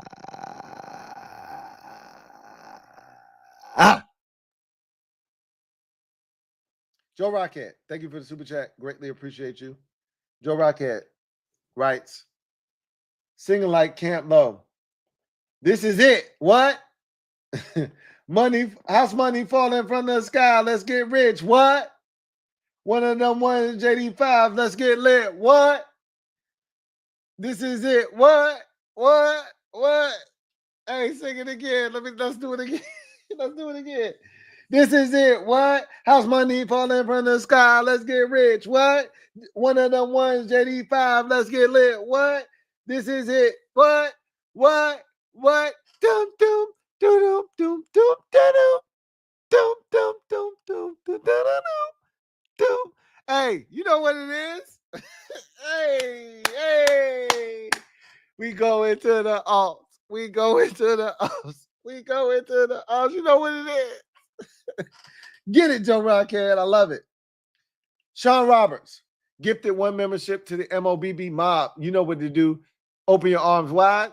Show some love to the one new member we have from Sean Roberts. Really appreciate you. As always, truly appreciate the mob blessing someone else. It's called paying it forward. You already in a mob. Well, let me bless somebody else and bring them into the mob. I appreciate you, Sean Roberts. Welcome to the squad. Brand new member, courtesy of Sean Roberts. Love to have you and welcome on board to the mob. Mr. Glenn Woods 1. Thank you for the super chat. Greatly appreciate you. Who writes, glad we won, Lou, but if everyone on their couch knows our back end isn't good enough for a three-man rush, why would Joe Witt send pressure on rookie in his first away start? Because you didn't trust him. Like, it's easy for us on our couch to question Joe Witt as to why he didn't do this or why he didn't do that. But the fact of the matter is, this is the thing. If you don't trust the guys you have on the back end to be able to cover man to man, how are you going to send pressure? Because you're leaving those guys. You're leaving Michael Davis. Just think about it this way. Do you trust Benjamin St-Juste one-on-one? I know the answer to that. So imagine sending pressure and leaving Benjamin St-Juste one-on-one with no safety help and saying, hey, get it done. Get her done. You wouldn't do that, would you? So why would you do that with Michael Davis? It doesn't make sense.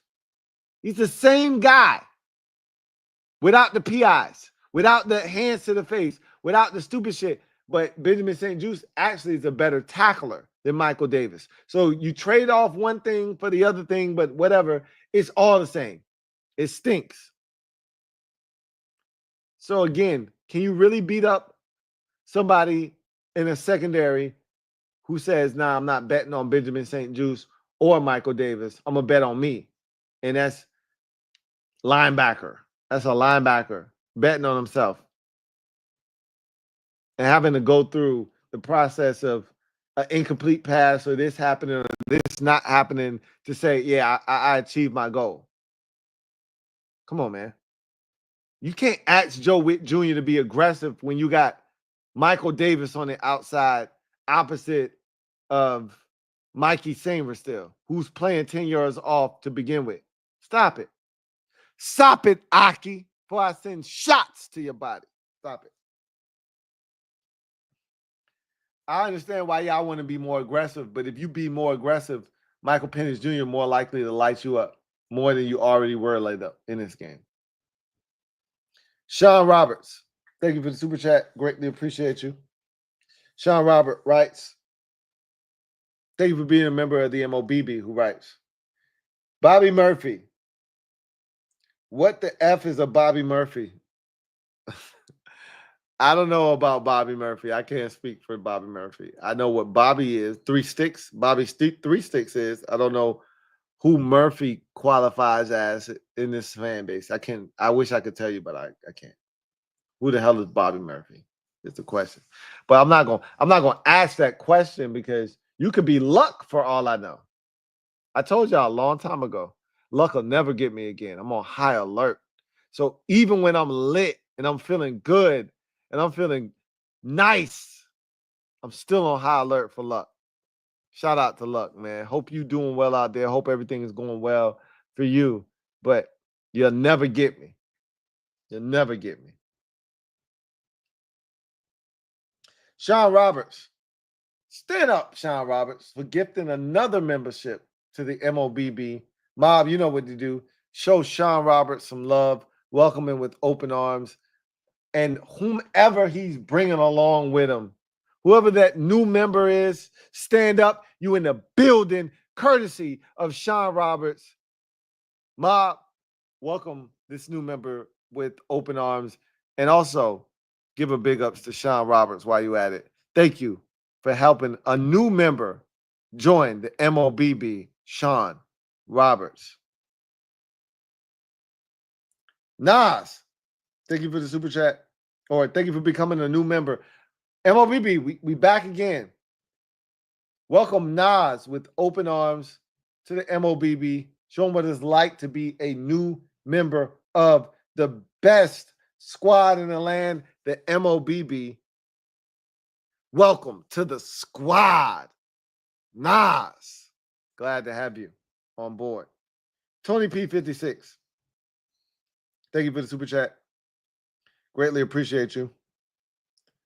Tony P56 56 writes, was in the 8th row at the 40. Stadium was rocking.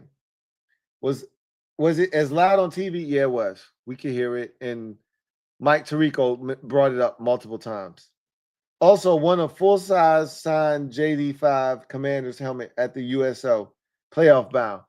Congratulations for winning that. That's pretty dope. And unlike a lot of these young boys who sign stuff that don't have a real signature, he got a real signature. It's dope. I love it. So glad you was able to experience that.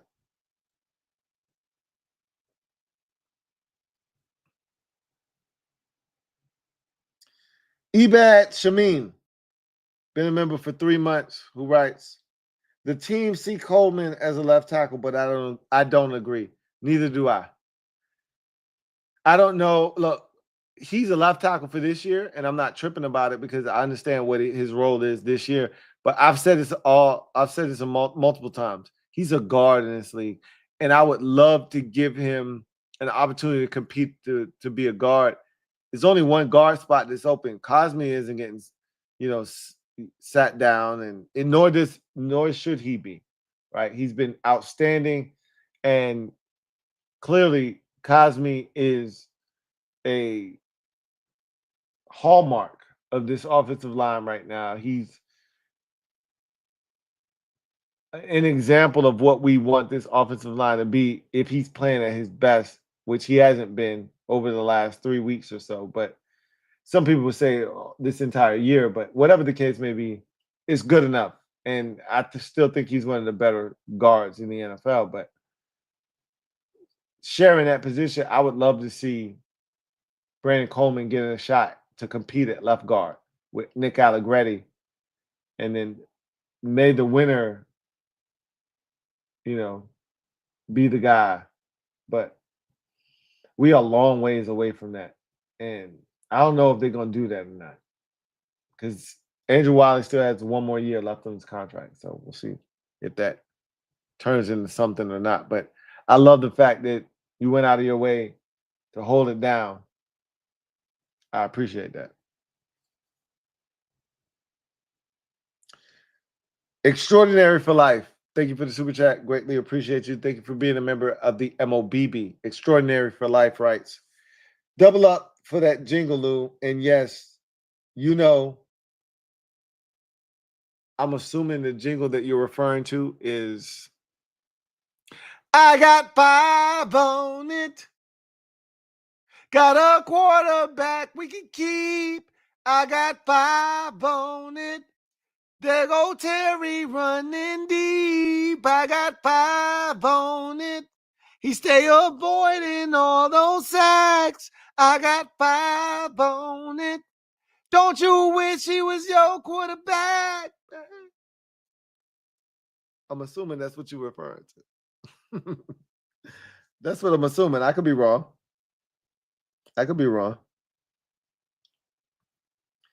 Andrew Norwood. Or Andrew Underwood, excuse me. Thank you for the super chat. Greatly appreciate you.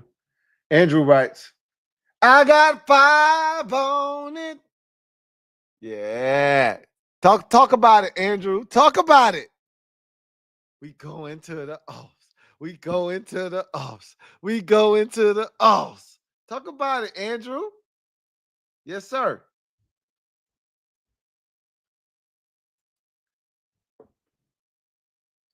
D for the win.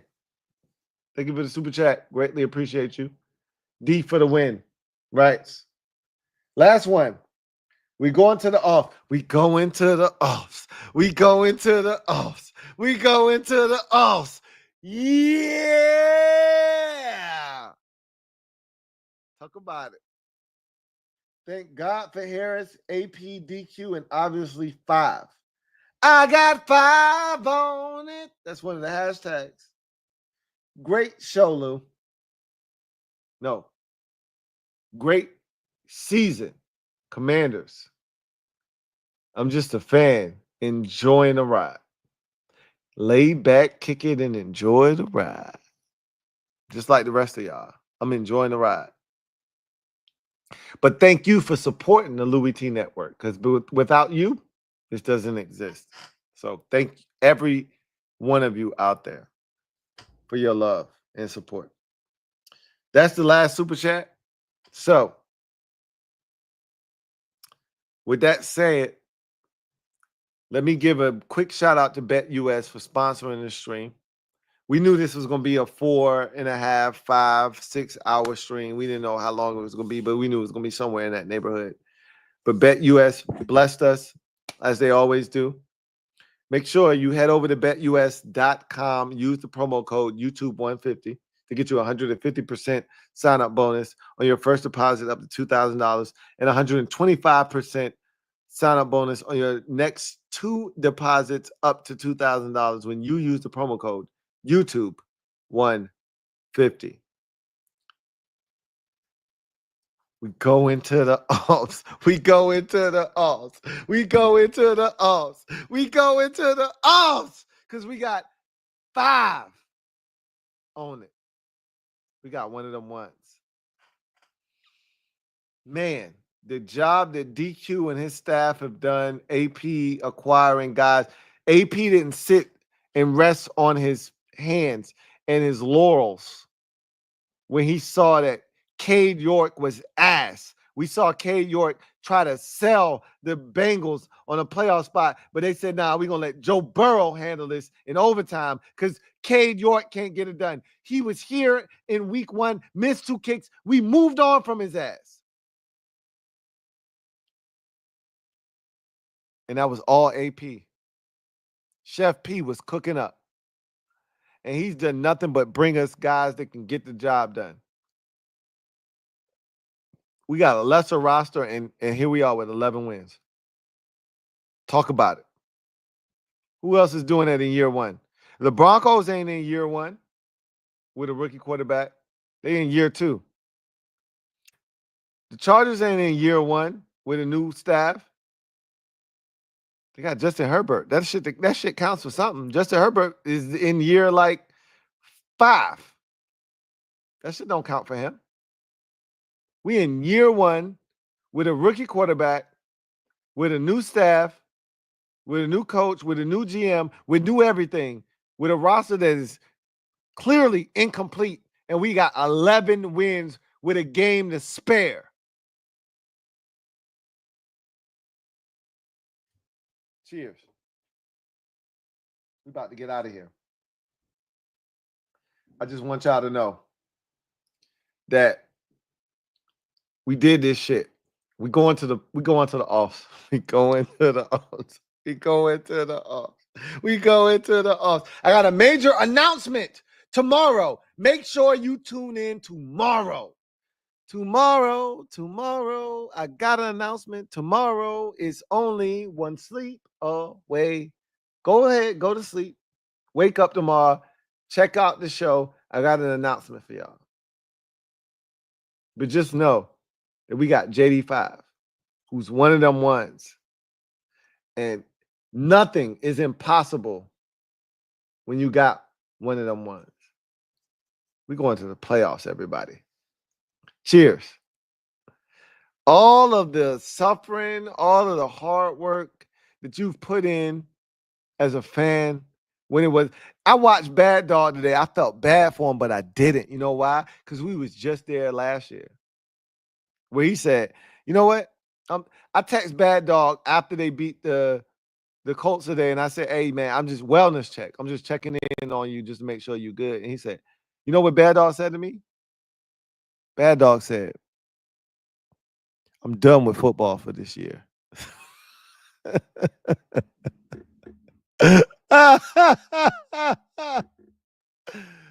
And I watched this video, and he said, I don't even want to watch the final game of the season. I'm over it. You know what I thought about? I thought about last year. Because just 1 year ago, I was in the same spot, thanking Greg Zuerlein for doing what he did, but not wanting to watch the season finale and just like, yo, I'm over it. I don't want to see no more of this shit. After you get your ass whooped by the Cowboys twice and the Dolphins and the 49ers, and you just like, yo, I'm done. I'm over it. When Tommy DeVito, hey, you done. I get it. We ain't got to worry about that shit this year, though. We a playoff team because we got 5 on it. We ain't got to worry about that shit no more. They not like us. They not like us. They not like us. They not like us. They not like us. The Giants and the Cowboys, they not like us. They're not. They talking about the draft right now. I don't know about you, but I ain't having no draft conversations. I'm talking about the postseason. Anyway, I digress. That's going to do it for me, your man Louis T, here on Sunday Night Football overtime. We go into the offs. We go into the offs. We go into the offs. We in the offs, baby. They can't erase what we were. They can't erase what we were. They can't erase what we are. So I woke up feeling dangerous. That's what we are. Anyway, y'all celebrate. We're going to do it again tomorrow, and the day after that, and the day after that, and the day after that, and the day after that, because we're going to the offs. In year 1 of a recalibration, we still trying to find our north. We still don't have all the pieces, but we going to the playoffs at 11-5 with a chance to win 12 games. Talk about it. I love y'all, man. I really, truly do. Cheers. Cheers to you. We go into the arms. JD Puff's our angel. Let's do it. Cheers. We going to the offs. Who want to see us in the first round? Nobody.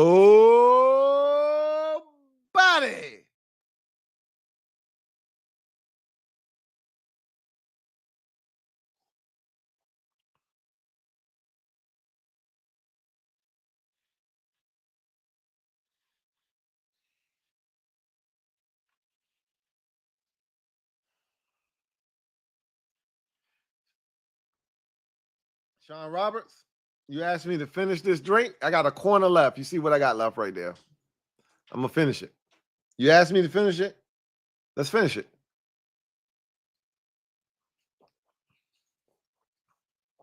Empty cup. There you have it. We go into the offs. We go into the offs. We go into the offs.